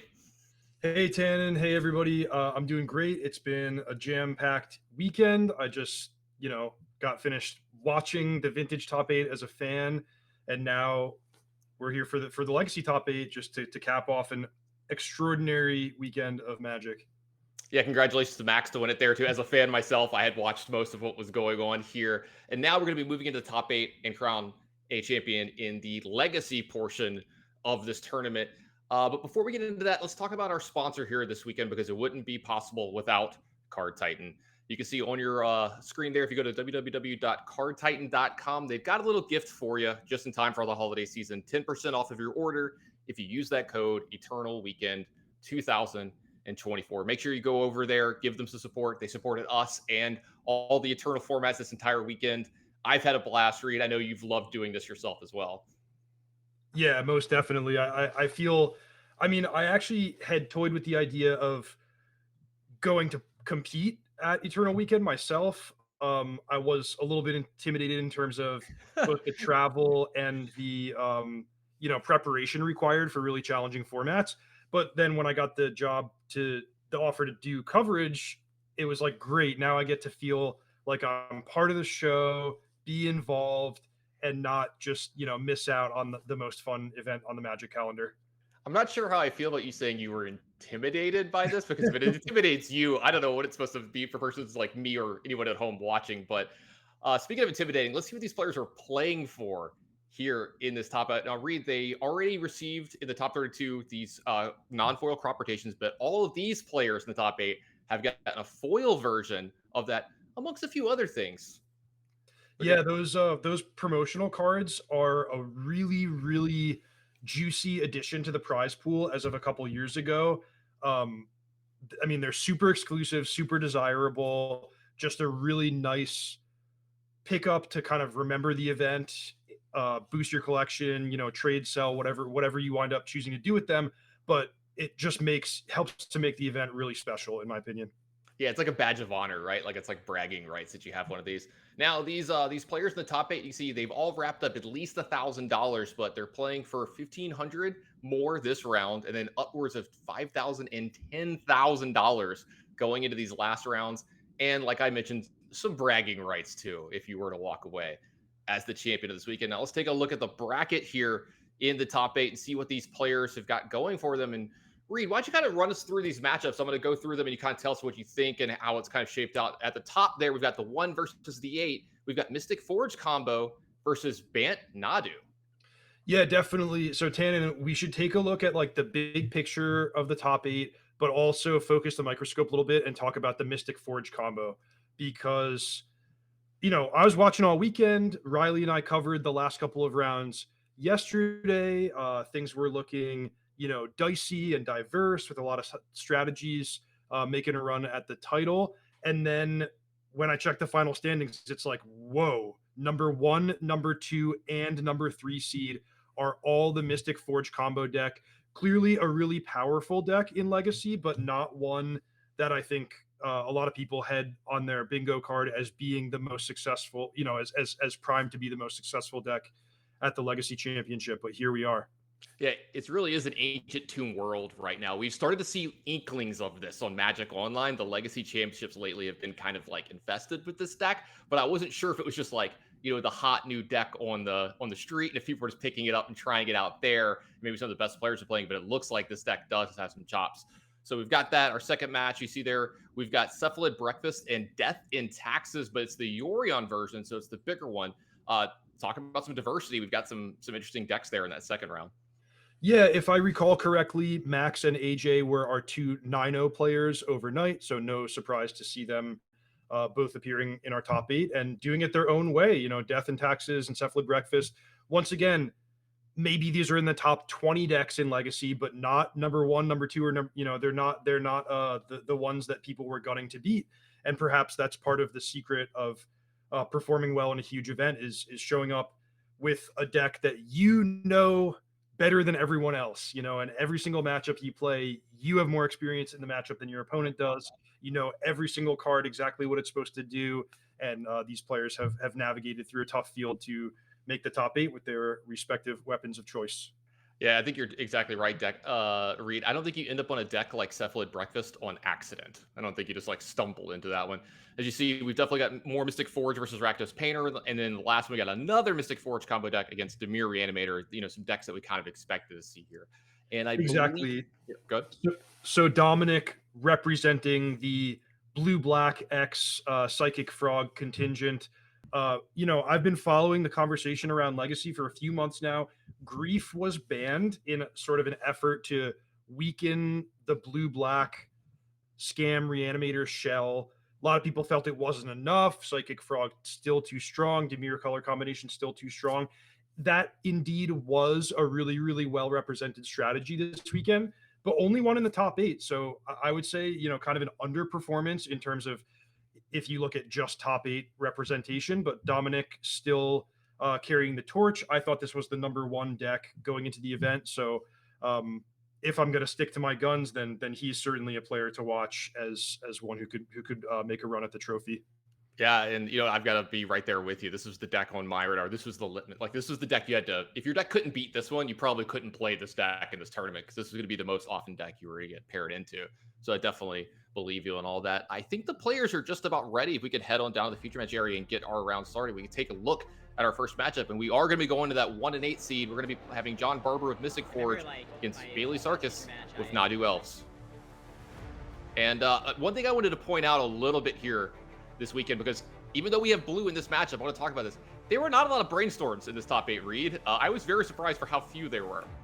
Shocking. You know, it almost makes me want to look up like historical stats for the Legacy Championship, but I think you could pick a random year or a random tournament out of a hat and expect to see, what, 24 brainstorms out of a possible 32 in any given top 8, but only 2 players in our top 8 this time are bringing brainstorm. You know, the average number of colors in these decks is really low, with several of them having actually 0 colors represented. So a very unusual way for things to shake out. I think we're going to take a quick look at the decks before we get into the play here, and we're going to start out with John's Mystic Forge deck, the deck that I think has been taking this tournament by storm, like you were saying. Totally. So yeah, on, you know, going into round 1 on Saturday, this was not the deck that I thought we were going to talk the most about, but now here we are on Sunday, 3 copies taking 1st, 2nd, and 3rd seed. This is going to be the deck of the day. So let's learn what it does. Mystic Forge, I also call this deck Mud sometimes, kind of like an old school name for the mono artifact strategy, but the key cards are the lands, first of all, with Planar Nexus and Urza's Workshop being kind of recent additions that supercharge the ability for players to access colorless mana. So Planar Nexus counts as all land types, including every single Urza's land type. If you pair that with an Urza's Tower, your tower right away makes 3 mana. If you pair it with Urza's Workshop, achieving Metalcraft is no problem at all for a mono artifact deck. So anyway, you're getting a lot of mileage from your lands. Next, you move on to artifact-based mana sources, Grim Monolith, Basalt Monolith, alongside Manifold Key and Voltaic Key. So it's not surprising to see this deck reach 4, 6, even more mana as early as the first turn of the game. And from there, you power out the One Ring, you power out Karn, you generate massive advantage, and then you're either going to win by grabbing a Paradox Engine off your sideboard via Karn, or you're just going to kill your opponent outright with Glaring Fleshraker triggers. Yeah, I absolutely love this deck, but let's see what's going to be going up against it here in this top 8. They've got their work cut out for him, but Bailey's going to be up for the task. I see Nadu Elves here, and I got to know, Reed, I think you know something about Gaia's Cradles and Natural Orders. I think you've played a few of those in your day. Oh, man. This was certainly one of the strategies I was rooting for going into the weekend, because, 2 years ago at Eternal Weekend, I played old school combo elves, Glimpse of Nature, all that fun stuff. I ended up actually making a run all the way to 9th place. But shortly after that tournament, Orcish Bowmasters was printed, and it was like elves overnight went totally extinct. But now players are finding creative ways, like Bailey Sarkis has done, to revive the overall strategy, circumvent Orcish Bowmasters, and find different ways to combo and get ahead. So in this case, it's Nadu, Winged Wisdom paired with Nomad's Encore. It still has 4 copies of Gaia's Cradle, 4 copies of Green Sun Zenith, 3 copies of Natural Order for some quick wins. I'll mention Tannen. I highlighted Mystic Forge as the deck of the day, but if we're to pick a single card of the day, bottom left corner of your screen, one of Collector Oof in a field with 4 Ancient Tomb artifact-based strategies, and almost a dozen ways to search it up for Bailey Sarkis. So if he can get that Collector Oof onto the battlefield early and often, he's gonna have a good day today. Yeah, a lot of Green Sun Zenith action or even early natural orders into Oof might happen in this matchup in particular. So we'll have to see that. And speaking of that, let's head on down to that feature match area, see if something like that happens early and often for Bailey, because he's going to need that help in this matchup being on the draw. You see that our players are ready here. Reed, I am ready to get this top 8 started. I am ready to crown a champion here in the Legacy portion. We've watched John quite a bit this weekend, have some very explosive and very impressive games so far. It looks like just a very simple turn 1 from him, though. And over to the Nadu side, we've got a Heath getting cracked here. Looks like it's going to go find a land. Let's see if we got a Mana Dork on turn 1 for Bailey as well. So a key setup for John there. Finally got the eye on that card, and that's one of the real big combo enablers out of his deck. That card can be very, very dangerous alongside Grim Monolith and the One Ring. Tannen, you made a really, really good subtle point a moment ago, which is in top 8 play, you don't roll a die to see who goes first anymore. It's who was the higher seed, the more successful player in the Swiss rounds. In this case, it was John Barber. He's the number 1 seed. He's going to get to go first in every match that he plays today, at least in game 1. And in Legacy in general, that is a quite significant advantage. With the decks that we have represented today, it is even more than a significant advantage, just being able to represent your combo a little bit faster than your opponent. Look at this. These are 2 combo decks that used their first 2 turns setting up really effectively, but John is going to get to take that crucial 3rd turn, and if he can just do something powerful right now, then basically he won the game as a result of getting to go first. So quite significant. Yeah, this is power mana at its best in this format too, and it looks like Bailey's actually doing a little bit better job of that. John with just a pass here after making his 3rd land drop. What is going on? What kind of hand did we keep here? I wonder there were some mulligans involved, but we've got a Bird of Paradise, a Noble Heart, and a Nadu in play along with a Gaia's Cradle over at Bailey's side of the board. I wonder if we're going to make it out of this. That's a Nomad in fact. All right, this game is going to get complicated and might end right here on the spot, Reed. Yeah, you're totally right, Tannen. I'm surprised to see John with a relatively unexplosive hand. And, there's matchups and situations where that's totally acceptable. This is not one of them, right? This matchup, especially in game 1, is about as close as you're going to get to a pure race. This turn, I did notice that John is passing with Kozilek's Command, so that can be either a setup card or one that he could potentially use for some form of disruption, but the Nadu Nomad's Encore combo, it's all at instant speed, so there's nothing that John can do that's going to stop Bailey from drawing, effectively 8 cards right off the bat here before anything else happens. If anybody watched the Pro Tour when this card was legal in Modern, you might recognize this piece of paper here, kind of keeping track of these creatures have been used or not. And there's that Kolaghan's Command that you're talking about. Going to break up the combo here right in the middle. Bailey did hit a 2nd Gaia's Cradle here. And just in case it happened again, he went ahead and floated mana with the other one, just to make sure that happens yet again. So let's see. I think the Kozilek's Command, I think it targeted Nadu. Not 100% on this. It targeted the Nomads. Nomad, okay, sorry. So Bailey has tons of mana, and he's showing Green Sun Zenith in natural order. Notably, neither of those can get Nomad's Encore, so he can't outright continue his combo. But I wouldn't be surprised if he's able to just assemble a lethal Craterhoof Behemoth. This turn, the Birds of Paradise can attack as well, so he only needs to get, 6, 7 creatures on the battlefield before the Craterhoof is representing quite a lot of damage. Yeah, I mean, there's 4 green mana floating. We've got the natural order already in hand. Like you said, all these creatures are not summoning 6. These creatures all were in play. The Allosaurus Rider, though, that's a new one. That one will not be able to attack. Let's see. Goes and deploys the Elspeth Rider. Uses one of the green.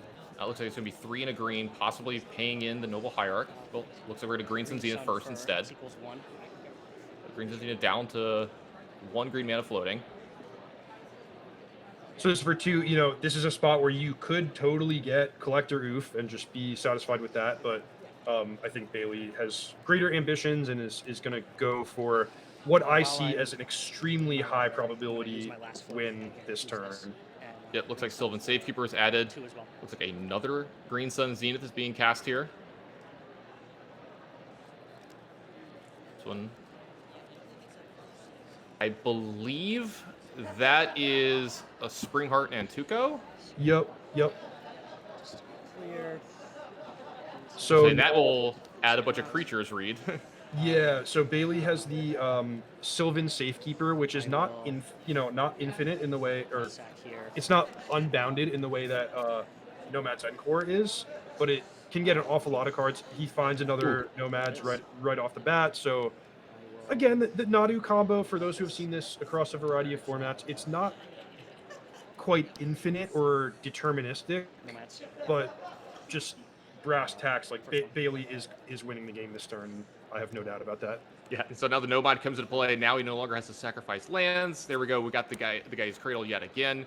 That's going to make a 1/1. I think the game is actually technically over now. He might have to make a few more 1/1s. Maybe he's doing the math on this, so he doesn't have to keep going if he doesn't have to. Because the guy's Cradle will tap for enough mana to use the natural order to sacrifice any of the creatures into a Crater Hoof. But we're just going to go through the motions, make a few more 1/1s. Make sure that all of the creatures are lethal here. And that's going to elicit a scoop from John. Game 1 to Bailey, and a little bit of a surprise to me, Reed, and how just kind of one-sided that was. Bailey's got to be thrilled to break serve there in a matchup that's pretty close to a pure race where he was on the draw.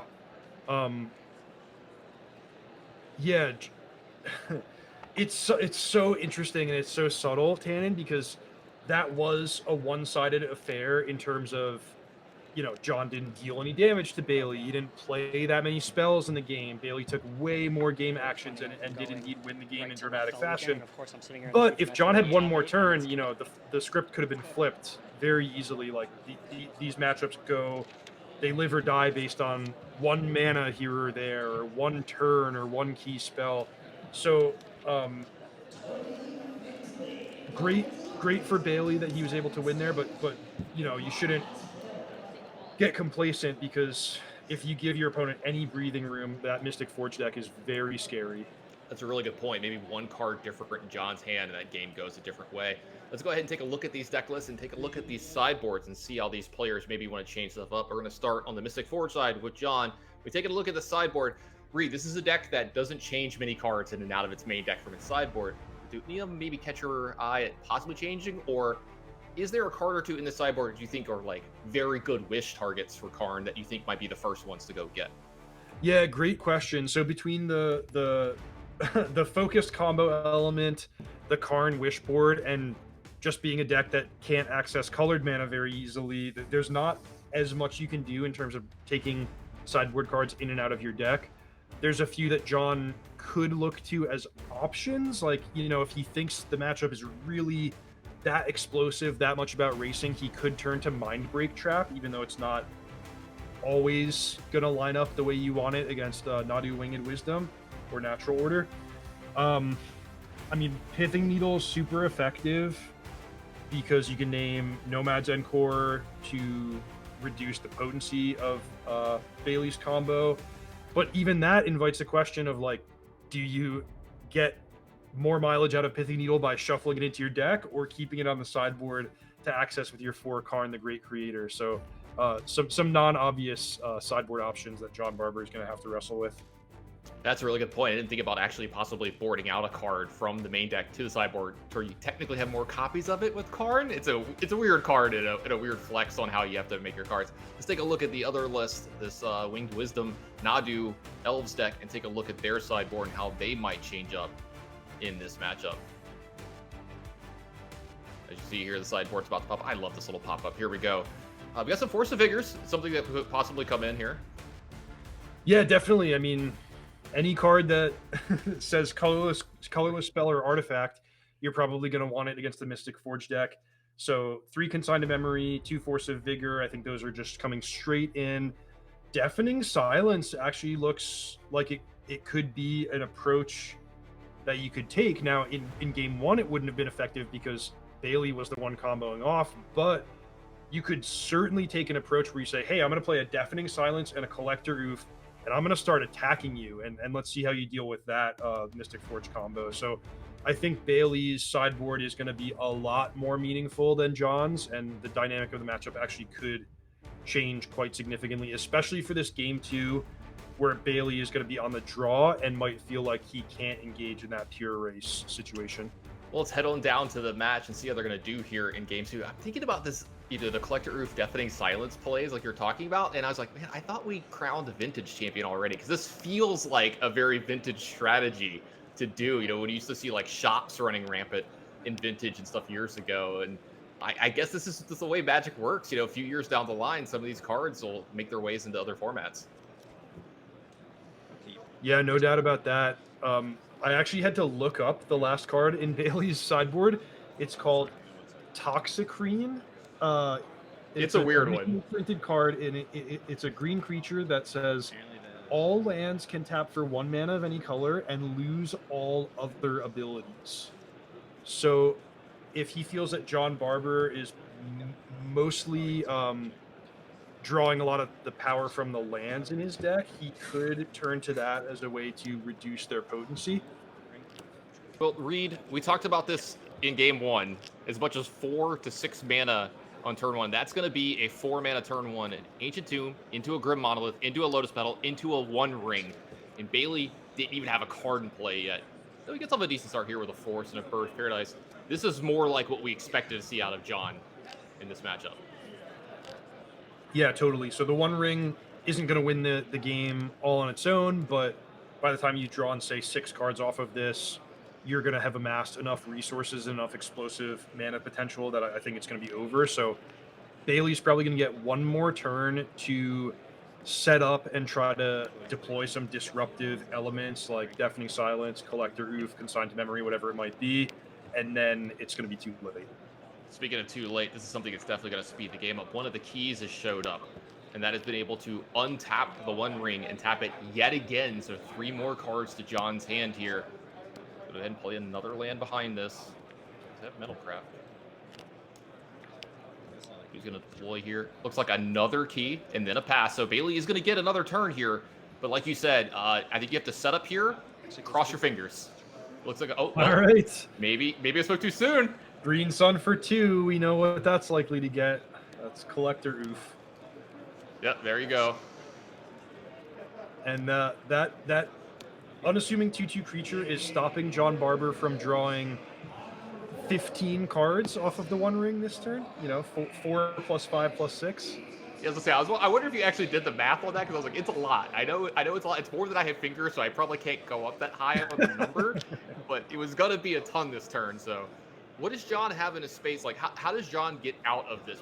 We saw him play really well and beat a Null Rod earlier in the day, and this is a Null Rod on legs. So, what are some of the ways that he can do from here to kind of combat this oof? The best thing that could happen to John is he goes land, Kozilek's Command to exile your Collector Oof, and then he's just off to the races with the One Ring, maybe delivering up Lotus Petals and other forms of free and explosive fast mana. But if he can't remove the Oof, I mean, a lot of his cards are shut down here. Reed, did you expect Kozilek's Command to be this great? I mean, like, every time I read the card when they got spoiled, I was like, it just does more stuff and it looks really good. I didn't think about it in, like, Legacy being this good in, like, I love that you mentioned Mud, by the way, because this is what the deck was when I was growing up, was Mud. So, anyway, Frustrator, go ahead. I'm right there with you, Tannen. Kozilek's Command it reads like a good card, but then when you actually see it alongside the lands in Legacy, like Eldrazi Temple, Eye of Ugin, Urza's Workshop, you're like, whoa, you know, this card is fairly priced when you're tapping 5 lands to cast it for X equals 3. But when you're discounting it at such a heavy rate and, you know, casting it as early as the second turn for high values of X, it's kind of unreasonable. Speaking of ways to get around Collector Oof, we've got a Flesh Raker in play. This one gets to do its thing even with Collector Oof in play, and you get some value off those artifacts that aren't doing anything. Karn the Great Creator has joined John's side here as well, so maybe be able to find one of those answers to Oof, possibly in the sideboard. Is there any white mana available to him yet? He has a Lotus Petal, but he can't use it, so... So an interesting thing that is pointed out by chat, John Barber's Vexing Bauble should have countered his own Lotus Petal. It's actually not the most meaningful here because the Lotus Petal is shut off by Collector Oof, and he was likely just casting it in order to get a triggered ability off of Flaring Flesh Raker. But I do agree with chat that the Lotus Petal should not have successfully resolved. Chat is always right, Reed. I've learned this over my years of doing coverage, but good catch, chat. You're too busy reminiscing on how good Kozilek's command is to catch that one. But Bailey does get another turn here, so like you said, this Collector lifting a lot of heavy weight here. Great Zenith for 2, very important in this matchup. See if he can maybe start making inroads and getting the combo going. 4 mana is going to natural order away this Birds of Paradise. I've been told that the needle is on Nomad's Encore. Reed, so definitely good call earlier. +2, so 7 and 4. 7 + 2 + 2 is 11. John Barber can block some amount of that to not die, but then, boy, he is in trouble to that One Ring trigger on his upkeep. Is there any way out of this? Yeah, I don't know if he can. This is a ton of damage. This Craterhoof Behemoth coming across for tons here. Bailey might be pulling off a hell of an upset and doing it very quickly, Reed. Let's see. Okay, so you can block, what, 3 total damage here? But if you're at 13 and it's 11 damage, that's not enough to get away from the ring. And John taking his time, kind of nodding his head. I think he's resigned to his fate here. They both have trample? Yeah. KD's like, I want to block the Collector Roof, but it doesn't even trade.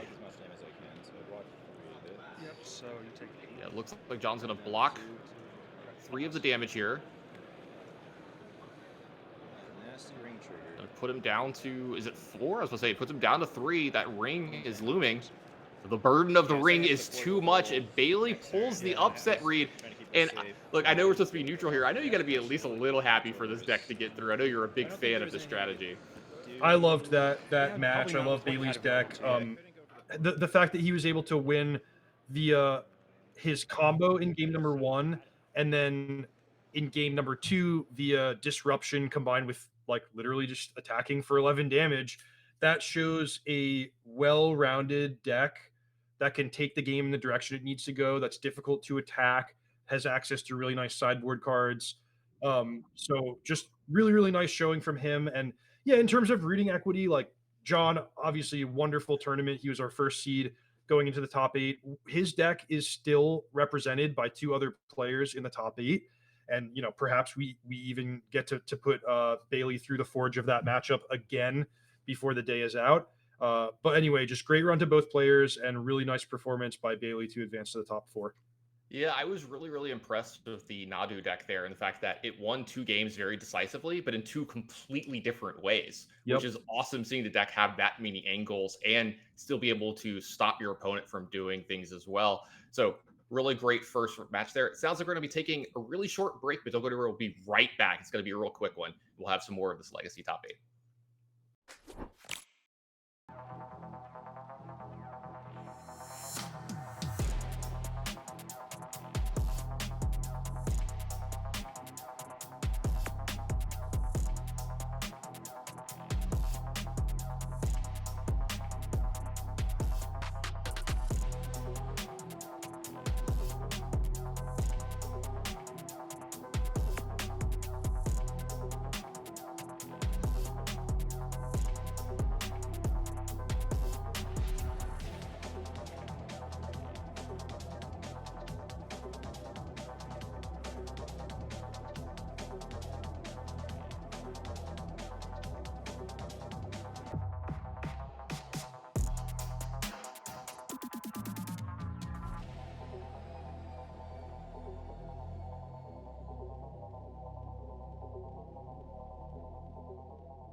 Hello, everyone, and welcome back to coverage of the North America Eternal Weekend Legacy Championships. My name's Riley Knight, joining you for the first time today. Good morning, all. It's a beautiful Queensland morning. I've just woken up. The tournament ended up going a little bit faster than we thought, Reed, and the call time that was agreed upon sort of flew by, or didn't arrive. The top 8 flew by, I should say, and arrived a little bit faster than our call time. But I'm here and I'm ready to go, Reed. I watched the last match, and we've got the rest of the top 8 to get into, so I'm looking forward to getting underway with you, mate. Yeah, it's been a big day so far. I guess it is the case that Max made quick work of that vintage top 8 before taking the trophy and setting us into Legacy a bit early.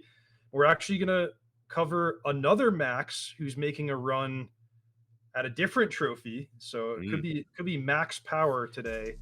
And this is perfect as well for me, Reed, because obviously, just woken up, not even set. It's just gone 7 o'clock in the morning here in Queensland. So I wouldn't mind a spot of breakfast here, a cephalid breakfast, perhaps. Indeed, yeah, well-balanced cephalid breakfast. So Max and AJ, if memory serves, these were our 2 9-0 players overnight.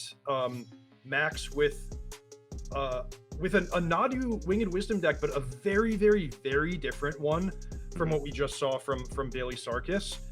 This is actually primarily a white-blue deck that's touching into green to use Nadu as basically a supplemental combo piece alongside Cephalid Illusionist. So this is a deck that's actually existed for decades. I remember playing this like kind of in the early 2000s, where you would pair Cephalid Illusionist with either Nomad's Encore, Shuko, any free way to target. And by repeatedly triggering that, you dump your library into your graveyard. From there, you can win in any number of ways, but usually it's going to come in the form of Dread Return on Thassa's Oracle. Nadu just doing its Nadu thing as a different way to combo or just generate an obscene amount of value. And that's the name of the game with the Cephalid Breakfast. Obviously, that's the traditional way to win with the Cephalid Illusionist. This deck has taken many different forms over the years, but obviously these days a lot of very powerful newer cards have entered the Legacy format, and we see the deck list updated as a result. On the other side of things, I know there'll be lots of people very pleased to see Death and Taxes getting it done. We watched AJ Franklin dismantle his opponents yesterday on stream, Reed, and this bloke looked to be in good touch with a deck that seemed to be reasonably well positioned. Unsurprising to see him in the top 8 with a terrific record, 9-0-2. And it'll be good to see how this deck fares against the Cephalid Breakfast combo element that we've just explored. Yeah, I'm glad you mentioned that, because I really don't have good instincts for the way these two decks are going to match up against one another. It occurs to me that they both have, powerful weapons and interactive points where they could throw some stumbling blocks in front of the opponent. But, there's a limit to how much you can know, even if you're a high volume Legacy player, because, I know how Eldrazi pairs up against Dimir Reanimator, but I don't know how, deck number 14 pairs up against deck number 19 when you go that deep into the, impossible diversity of the Legacy card pool and metagame. So, I'm in for a surprise, and all I could say is I can't wait to watch. Well, let's get into it here. This is the beauty of the Legacy format. You never know quite what you're going to get. There are so many. While there are established archetypes right at the top of the tables, you do have such a huge amount of variation in not just archetypes, but within archetypes themselves. Right? We don't necessarily see stock lists dominate to the extent that they would in some newer formats, because everyone's got their own little twist on Legacy archetypes. Perfect. Yeah, and just when you think a deck is kind of aged out or powered out, then somebody like somebody like AJ shows up to remind you that Death and Taxes is still out there. Yeah. No Thalia these days, which is surprising to see. That was the card to represent the entire archetype. That was Death and Taxes in a single 2-mana body. But look, the times they are changing, and yeah, that's a great shout. I wouldn't even have noticed that, but there's no no copies of Dahlia in AJ's deck. He's giving us a little wink there. He's ready to put on a show. Oh yeah, no, this is a bloke who knows how to work with the camera. Look at this fella. Look at that top he's wearing. That is a fantastic piece of magic clothing. I think that was available at one of the Magic Cons. They put on some wild moves at the Magic Cons. Yeah, that's a super nice jacket. I didn't get one myself, but I'm jealous. At one of the Magic Cons, they were selling Magic themed bathrobes.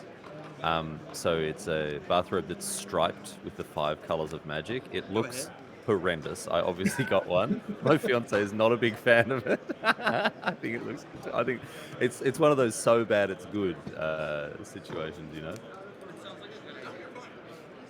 Anyway, we've opened things up here. A Ponder from Max. On the other side of things, AJ. You can see Yorion as the companion for this list. Reed, this is an 80 card deck.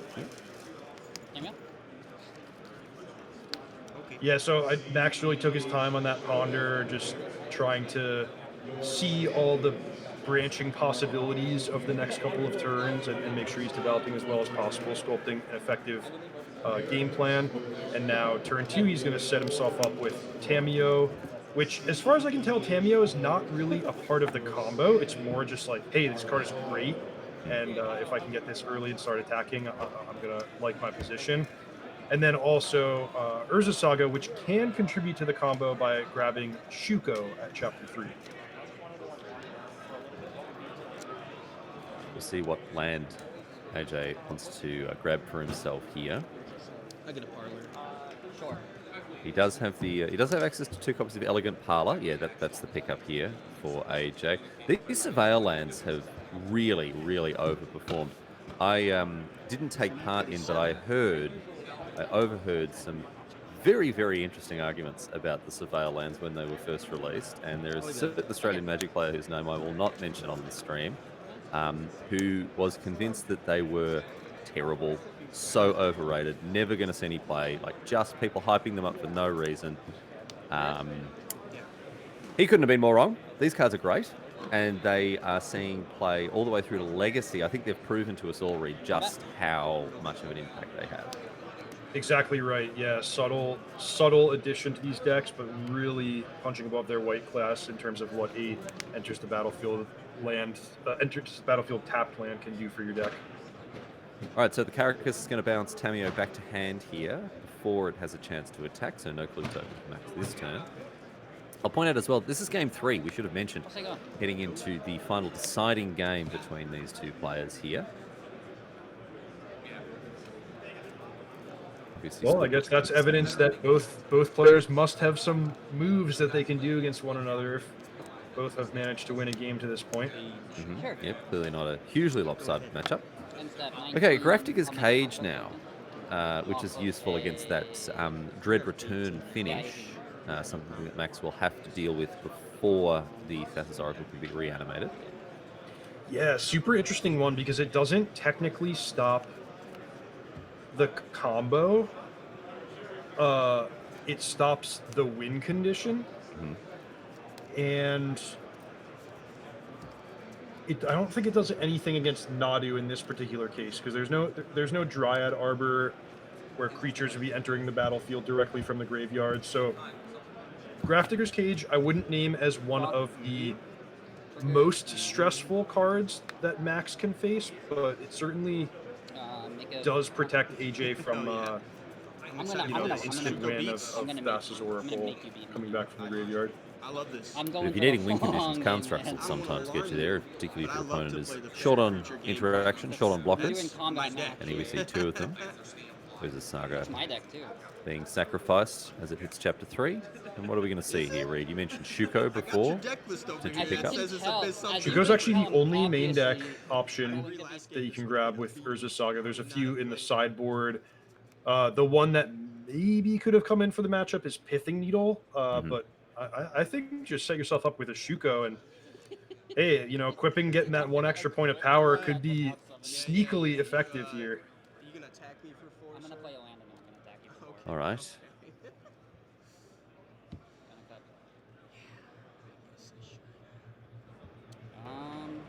we should mention about this Cephalid Breakfast deck. It is an extremely powerful combo deck with not one but two different ways to combo off and get the opponent dead at the drop of a dime. Even with that said, the real strength of this deck is that it's just a well-balanced kind of mid-range deck that can control the game and go toe-to-toe for as long as needed before it finally sets up and finds its window to combo off. So we're talking Swords to Plowshares, Prismatic Ending, Teferi, Force of Will, Daze, just all the cards that you would want in your white-blue Legacy deck in the first place. They're all structural to the Cephalid Breakfast deck. So, you know, when your opponent goes too far out of their way with stuff like Grafdigger's Cage and Pithing Needle and, you know, whatever it might be, then you're like, okay, well, I've got some creatures, I've got some removal spells, and I'm just going to beat you fair and square. And this is as you say, an important thing to note about this type of combo deck. There are many combo decks that do one thing and one thing only. You know what I mean? They don't have much of a backup plan. Even if they do have things like disruption and ways to protect themselves, they don't often have a pivot, right? They can't do anything other than the thing that they've been built to do. Whereas this Cephalid Breakfast deck, it can play a value game. You know, it can play a Teferi and slow the game down. Use those interactive elements, Force of Will, Swords to Plowshares, sculpt a hand with Ponder and Brainstorm, or eventually setting up in a better position to move forward in the game, rather than, you know, trying to do one thing, like a show and tell deck, for instance, right? That does one thing and it lives by the sword and dies by the sword, whereas this one has a little bit more room to maneuver. So a good observation, Reed. Here we see AJ Franklin now. With the marquee card, I would say, in this new form of Death and Taxes, Ajani Nakatal Prior. This has been a huge card. We've seen it across the weekend already, but now, hello. We're turning the heat up on Max's side of things. Here is essentially the combo, right? Nadu plus the Nomads. Yeah, and this is the combo in an extremely resilient form. So if you think about the mono white or nearly mono white Death and Taxes deck, its main interaction point is going to be creature removal, Swords to Plowshares, Solitude, and the like. So what Max has done is he has presented Nadu Winged Wisdom with both Shuko and Nomad's Encore on the battlefield. So, you know, presuming Max is ready with Swords to Plowshares, he can respond by just targeting all of his creatures a million times with Nomads and still get a ton of value before his Nadu goes anywhere. Apologies for that. We did have a brief video issue, so you got to come back and see our beautiful, handsome, well, that's at least half true. And we should be back into it now, but apologies for that. A brief technical hiccup causing a interruption to the video feed of the game, but we're back. We're away. So yeah, we missed somewhat of a significant turn there, but what I was describing is it looks from the graveyards that AJ was actually well prepared for that eventuality with both a Pyroblast and a Solitude. Mm-hmm. But Max was able to get his value, draw a bunch of cards, restock his hand, put some extra lands onto the battlefield via Nadu, including that Urza's Saga. So kind of both players with an impressive showing, and the game continues. Right, Skyclave Apparition, the pickup of that Recruiter of the Guard. Now, can AJ deploy? No, we wouldn't really want to anyway. I guess get rid of the Shuko, but there are other ways to trigger the Nadu should it come down. So he's going to hold on to that and see what he wants to do with it at a later time. Nomads. For one mana, notably, the Cavern of Souls was the way to produce green mana, which meant that Pyroblast could not actually counter the Nadu, but had to wait for it to enter the battlefield before killing it and giving Max additional value. All right. Solitude. Oh, okay. There we go. We're going to get the Skyclave Apparition so we can evoke a Solitude. Perfect. 18.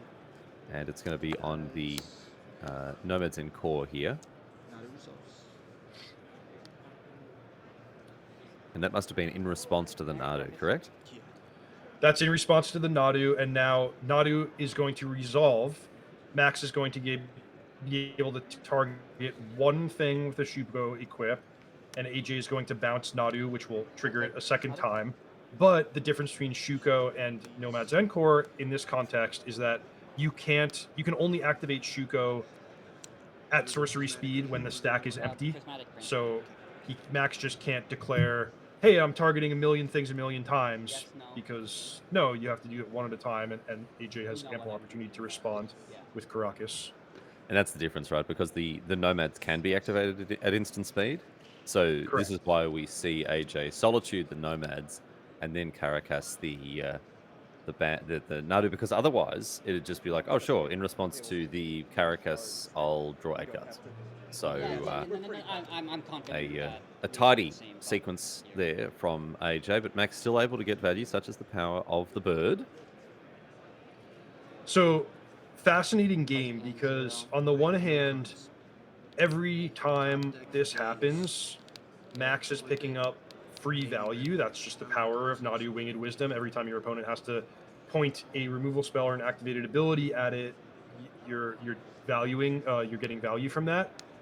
On the other hand, you could say, well, how long can Max afford to just spend every single turn treading water when AJ is slowly but surely amassing this army of white creatures? So I'm still liking Max's position, and based on the the caliber of player and caliber of deck, I am optimistic about what he can put together when he's getting to draw so many cards.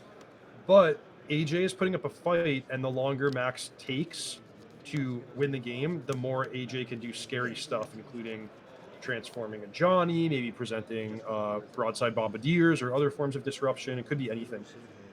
I think everybody should know that. Karakas, the call for Pithing Needle. That's really cool handwriting, whoever wrote that. My goodness. One of the table judges has just got terrific handwriting. Look at that. It looks like a cartoonist. All right. And we're going to see on AJ's side of things now, 3 mana. 16. Draw. I missed what he played there. Oh no, he put Yorion in hand. Okay, and now he's attacking the Cat Warrior. Yep. Right. Yeah, I fetched. This is on the stack. So does Yorion do much here? I guess you get to reset your recruiter, get another creature, get another token off of Urajani. It's not too bad, hey. Yeah, Yorion is a long-term value card, but I don't think that's what AJ needs. I think Max is going to win the value game, and AJ had a couple of windows where if he had been able to present a really brutal, resilient clock, maybe he could have pulled ahead in this game, but the fact is he's devoting so many resources towards removal spells, towards Grafdigger's Cage, towards whatever it might be, that he's not really able to also be a really scary aggro deck at the same time.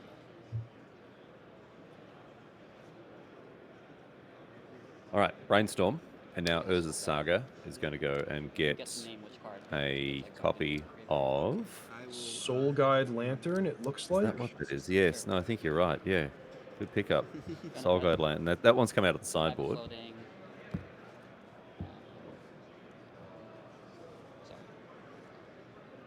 Floating. Nadu. And here's Nadu once again. Nadu. Karakas is now shut down. And it still taps for mana, but won't be able to do anything to combat the Nadu here. Yep. So you can see Max just going off, grabbing a ton of cards here. Inside to Memory, Ponder, what looks like a Force of Will as well. I don't think I have. So a very good turn here for Max. Yeah, it's difficult for Max to win, or it's more complicated for him to win because he can't do the Dread Return Thassa's Oracle thing in the face of Grafdigger's Cage. But the fact is, he just doesn't need to. I mean, if he sits here and draws 6 cards and plays some creatures and Swords to Plowshares something and puts a Force of Will in his hand, like that's plenty good enough, and that's part of the reason that Nadu is so strong in Legacy and Modern, when it was legal in Modern, in a variety of shells. Is just pairing that amount of value with the free and cheap spells available in these formats. Games just don't last long when a player is able to do what Max is doing. Ponder now. And there are answers that Max will have to the Grafdigger's Cage. Cards like Prismatic Ending can clear it out of the way.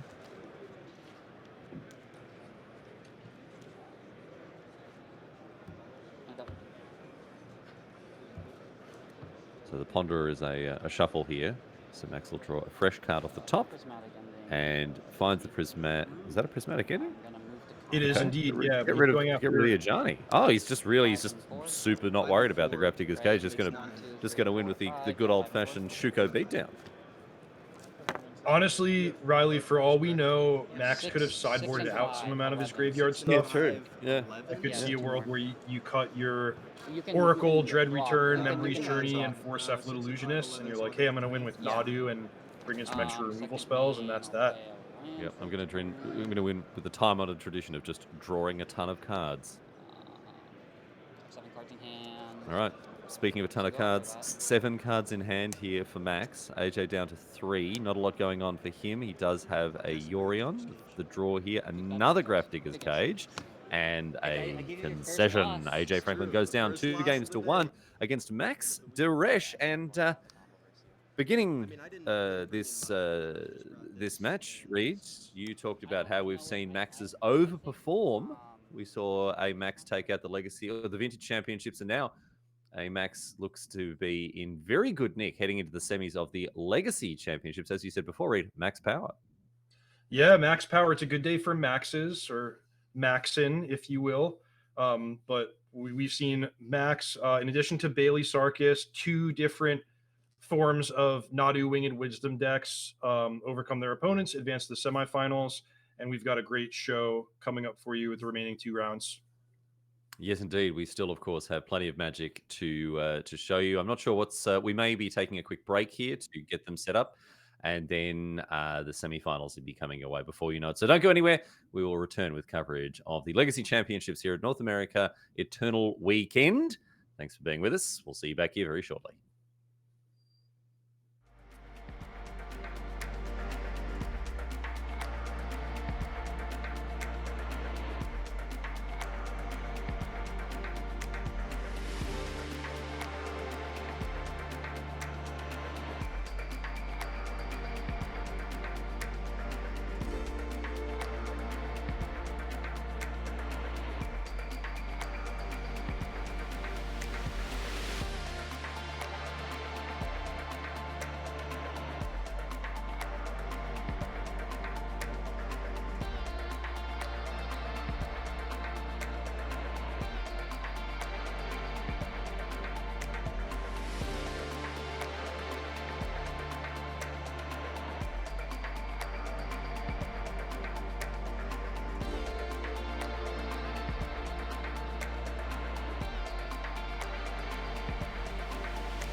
Welcome back, my friends. Riley and I joined by Reed Duke here at the North America Eternal Weekend Legacy Championships. Reed, it's time for the semi-finals. Let's bring up the bracket and have a look at where we stand at the moment after our quarterfinal victors have made it through here.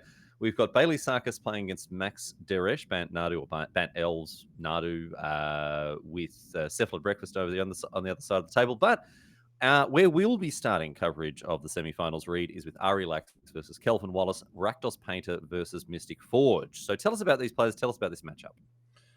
Well, Ari Lax, at least if you're a long-term competitive Magic player, is perhaps the most familiar name in the top 8. He's the champion of Pro Tour Khans of Tarkir, and just a great pedigree across a range of formats. We got to cover him yesterday at 7-0, something like that, maybe even 8-0. But he had a great run with his mostly red splashing black painter deck. I'll also point out that this exact matchup that he's facing, Mystic Forge, is the one that he just won in the quarterfinals in order to advance this far. So clearly his deck has some important weapons in the matchup if he can find them. It is at least capable of succeeding in this matchup. We'll see if we can do it. His opponent, Kelvin Wallace, here on Mystic Forge, finishing 3rd in the Swiss. We can bring up the deck lists and check out exactly what they look like. This Mystic Forge list, one of 3 in the top 8. It's been a good weekend for Khan the Great Creator, Reed. Yeah, absolutely. One of 3. In fact, 1st, 2nd, and 3rd place in the Swiss, moving into the top 8. Only Kelvin remains in the top 4 now. So the 1st and 2nd seed are eliminated, but Mystic Forge clearly an overperforming archetype. By the end, we might be saying that this is the deck of the weekend. We'll see, but extremely powerful, able to generate tons of mana and deploy tons of cards as early as the first turn of the game, eventually winning with Glaring Fleshraker, maybe Karn going for Paradox Engine or Mycosynth Lattice. But yeah, just a great way to leverage all of the fast artifact mana that's available in Legacy. Particularly newer artifacts mana cards like Urza's Workshop paired with Planar Nexus. So weird. It's just there's something wrong with seeing 4 copies of Urza's Tower and nothing else, like no power plant, no mine. But look, the deck can do really, really powerful things, as we've seen. But it will have to overcome not just another very powerful deck, but a very, very powerful player. Ari Lax on this Painter Servant list. We're calling it Rakdos. It's Rakdos because of one single card, Chaos Defiler, with its famous Battle Cannon ability. But Reed, this isn't too different from the usual mono-red Painter Servant lists that you see.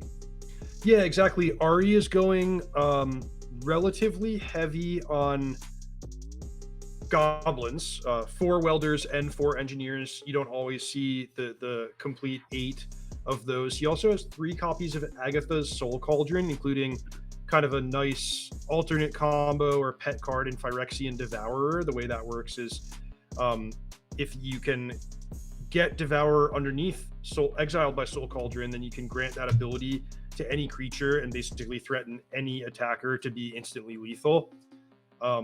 But in the meantime, if you're not familiar with the basics of the Painter Servant deck, you can assemble an immediate win combo with Painter Servant and Grindstone to deplete your opponent's library, or you can play Painter Servant naming blue, and then all of your Pyroblasts and red elemental blasts can destroy any permanent or counter any spell with ease. So we'll see how these players go. We're going to head down to our feature match area and get stuck in. Ari Lax playing against Kelvin Wallace. Who will advance to the finals? We're going to find out.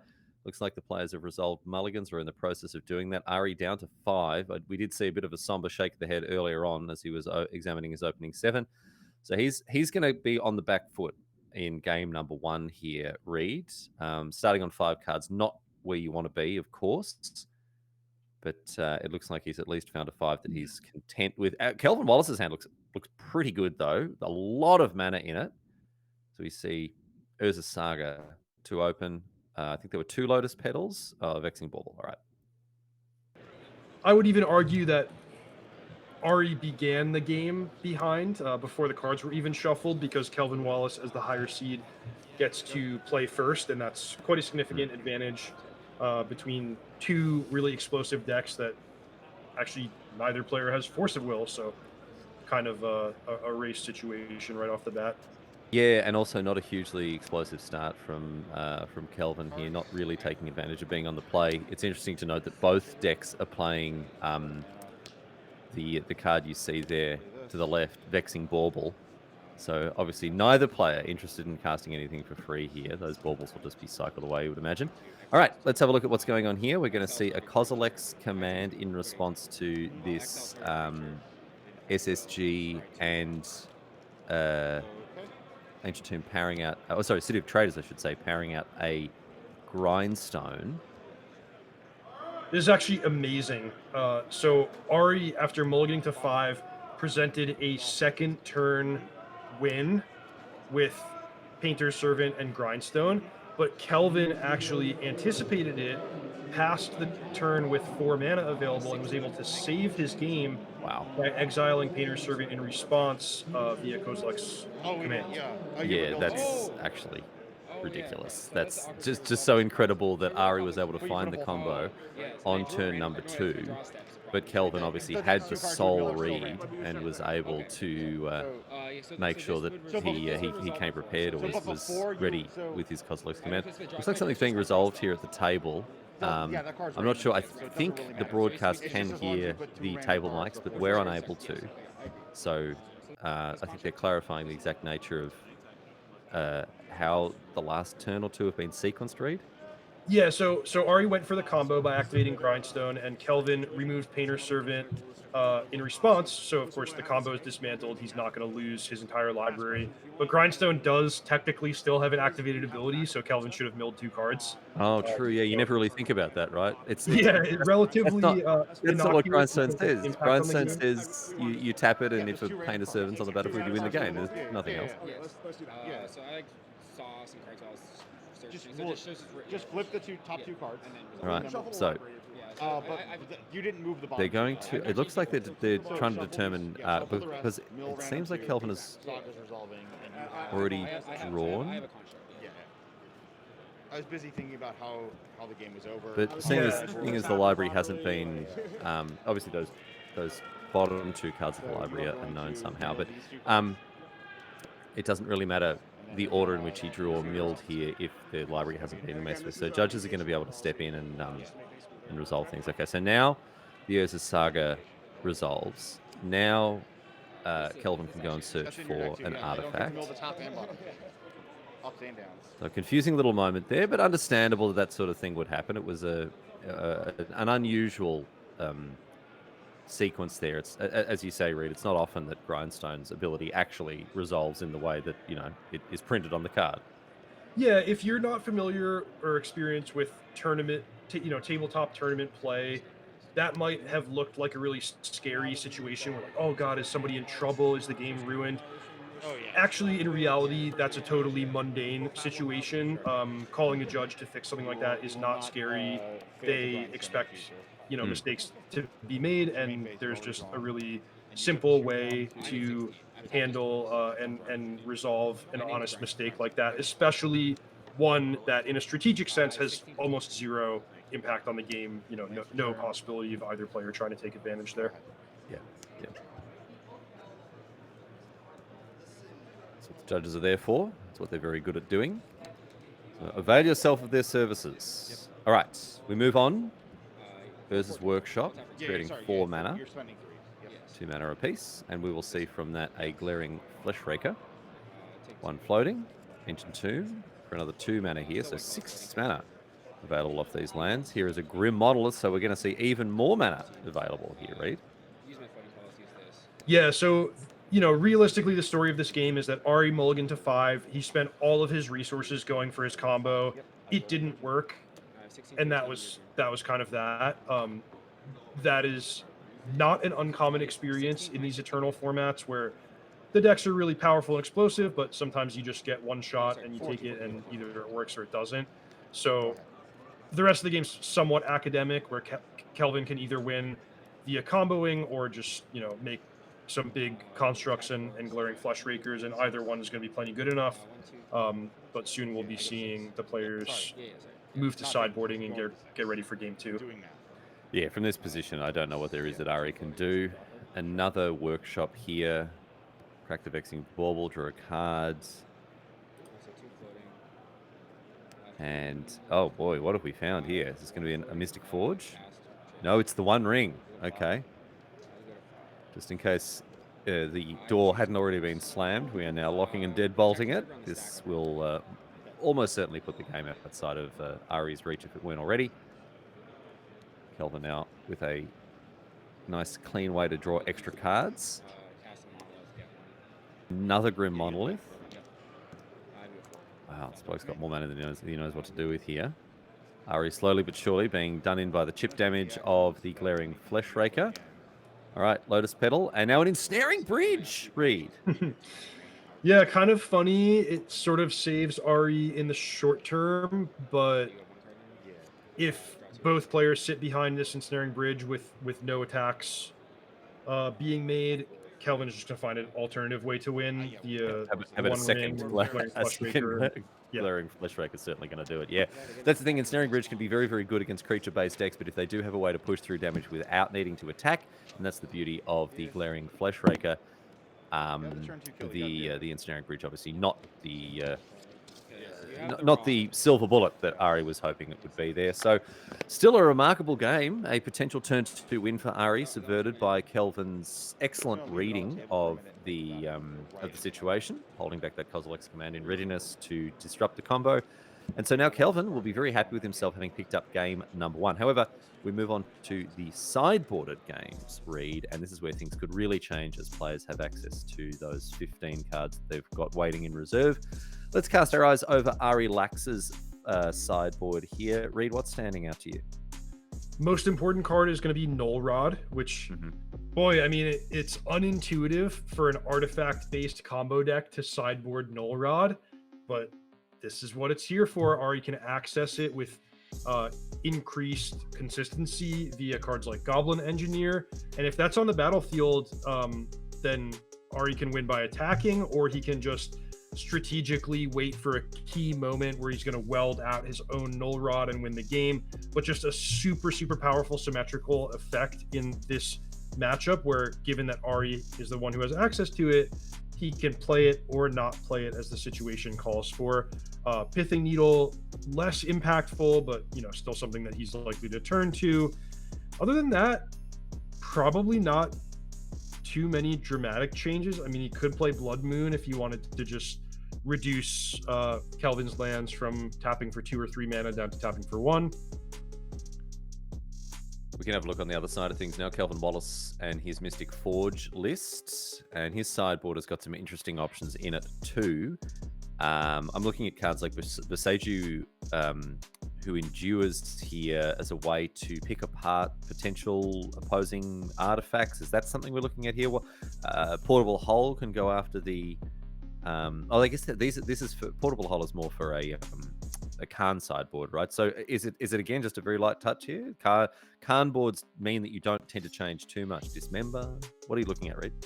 Definitely light touch. I like that you highlighted Boseiju, and then Dismember against namely Painter Servant, but really any creature that Ari could deploy, like a Goblin Shaman token from Table of the Mirror Breaker.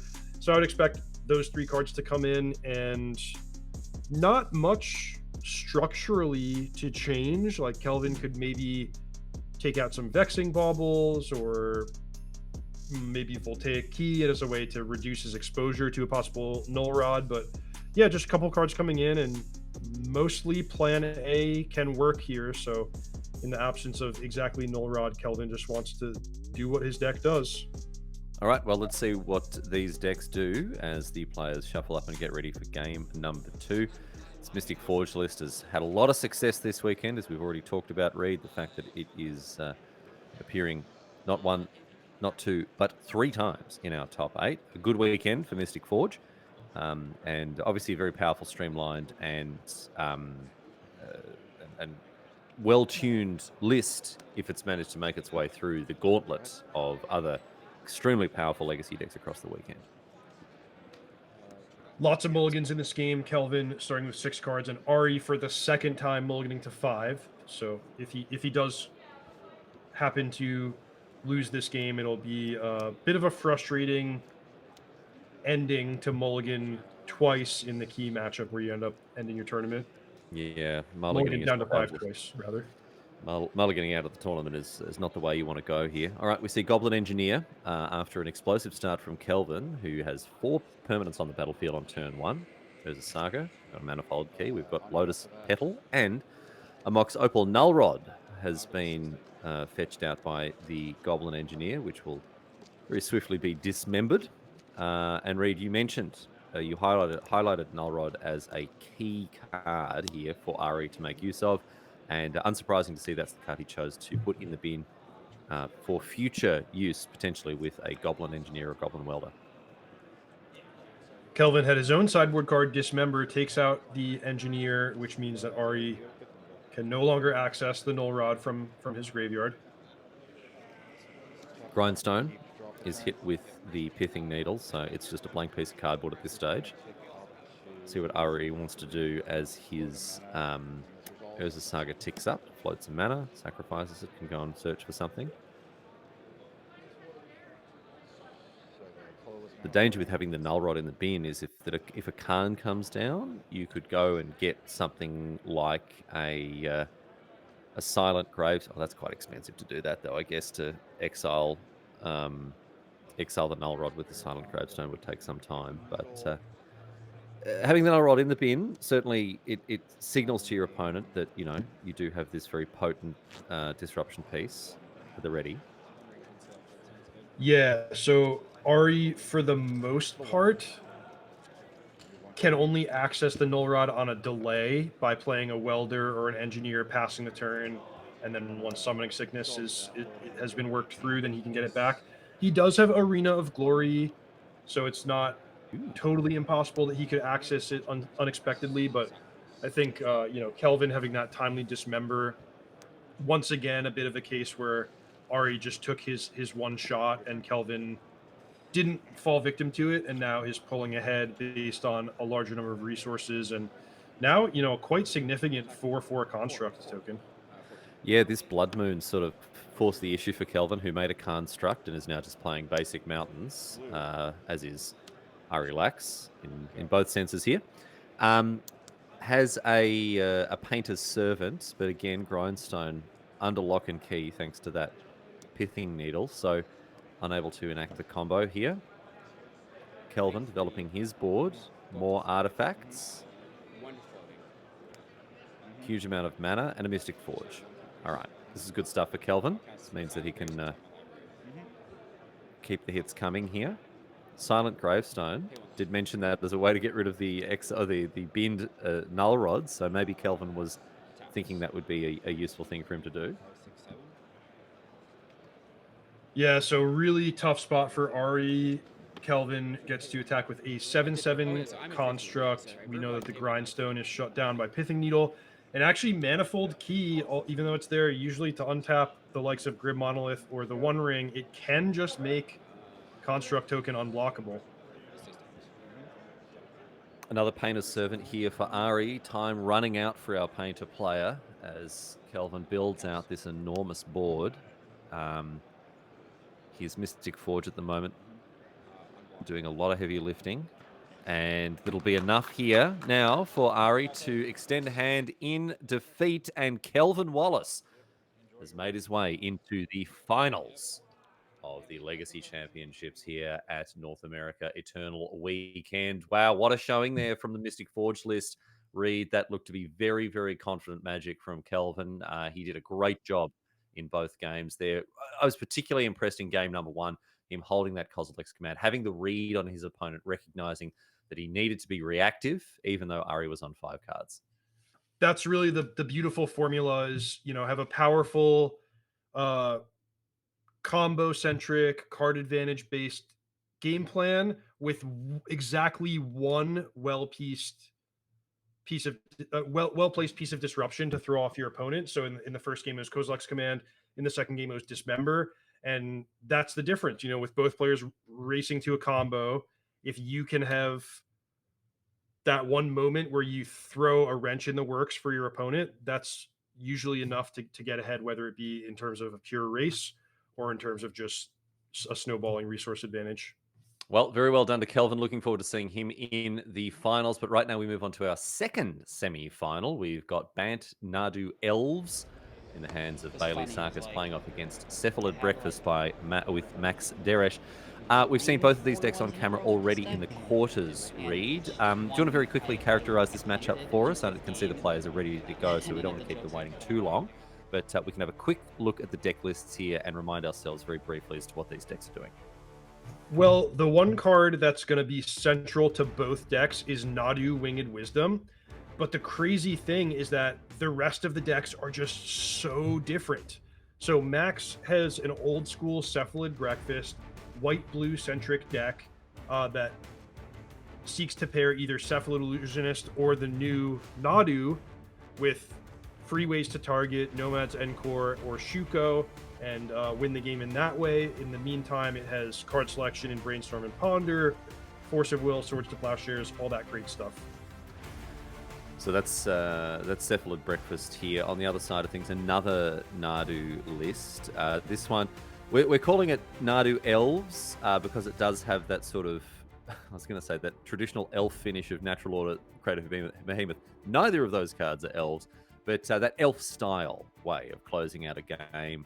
Flooding the board with little creatures, thanks to the combo of Springheart Nantuko and Nadu, in addition to Nomad's Encore, and then just winning with a great big hoof.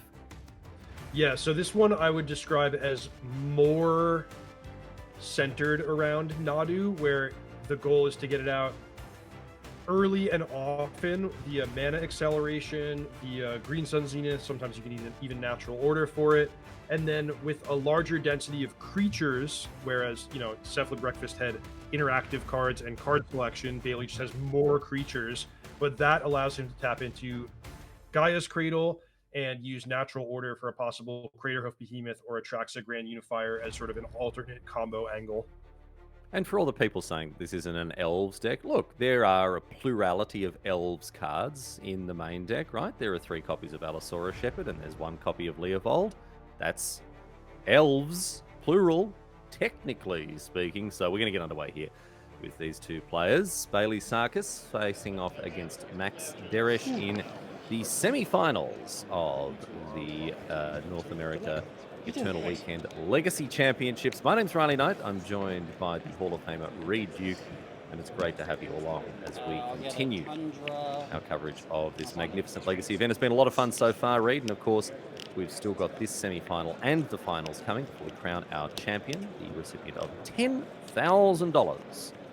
Huge prize purse up for grabs this weekend across multiple old formats, and it's been a great weekend. It's been magnificent to see Legacy, to see Vintage on the big stage.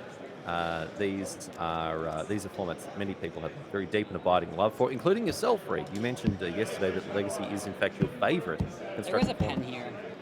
Legacy is awesome. I'm a lifelong fan. Like I think I actually remember when Legacy was invented, because in the old days the closest approximation was called Type 1.5. It was Type 1, Type 2, and then the middle format was Type 1.5. Then they decided, okay, well, we're actually going to make a more well-supported format called Legacy, and now here we are all these years later, and it's awesome to see one of the biggest Magic tournaments on the calendar each year, super well supported, super well loved, very prestigious, and it's just been an awesome event. Going in, some folks were saying, Legacy's not healthy right now, maybe Psychic Frog is too good, maybe the Dimir color combination's too strong. But actually, no Psychic Frogs, no Dimir represented in our top 4 players, 4 different archetypes, and they're putting on a show for us. All right, let's get underway here. Nomad's Encore, the first play here for Bailey. See what Max wants to do.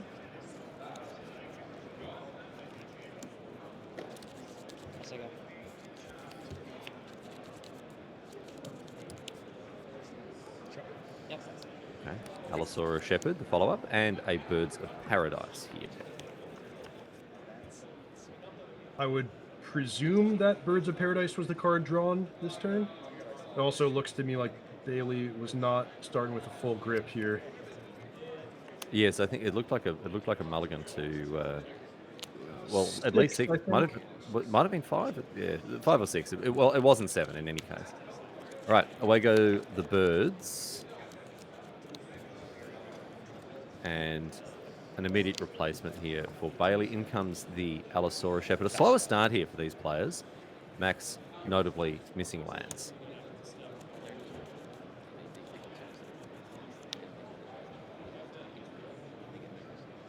We're receiving confirmation that Mulligan was indeed 2-5 cards, so not the start that Bailey would have hoped for. Having said that, he's made the best of things. Max constrained on mana. Bailey will be looking to take advantage of that for as long as possible.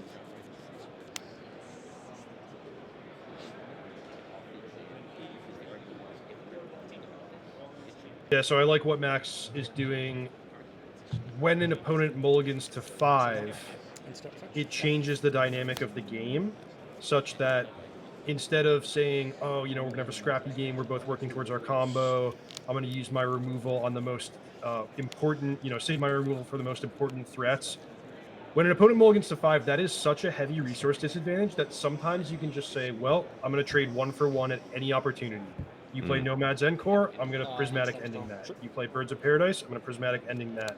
And because I started with 7 cards and you started with 5, every time we make one of these exchanges, it just exacerbates the resource disadvantage that you started with. Yeah, because you've already got a free 2 for 0 essentially off their mulliganing. So trading 1 for 1 benefits you in that situation. You're up on resources and you're maintaining that advantage. All right, in comes the Allosaurus Shepherd once again, slowly and steadily chipping away. And now it's back over to Max, who still hasn't found a second land. Has a Nomad's Encore of his own here.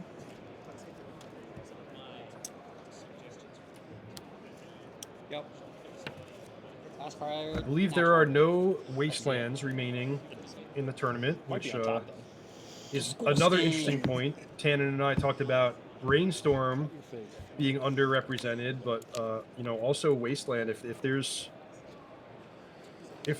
you know, if you had to make the short list of cards that you'd expect to see in absolutely every single Legacy top 4, you'd have Brainstorm, you'd have Wasteland, you'd have Force of Will, and those cards are mostly absent. I mean, Max packing the blue ones, but what about poor old bloody Delver of Secrets, Reed? Not quite a Traxxas. Yeah, Delver of Secrets. Where's our little bald insect boy? Represented in this event, but not one of the big decks. That has mostly been replaced by Tamiyo and by Psychic Frog. And finally printed better blue threats, it seems. All right, we're going to see a swift end to this match here, or this game, I should say. A really unfortunate set of circumstances for Max there, just not finding a second land there, and that game sort of went out with a whimper rather than a bang. Kind of just fizzled out there, Reed. Yeah, that happens. You know, some portion of games, it is just, according to the Legacy textbook, acceptable and correct to keep a land that has a blue source and a ponder. Sometimes you look at your top 3 cards, there's no land, you shuffle, you draw non-land, a few turns go by, you're still sitting with your 1 Tundra, and that's just that. It's sort of the cost of doing business in a format where players play low land counts and lean on these cantrips to get by, but Max was the unfortunate recipient of a game like that in this case.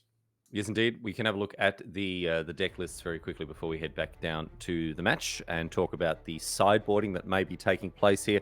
First up, Cephalid Breakfast in the hands of Max Dresch. He'll be hoping for a better opener to game number 2 compared to game number 1. Against this Nadu Elves list, Reed, is there anything that you immediately are thinking, yep, that's got to come in? The Prismatic Ending certainly would be good against all those 1-drops. Yeah, so Max's position in this match is he has a combo, which he can, you know, win the game quickly and decisively when he's ready to. And in the meantime, his deck has more effective interaction against Bailey than Bailey has against him. So I'm looking at Swords to Plowshares. I'm looking at Prismatic Ending, maybe a couple well-placed counter spells, although be careful with those because because Bailey does have Allosaurus Shepherd. But anywhere that I can just spend 1 mana and get rid of an opposing creature and reduce Bailey's ability to run away with the game uncontested, I'm going to do it. Instead, maybe looking to trim slower stuff like Teferi. Tamiyo is more of like a small ball type effect when I think these games are going to end in more dramatic fashion more often than not. All right, well, let's move on and have a look at the Bant Elves, Nadu Elves list here. And just to clarify why that last game ended as it did, I believe Max had played a Brainstorm, and then we were going to see a Leovold flashed in with a Court of Calling, which would, of course, devastating thing to have in play when your opponent's trying to resolve a Brainstorm. So I think Max just recognized the game was over at that point. Leovold playing a very important role. We highlighted it before the first game, Reed, and you can see it tucked there underneath our little sideboard graphic, but ended up being decisive here. Are there any other cards in the sideboard that may be decisive in game number 2 and potentially 3?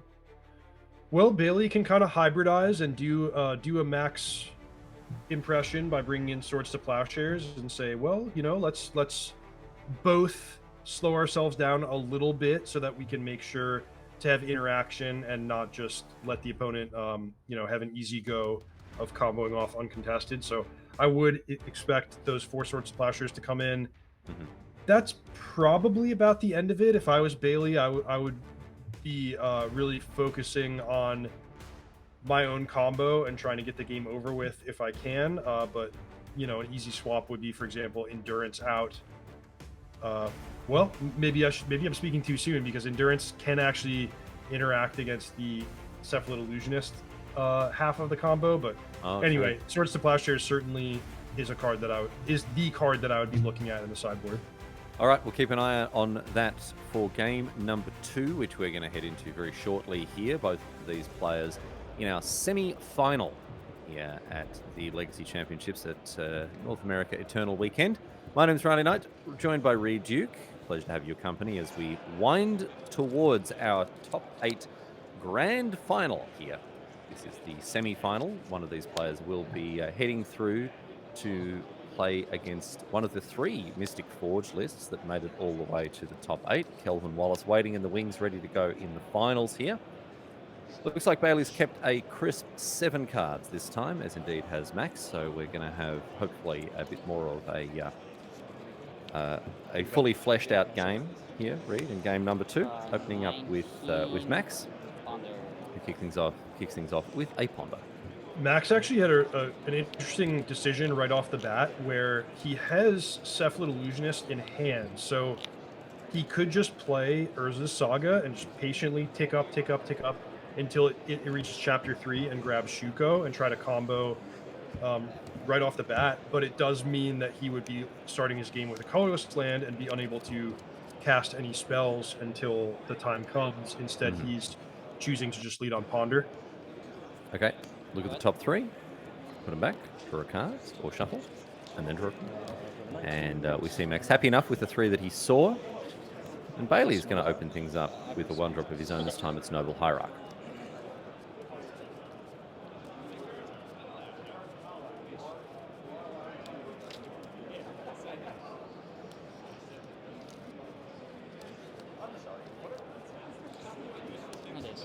A good start here for the Bant Nadu player, but it's going to be dazed actually. So Max happy to set himself back on mana in order to prevent Bailey from developing his mana. Another reason there, Reed, for him to have played that island or Tundra. All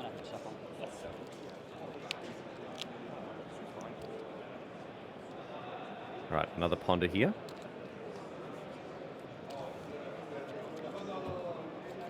The Noble Hierarch against Daze dynamic is an interesting one, where Noble Hierarch isn't exactly a key card that you're super happy to counter and set yourself back on tempo, but if you don't Daze that, then your opponent might just assemble enough mana that Daze is ineffective anyway. So one of the reasons that I've always liked playing with those mana dorks in Legacy.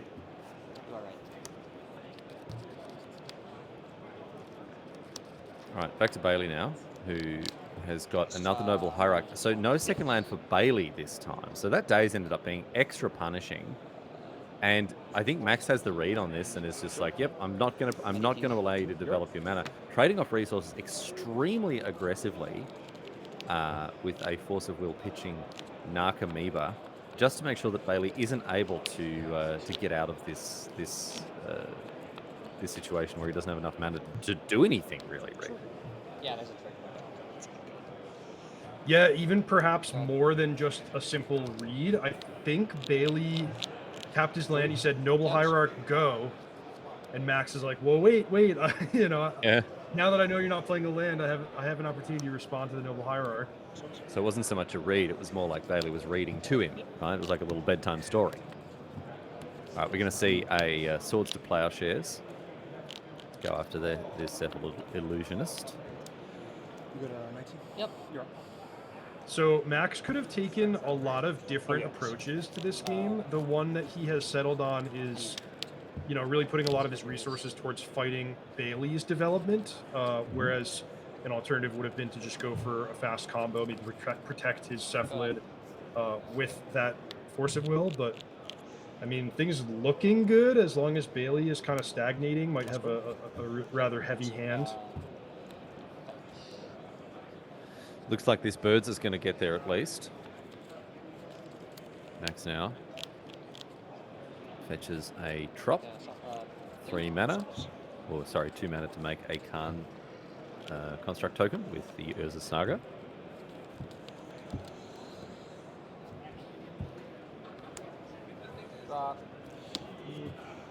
So as you say, Reed, a much slower start here for our Cephalid Breakfast player who is playing a more disruptive, a more considered game here rather than just going straight out of the combo. Another construct. Max going to use his turn here to search out a Shuko and make another construct. Look, it served him very well in a previous game. We've seen Shuko beatdowns, dude. It can get some job. It can get some work done. Yeah, we've actually seen this dynamic from multiple decks across multiple matchups where when players are devoting a lot of resources to fighting one another's combo, that's when you can get a surprisingly large amount done just by making constructs and say, yeah, you know, you're swordsing my creatures, we're exchanging resources, maybe you brought in some graveyard hate. I've got, you know, a 4/3 and a 3/3, deal with it. All right, right on time. There's that second land on turn 4 or 5. Spring Hut Nantuko. Now, this isn't too bad. The Nantuko, if it's going to resolve in the battlefield, you've got your Misty Rainforest, so you can get 2 Spring Hut Nantuko triggers. The real dangerous thing from Max's perspective would be if you let the Nantuko go and then Bailey eventually finds Gaia's Cradle, then the floodgates are open, where he's going to have just a ton of mana available to him. But the 1/1s aren't super threatening on their own. I mean, they certainly buy time by being able to block these constructs, but if the game winds up being about a pure combo, you could choose to let the Nantuko go unanswered and use your resources fighting other battles. Meticulous Archive here. And Max thinking about what he wants to do with that top card.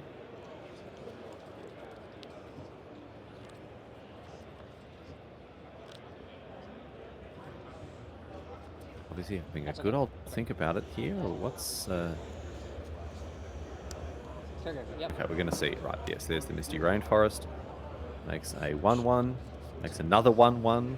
As the Misty Rainforest goes and fetches, I would imagine, probably a Trop here. There it is.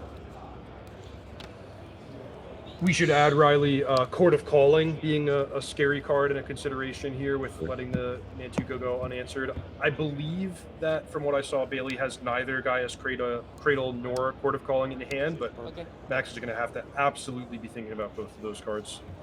Yeah, Cord here can go and get a 1-drop. It can go and get a Dryad Arbor, but a Nadu from Max is going to change things a little bit here.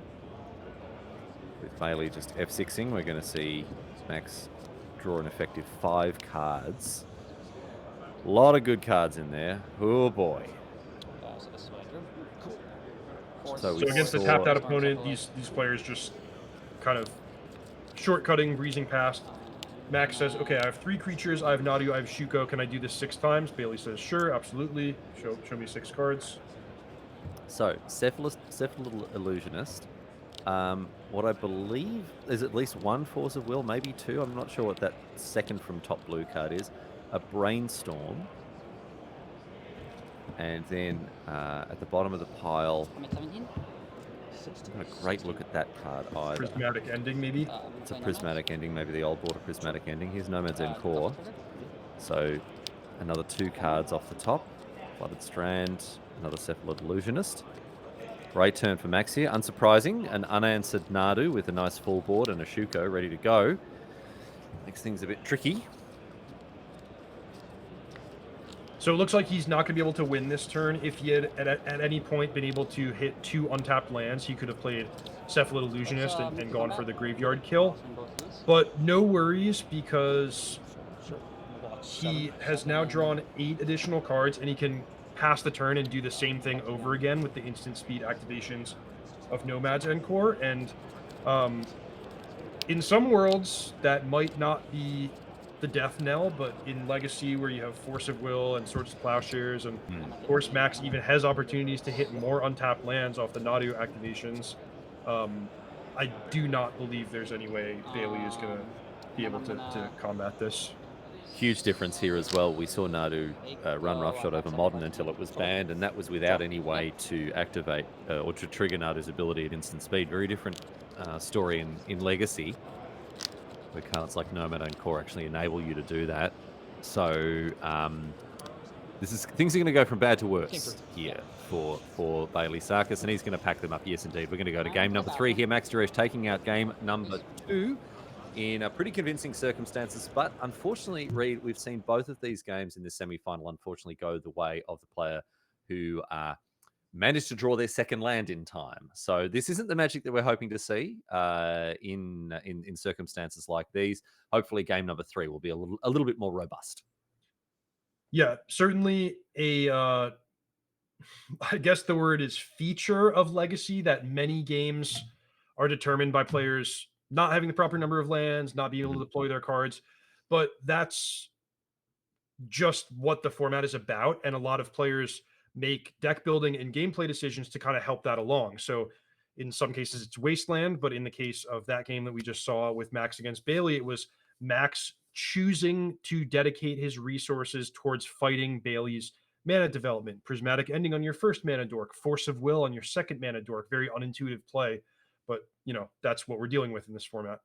Yep, and that's what we saw, and it worked in game number 2. Let's head down to game number 3 now, our second sideboarded game, our deciding game of this match.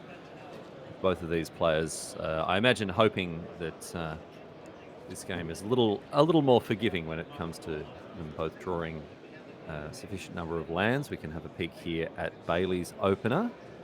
I do see 2 lands at least, so we'll hopefully have a more fruitful start for him. On Max's side, 1 land, 2 lands. Okay, well, we're not getting stuck on 1 land on either side of the battlefield here, Reed. Yeah, it actually looked like both players had quite strong hands. Bailey, if there's one thing I'm looking for in an opening hand out of this Nadu Elves deck, it's early mana development to get up to that 3-4 mana mark ahead of schedule. If there's a second thing I'm looking for, it's one of my sideboard Swords to Plowshares to make sure Max can't combo uncontested, and Bailey has both of those things going on. Swords, yeah. All right, Swords on the Birds Paradise here. Oh, sorry. This has 0 power. My apologies. Okay, draw for turn. And back over to Bailey, who I believe had more mana dorks, from what I can remember. There's another Birds of Paradise, yep. Grab a Savannah, Green Sun for 0. And we're going to see a Green Sun Zenith as well. That's a Green Sun for 0, right? Going to get a Dryad Arbor? Yep, so Bailey probably just thinking, hey, if all my cards are going to get 1 for 1 anyway, there's no real reason to invest extra mana in this. I just want my Dryad Arbor because that represents a body and it represents extra mana. Max with 2 lands, but neither of them produce blue, so I hope for his sake that he has another Swords to Plowshares he can cast here, but he's not doing any brainstorming, pondering. He's quite far away from casting Nadu. Okay, more land issues. More land troubles here. All right, Spring Heart and Tuco. And back over to Max, who does find the blue source. There we go. There we go, Reed. The Flooded Strand. Wow, that was Springheart and Tuco bestowed and no land drop. So neither player having the turns that they were dreaming of.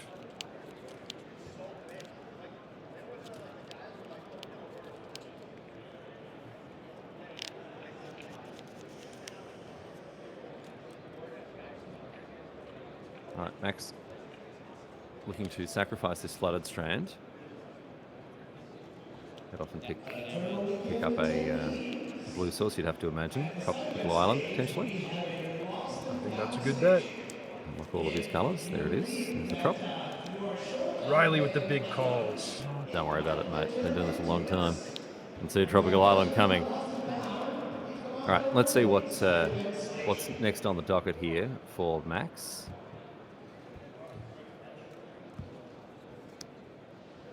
Cephalid Breakfast is being served here by the Illusionist. I'll say, go ahead. Cast The swords on breakfast it. buffet is opening up. Butter Swords to Plowshares is going to close it down. Uh-oh. 3 cards milled, thanks to the Illusionist.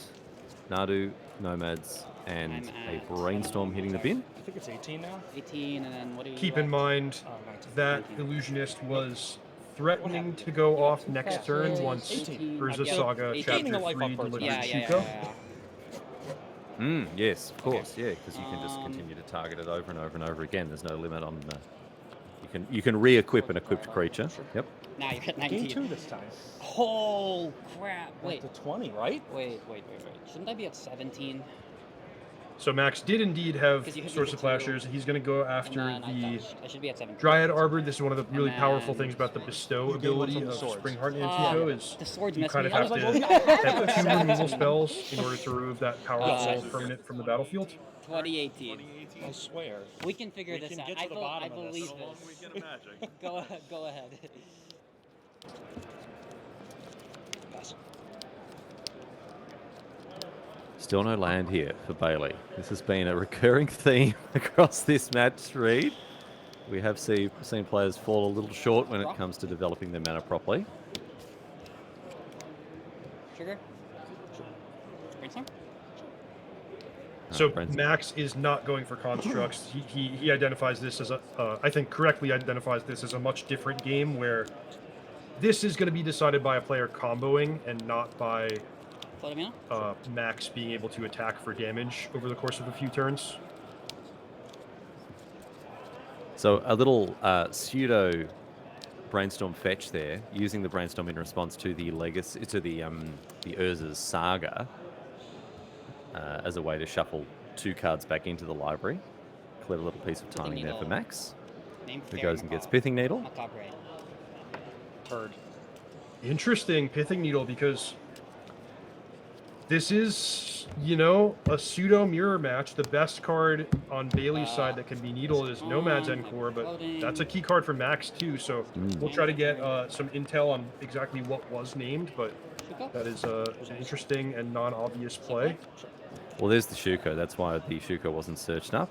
And it looks like now Let's see, do you have consign? Reed is Max just free to go off here with this Shuko plus the Illusionist? In theory, Bailey has mana open, so does he have another not- Source of Plowshares? Okay. Court of Calling is definitely still just tried small to- enough. I did that it not. can't I didn't get say any, anything. I didn't mean to. disruptive, I'm just interactive joking. You're fine. piece. I'm He could certainly have Endurance, and the way that would come up is if Max mills his whole library over and then Dread returns the Oracle, Bailey could Endurance the Oracle away. The 1 copy of Dread return would be gone forever, and then we'd see what happens after that. But yeah, I mean, this is looking really, really good for Max, especially I think if Bailey had a Source of Plowshares, it would have been fired off already. All right, blood in the water potentially here for Max Duresh, who named Fairy Macabre with that Pithing Needle. Super cool. So Pithing Needle not thinking about any card that's on the battlefield or a potential combo from Bailey. Instead, he's trying to cut off any possible methods of interaction that his opponent could have. And Fairy Macabre, discarding it from the hand, is an activated ability of the card, even though it's not a permanent. And that is a way that Bailey actually could have permanently removed the Thassa's Oracle. Trigger again. I'm going to just try to swords it. So it looks like. Oh, there's the Swords to Plowshares. Okay. Triggers. I was going to say, it looks like Bailey's just going to let Max then there's one more trigger start on the stack. working away with that that Cephalid Illusionist, but you no, go to just equip got this, two, you mill free, two and then activations. respond Yeah, to yeah. the activation. That's what I'm milling. I wonder how you There should only be 6 cards milled, choose. right? You know, how many cards do you want your Okay, opponent then to I thought you were mill? going to mill again. Can't let them mill everything because then they would find Narcomoebas. How so? I've only targeted. But It's only been I targeted. mean, maybe there's some kind of hybrid. Then I target it again. So You- trigger goes some on the kind of stack, middle right? ground? I'm responding to the Shuko. Okay, once again, I'll just remind people we can't hear what the players are saying at the swords. table. Does that make sense? How many Narcomoebas are in this deck? There are two. Two. So, I mean, what happens if Bailey lets Max mill his library and then swords is the Illusionist? No, I said. Then Max can't Dread Return right away.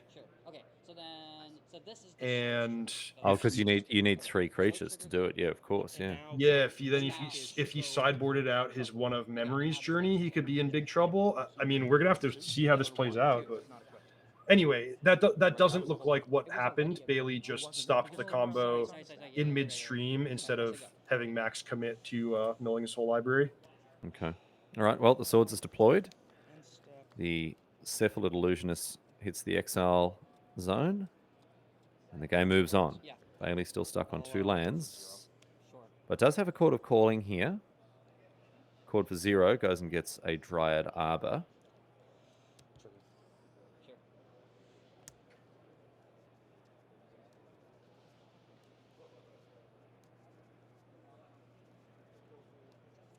And that's going to be enough to trigger the Spring Hut and Tuco read, because of course the Dryad Arbor is a land. Yep, that's a cool play. So with an extra couple of bodies on the battlefield now, what can Bailey do after having picked apart Max trying to go off? We're just going to see an attack here. And Well, I another said that land. Max wasn't going to go for constructs because this game isn't shaping up to be about attacking, but I guess I didn't cover the case of Bailey winning by attacking. And now Bailey has a Nadu of his own. Both dueling Nadus here, except one play with the Shuko means immediate value can be gained by Max. There is a difference here because Cephalid Illusionist is an unbounded ability that you can trigger any number of times with only 1 creature. But Max, starting with Shuko, Nadu, and a clean board, he can only trigger twice. So, hey, that's a nice bit of value. If you told me I could draw 3 cards per turn, I'd be thrilled. But it doesn't mean the game is over. And Bailey has a very dangerous board if he's able to find Nomad's Encore, Green Sun Zenith, Natural Order, Sylvan Safekeeper. There's a lot of dangerous cards he could pull here. Yeah, and having that Spring Hut and Tuco ready to go to sort of go off with Nadu, as we've seen so many times at the highest level of competitive Magic.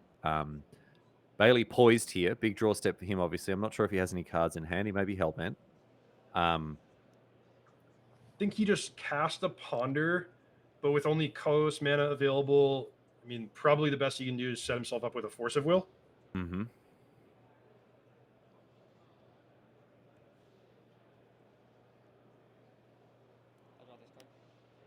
All right, Ponder finds a card off the top here. So that Nadu is in hand. I believe it's revealed. There's another one on the battlefield with Shuko equipped. Bailey goes hunting with this Windswept Heath. Now, he's not playing any of the Surveyor lands we mentioned earlier, Reed. So there's not a land that he can go and get that's going to smooth out this draw a little bit or improve it.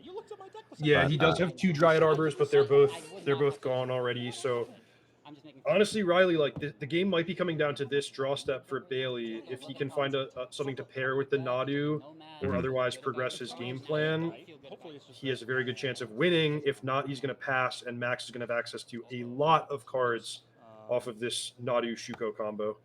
All right, it's a 2-drop. It's a Green Sun Zenith.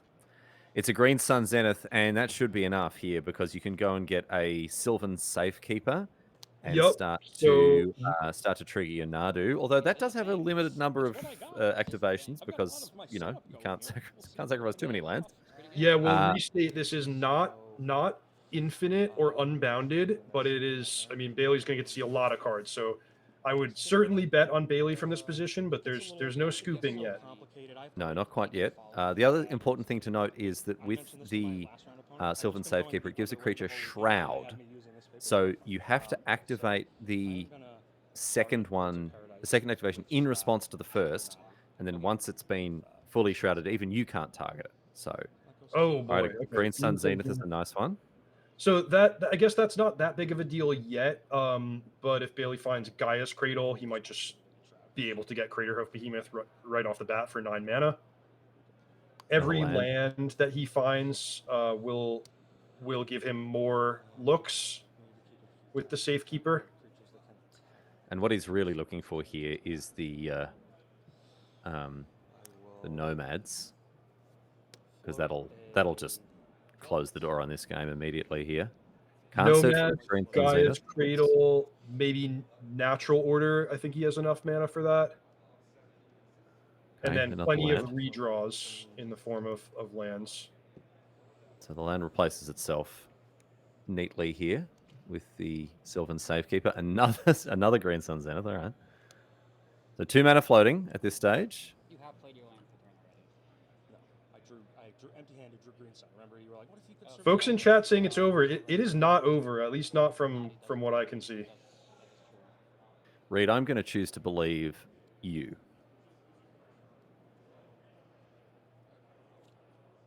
I've never seen chat be wrong about anything ever before, but this could be the first time for everything.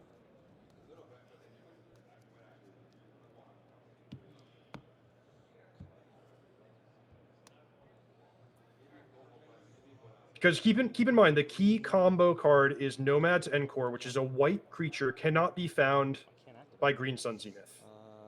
Fairy Macabre is a brick here that's shut off by Pithing Needle. Right, Dryad Arbor gets eaten up by the Sylvan Safekeeper. And finds there we go. There's the Cradle. There's the Cradle. So now I think there's enough creatures to just tap that for 9 mana. Green Sun Zenith for Craterhoof Behemoth, assuming that's still in the library, not sideboarded out. And that is going to be enough, friends. That should be enough. This is going to give all of these creatures plus a million, and that's enough for Bailey Sarkis to find his way into the final of this Legacy Championship. Well done, Bailey. A scrappy old match there between two players who took turns being stuck on 1 land each. But then in game number 3, the chips fell the way of the Elves player here. So well done indeed to Bailey. Looking forward to seeing him go up against a Mystic Forge list in the hands of Kelvin Wallace in our final read, which should be coming your way before very much longer. Exalted viewers around the world, thanks for being with us. Reed, it looks like you were wrong after all. Chat, once again, 100% correct about everything. Never seen chat be wrong yet. And so we're going to take a quick break so you can go and shovel some humble pie into your face, Reed, I think. Indeed.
Hello, my friends, and welcome back to the booth for the very last time today as our coverage of Eternal Weekend North America, the Legacy Championship, wraps up, Reed. A bittersweet moment. It's been fantastic to see the Legacy format put on display, in addition to, of course, the Vintage format across the Eternal Weekend. But there is just one more match of Magic for us to get across here. The final of the Legacy Championship, Reed. We're going to be jumping into it. Kelvin Wallace on Mystic Forge combo, facing off against Bailey Sarkis on Bant Nadu. We have seen Bailey, I think Bailey played and won against Mystic Forge in the quarterfinals. So obviously his deck has got some game in this matchup, but characterize these two decks for us and what we might expect in this final here, Reed. Well, similar to actually a lot of the matchups that we've seen in the top 8, both decks have a combo finish that they're capable of executing.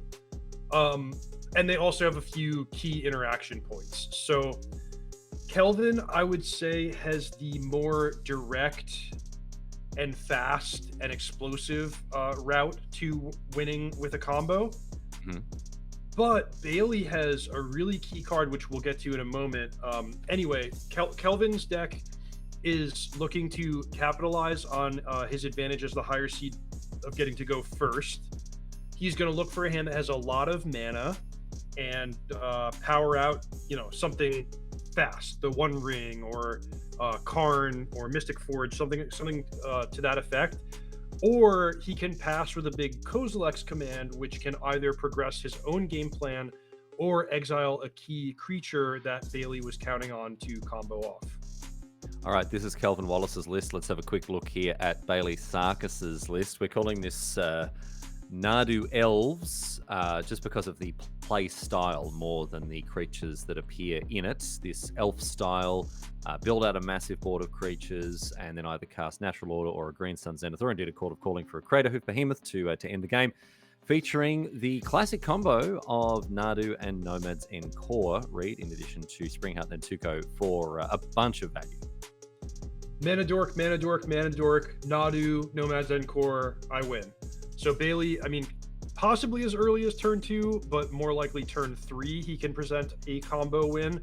The card I really want to highlight in this matchup, and perhaps the single most impactful card for the entire finals, is going to be in the bottom left corner of your screen, Collector Oof.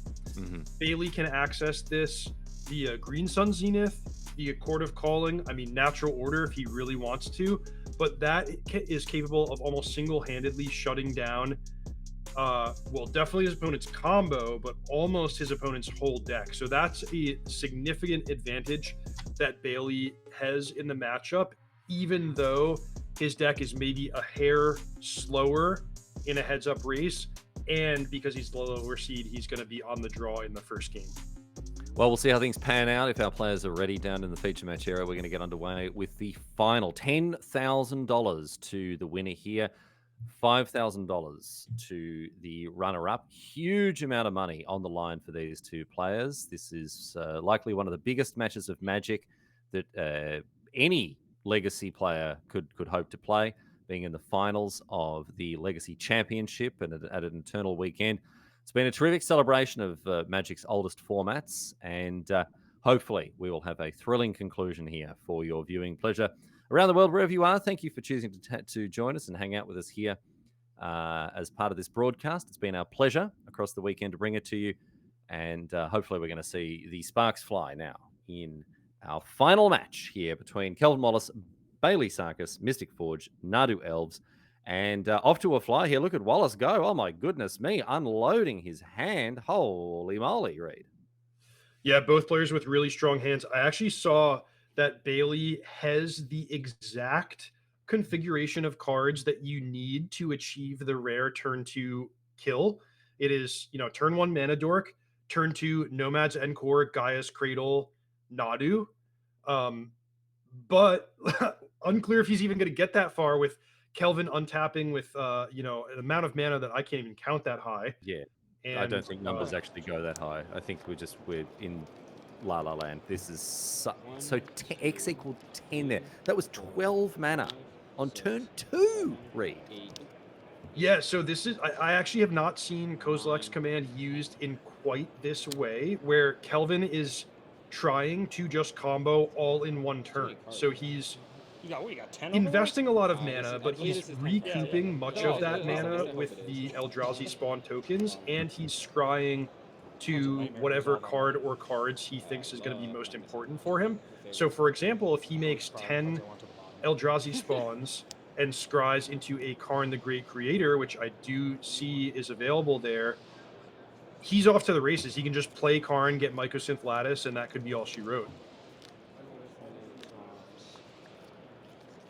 I think these are the cards that Kelvin is choosing when it comes to scrying now, I think. Have you ever scryed 10 before, Riley? If I did, I didn't. It wasn't notable enough for me to remember it. No, I don't think I've ever scryed 10. That's a lot. That's a lot of decisions you can make. Yeah, wow. Bailey sees it. Wow. Just as quickly as we do, and that's it. That's a turn 2 kill on the play for Kelvin Wallace in the finals of the North American Legacy Championship. Karn into Mycosynth Lattice, which look at that, a very happy Kelvin Wallace, big thumbs up there. Players that are watching on from the sideline must be thinking, oh, okay, there must have been a mistake. Is it a judge restart? Did the players pick up the wrong decks? But no, a turn 2 win with this Mystic Forge list. What did we just see, Reed? That was incredible. Yeah, really, really awesome. Because honestly, I have not seen Kozilek's Command used in an all-in-one turn kind of situation like that before. You tend to think of it, oh, okay, during the end step, I'm going to spend 5 mana and set up, and then have a big turn the following turn. But that was just like, hey, I've got enough that I can dig super deep for the card that I need and use only Eldrazi spawns to power out the best play that you can make in Legacy, which is Karn, Mycosynth Lattice. Well, yeah, let's clarify for those who may not be aware of that interaction. So Karn the Great Creator has essentially a one-sided null rot effect. Activated abilities of artifacts your opponents control can't be activated. And then when you play a Mycosynth Lattice, it turns all permanents everywhere, right, into artifacts, which means that your opponent can't activate any of the abilities that any of their cards have. And you sort of think, well, that's not that bad, right? Okay, sure, they can't activate their Sylvan Safekeeper. They can't activate their Birds of Paradise. I guess that kind of stuff. No, they can't activate their lands. They cannot tap their lands for mana.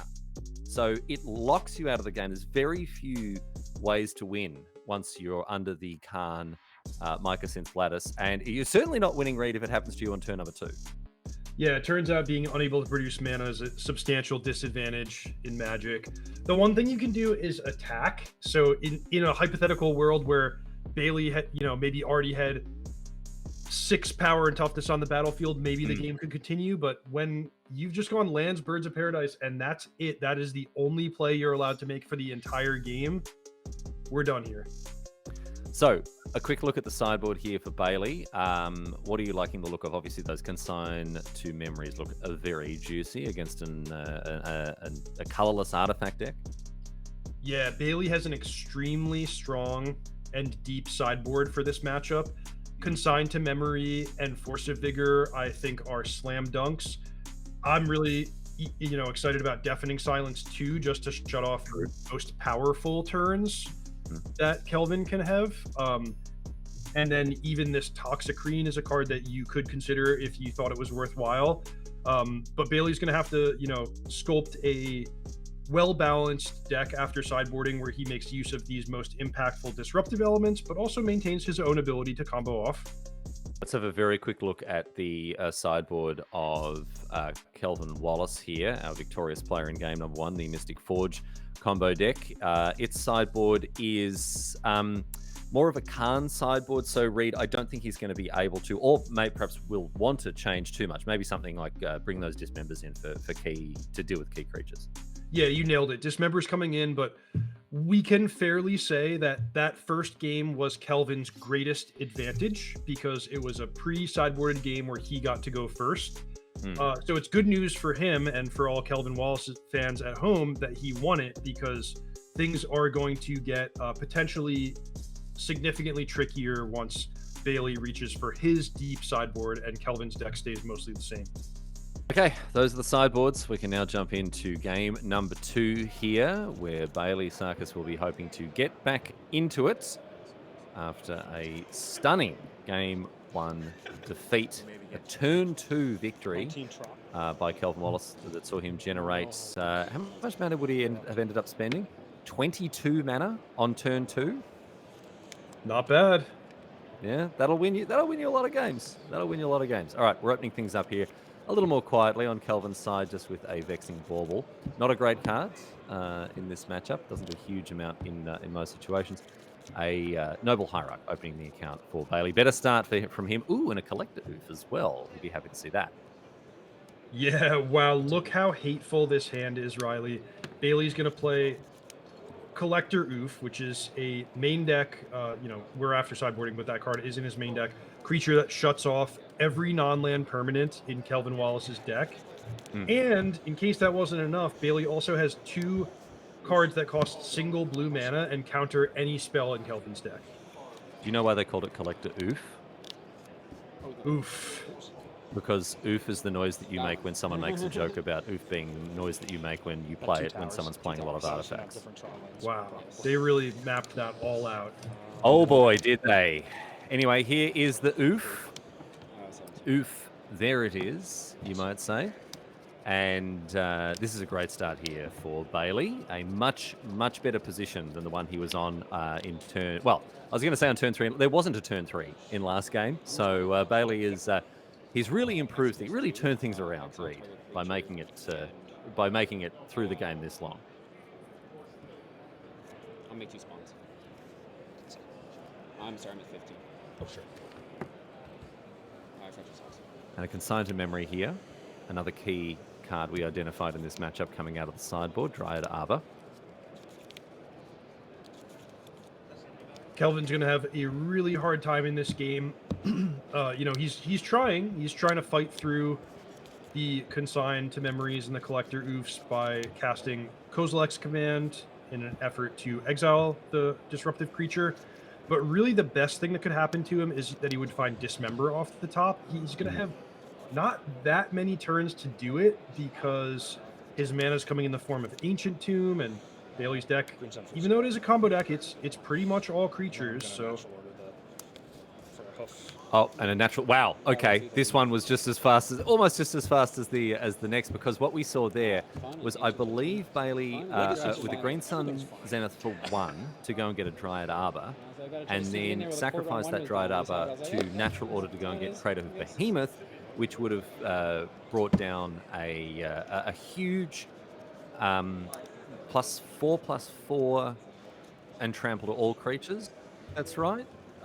Once the hoof was down, there would have been 4 creatures on the battlefield. So, oh boy, blink and you'll miss it magic here, Reed. Maybe game 3 will actually give us more than, I don't know, 30 seconds of gameplay. We will see. Yeah, is this going to be the world's fastest finals match? I mean, I'm starting to think I need to make some plans for my Sunday evening here. Yeah. I thought we were going to be working all night. You're going to be at a loose end, mate, for the rest of the evening. You have to find something to do. All right, at 1-1, this is the championship match between Kelvin Wallace and Bailey Sarkis here. Mystic Forge playing off against Nadu Els, both players having won in lightning fast terms. In game number 1, we saw Kelvin win on turn 2. Game number 2, we saw Bailey win on turn number 4. Uh-oh, is that a mulligan to... That's not a mulligan to 4, is it? Oh, no. Bailey Sarkis. This could be a quick one as well. He does have Collector Oof. And he... Oh, is that... And a Force of Vigor as well. So he's not dead in the water. He's not quite dead here, but a mulligan to 4 is brutal, Reed. This is going to be a huge uphill battle here for Bailey Sarkis. Well said, Riley. Mulligan to 4 is no joke. I mean, mulliganing to 6 is enough of a disadvantage, but when you get into the realm of 5 and 4 cards, it's like something really dramatic and special needs to happen in order for someone to overcome that disadvantage. However, Bailey's hand is excellent. It's almost the best 4 and now 5 cards you could think of, with his sideboarded Force of Vigor to take out the Urza's Saga, and that last card remaining in his hand is Collector Oof. The Dismember we have mixed feelings about because it does take away Bailey's ability to cast Collector Oof, but means that if he does cast it, it's one less removal spell that Kelvin Wallace is going to have access to. Yeah. So, is this this is a Kozilek's command for 0, just cycling it essentially. Just drawing a card, scrying 0 beforehand. Urza's Tower. So Kelvin has continued to hit his lands, but here's Collector Oof. We've already seen one Dismember cast. So Kelvin may not have an answer to the Oof, which could hold back his game plan significantly. But again, Bailey's just sitting on 1 card here to Kelvin's 3, I think. So he's got a deficiency to make up here.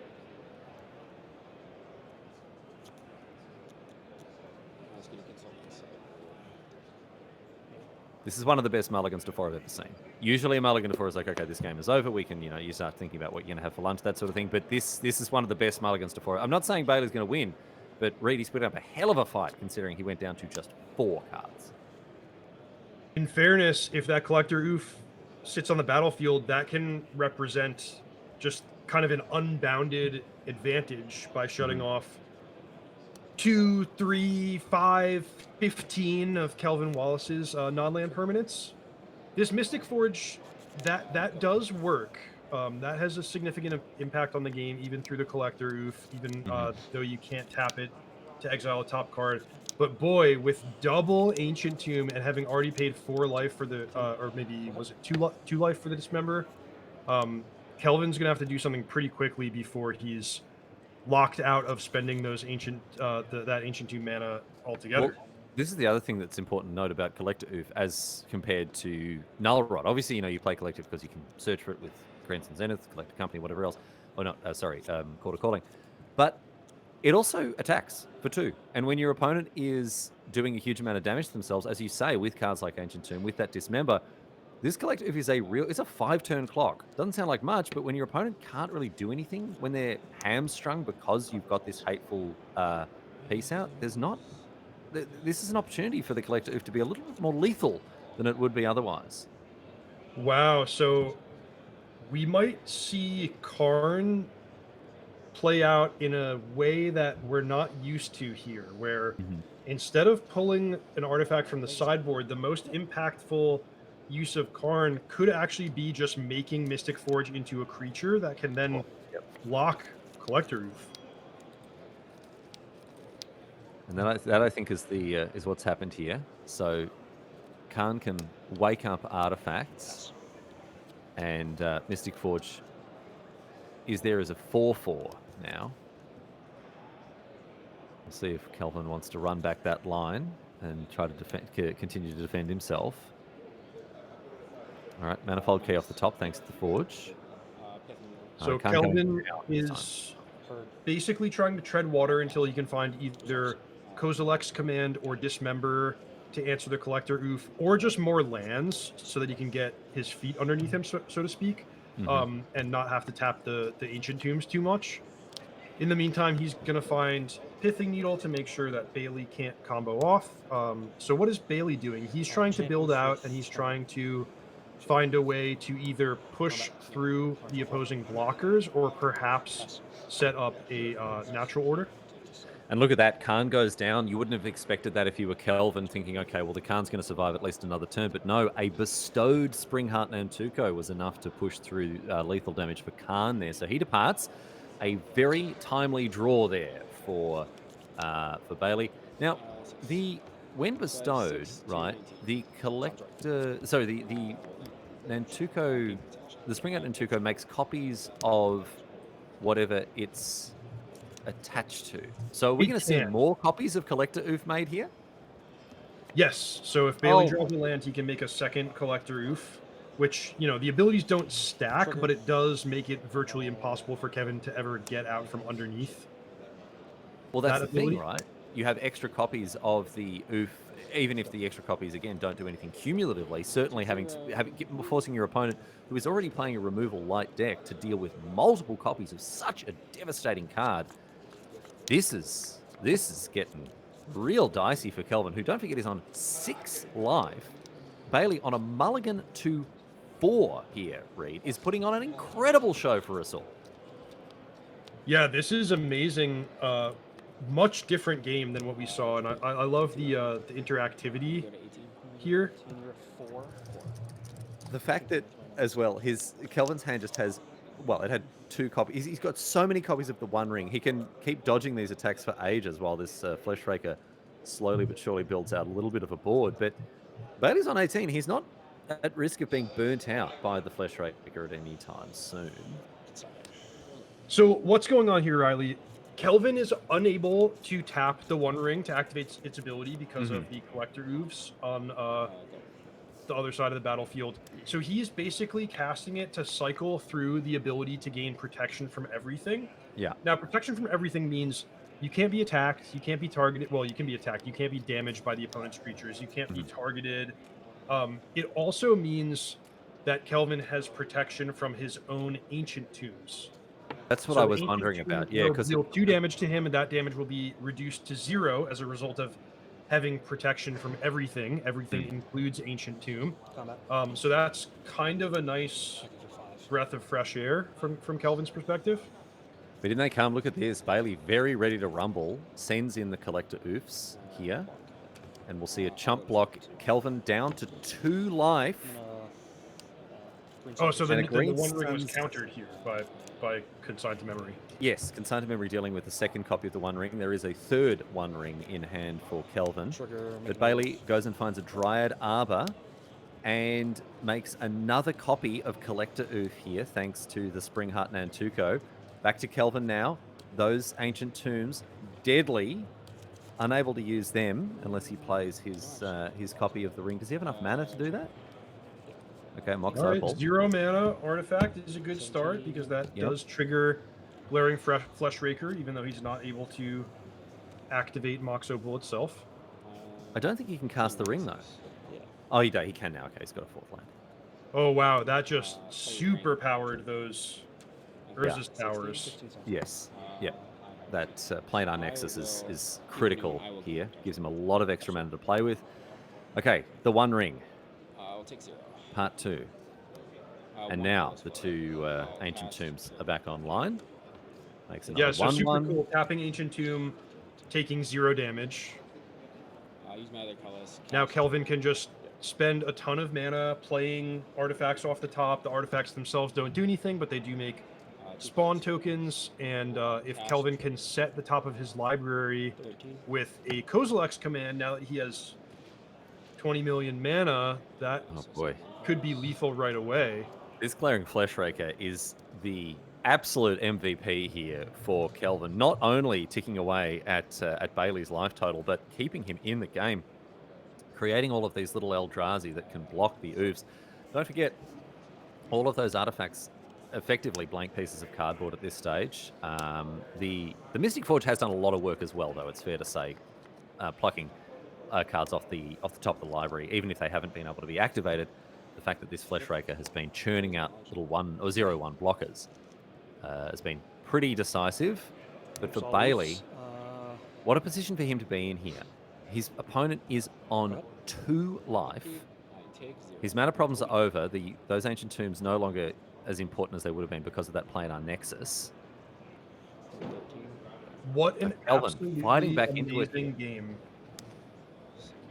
No matter what the outcome is, like, this has been wild. Starting with a mulligan to 4 from Bailey. Next, moving to Kelvin having his only permanents destroyed and virtually all of his deck shut down by Collector Oof. Now he's battling back on the, with his Urza lands and Mystic Forge and Glaring Fleshraker. And if Bailey's a sitting duck here, it's one thing, but if he has an instant to play, like, for example, Chord of Calling, things could get very interesting. He just needs to push through 2 damage. And the way that he can do that is, of course, with Craterhoof Behemoth. Craterhoof Behemoth will make all of these little 0/1s look embarrassing. There's the Kozilek's command. Okay, cast triggers. So what do we do here with the Kozilek's command?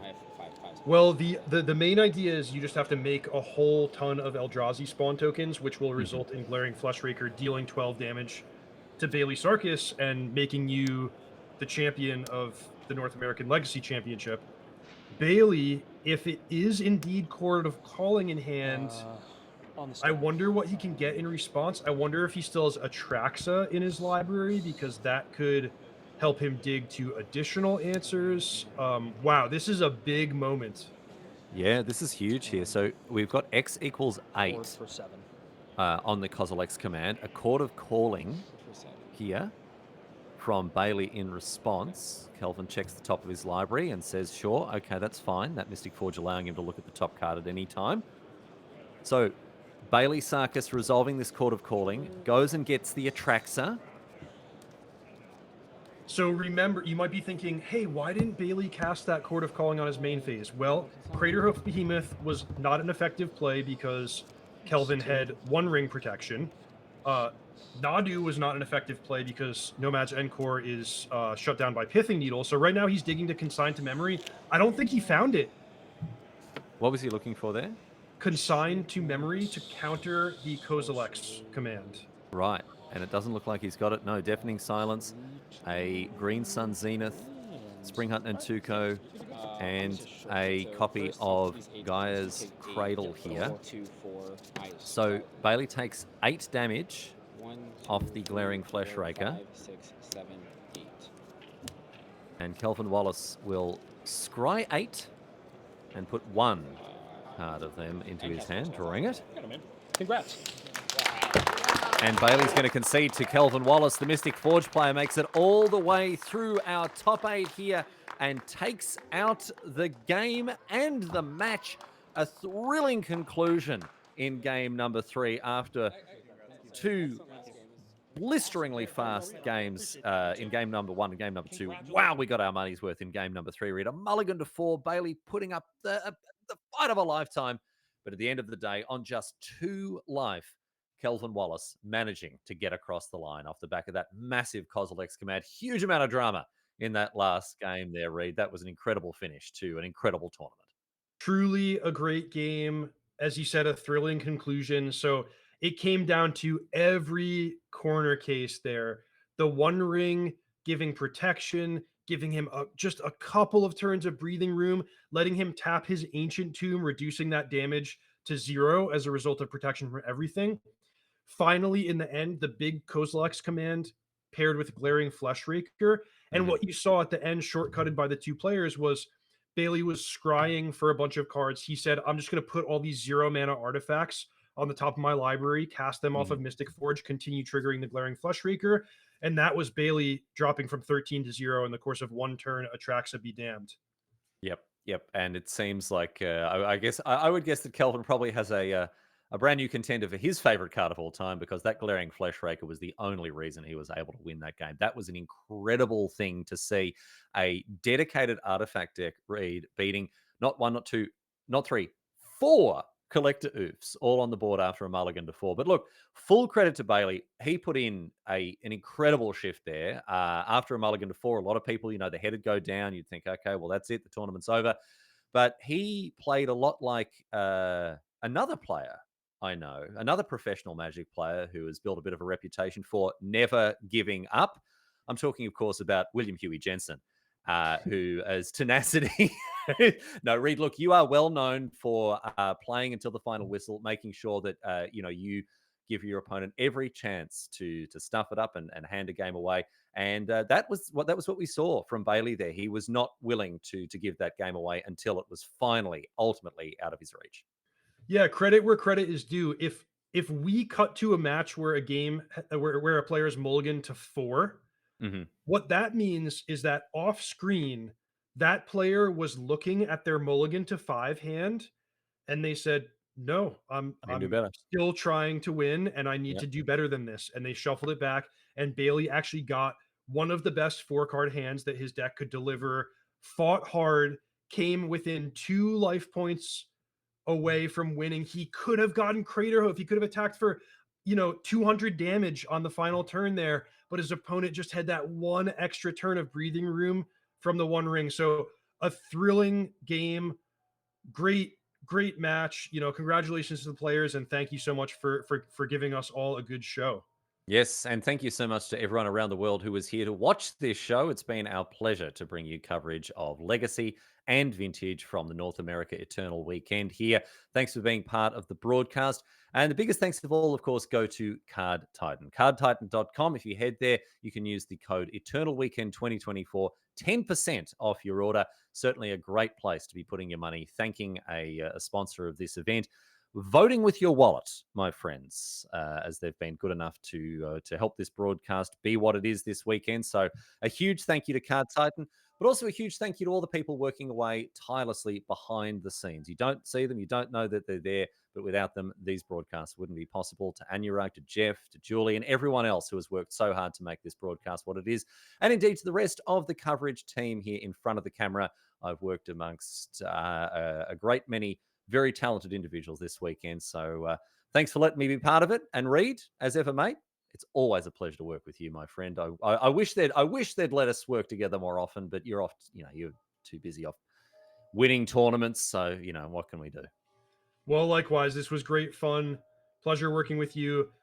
As you said, thanks to everyone who made the tournament and the broadcast possible. Thanks to the competitors, and thanks to everyone who tuned in and had a good time watching Magic with us. Yes, indeed. I hope you've enjoyed our coverage of the North America Eternal Weekend. Looking forward to bringing you another event like this before very much longer. But that's it. That's all she wrote today, sports fans. Thanks for being with us across the weekend. Looking forward to your company at another broadcast not too far away from this one. Take care of yourselves. And on behalf of the entire broadcast team here at Eternal Weekend, this is Riley Knight saying thank you. Take care of yourselves, and we'll see you next time.